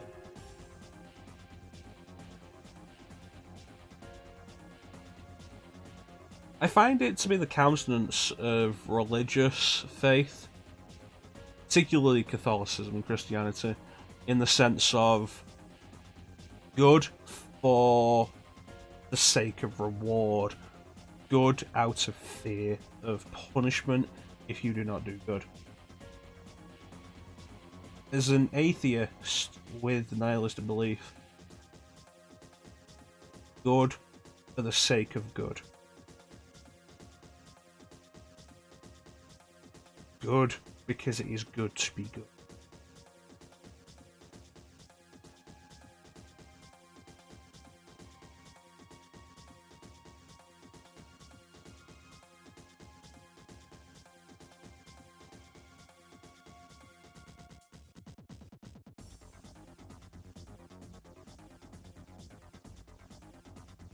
And ultimately, you have to decide what your own existence is worth.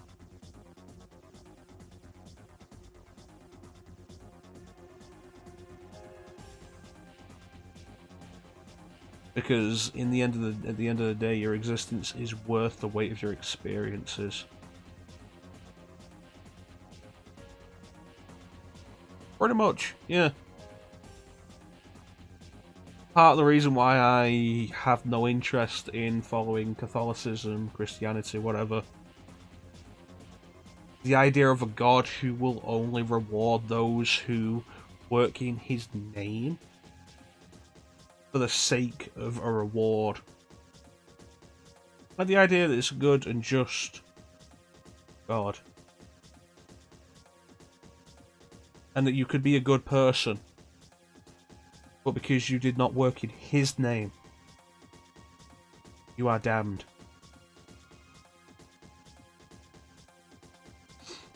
It comes back to something that hit me pretty heavily when I was reading, the first time I read The Divine Comedy, Dante's Inferno. The souls in the gates of purgatory, forever barred from entry to heaven, because they lived in a time before Christianity. No fault of their own. Good people. People who did well in their lives, people who did good in their lives, and they are forced to live forced to spend eternity in purgatory because the right religion did not exist at the time of their lives. And it's always been an idea that mystified me.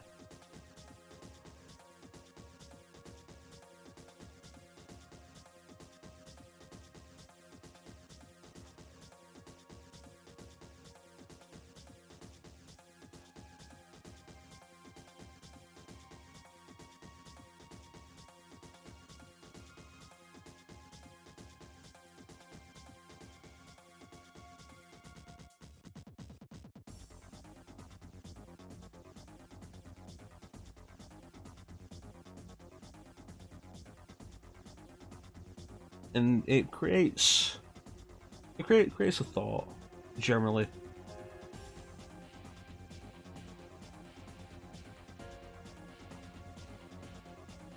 Like I say, nothing we do matters, what matters is what we do. And basic desire of mine is to try and leave a room happier than it was when I entered.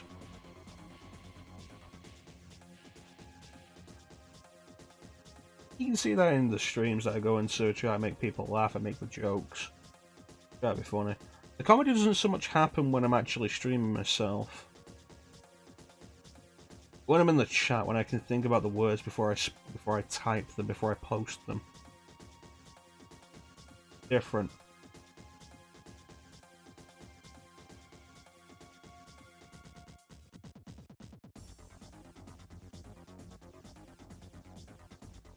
People underestimate the value of little good. Little adds up. Adds up over time.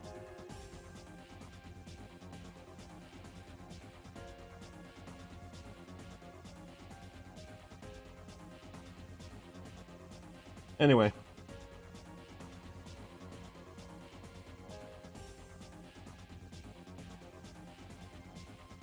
Sometimes it's not a difficult thing, Jansen, honestly.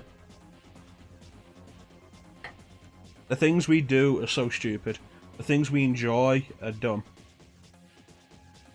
There's often things to make light of.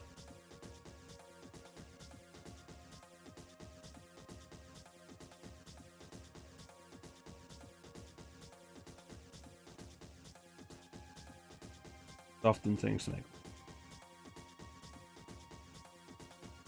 It's something I generally consider with some of the things I really do enjoy and love. Like Star Wars. Star Wars is fantastic. Star Wars is big and grand and can mean so much and is so dumb. And there's a lot of fun to be had with that. And the same is true of so much.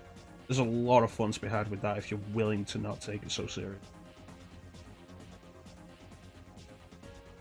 But anyway, went longer than I intended to. I did like an extra hour of grinding. We're not done with grinding yet. Let me hit the mantras. We're back with this next week. Hit the mantras. Bolt Master for Surf. Got Earth Emperor. Sky Wizard. Ice Master. Fire Emperor. There's more to do. Star Wars is dumb. It always has been. And it's the same with comics. Comics are dumb. DC always taking itself so seriously is stupid. It's why I love parodies of that stuff, like the Robot Chicken DC specials. I love them because they're done by people who know how dumb this is, and they know how dumb it is on more than a superficial level. It's like you can look at Family Guy, and Family Guy's like, yeah, no, Aquaman's lame because he was lame in the Super Friends. And they've been riding that joke for like 15 years. I'm not wearing hockey pads. And like the Robot Chicken DC special is over there and making actual fun of a lot of this shit, and it's great. On more than just a superficial level. Like the Legion of Doom stuff is fantastic. It's like Lex Luthor's all serious and trying to lead a Legion of Doom meeting, and somebody, I think it's Scarecrow, he's screwing around on his phone and shows somebody next to him, I think Sinestro. And then him and Sinestro are laughing at it, and it's like, what are you doing? We're trying to have a meeting. And Scarecrow puts it up on the TV, and it's Lex Luthor as a teenager in a band called Sexy Lexi. Like the band's called Sex Luthor, and he's Sexy Lexi, and he does this whole musical routine, and it's fantastically done, and it's wonderful because it's great. And I don't know, maybe it's part of the reason why I love Batman the Brave and the Bold. The animated series is fantastic, but the Brave and the Bold understands how dumb some of this stuff is, and has a lot of fun with it. Trying to be serious all the time just makes you more of a joke.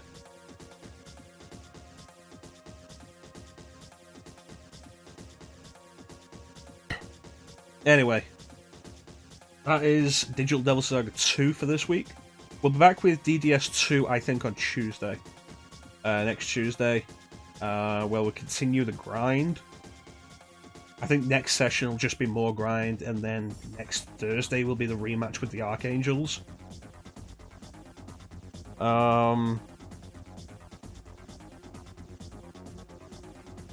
We'll be back on Saturday, 8 PM Greenwich Mean Time, where we'll be doing more Ninja Gaiden Black. I want to continue that.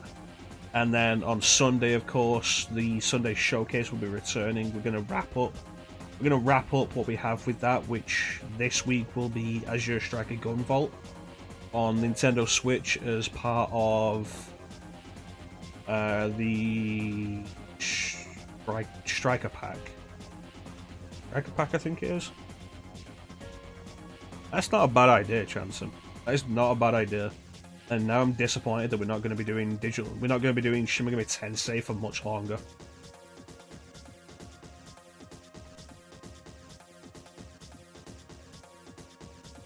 Like we finished Digital Devil Saga Striker Pack.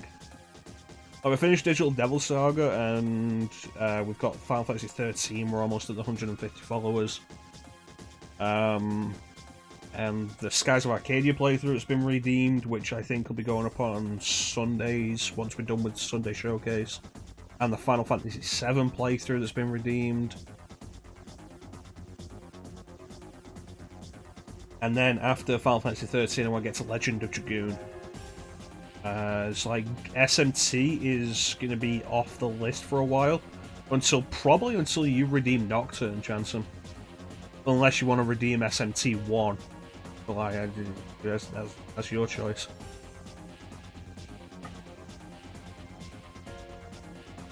During the last week of the year.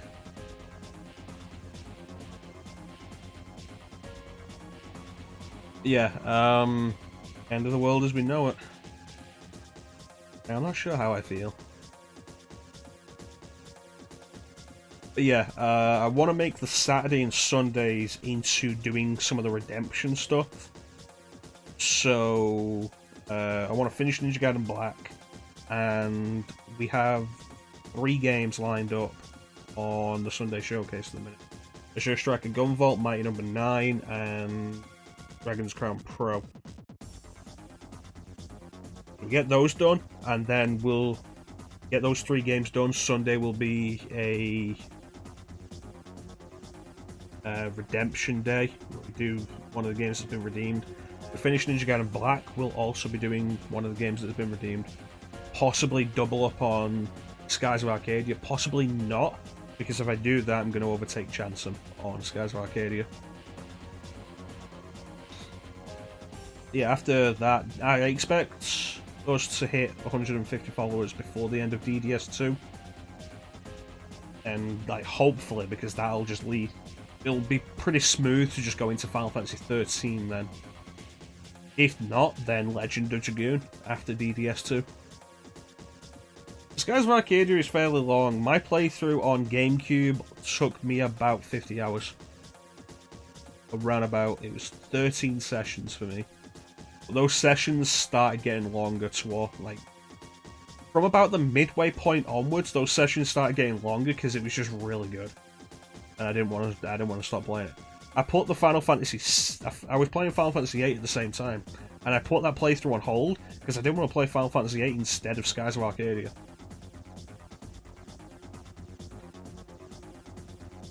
But yeah, if we don't hit 150 followers before we finish DDS2, we'll be jumping straight into Legend of Dragoon, and Final Fantasy 13 can wait. So yeah.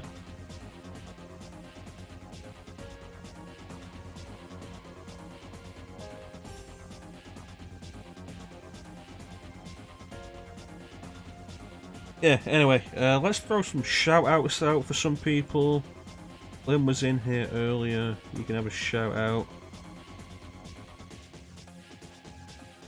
Of course, my boy Chansum, Teak, and Lino was here.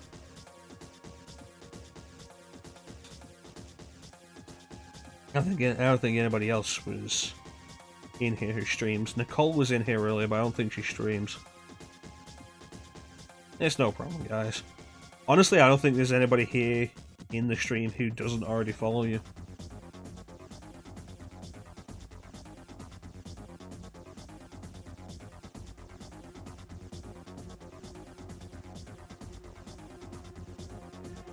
See, I've been calling him Plymothy J. Hazardon.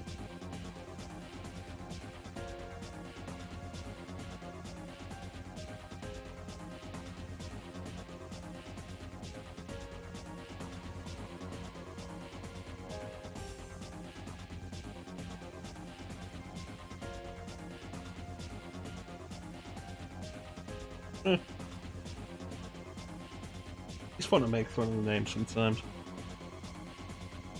It's like when Ali used to stream, and every now and then, like, I'd pull out a full name for her.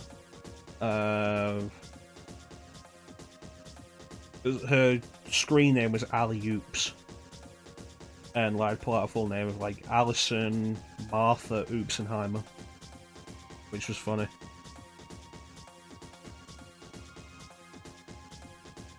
Plymothy of Hazard. Yeah, those Duke boys. How are they gonna get out of this one? In Hazard County. But yeah, we'll be back on Saturday with Ninja Gaiden Black as we continue that. Sunday, Azure Striker Gunvolt. I want to check with Teak. I'm unsure whether he was serious about Mighty Number 9 as his pick, or if he was just saying that because Clem said it and then moved to Azure Striker Gunvolt. So I want to make sure Teak actually wants Mighty Number 9 before we do it. Yeah, I want to thank everybody who joined the stream. Thank you so much for the support. I always really appreciate it. Big special thank you to everybody in the chat. Clem, Chansum, Lino, Teak, and Nicole. Thank you so much for joining me. Chat is always the best part of the stream. We'll be back Saturday, 8 PM Greenwich Mean Time GMT with Ninja Gaiden Black as we continue that. It's probably been long enough now that I forget how to play it. I've probably lost the reflexes I built up over that first session. But yeah, that should hopefully be fun. We're not quite at the point where I stopped playing it on Vita yet. Because if you remember, when I was streaming it, I said like I did Ninja Gaiden Sigma Plus on Vita and stopped during the Rachel level that is in Sigma. And that level isn't going to be in Black. It was added for Sigma. Part of the reason why I've gone with Black instead of Sigma. Yeah, we should hit the point though where I'm in new territory on Saga, so that should be fun. But yeah, with that, I want to thank everybody for watching. Have yourselves a fantastic time of day, and take care. We'll catch you next time, guys. Bye.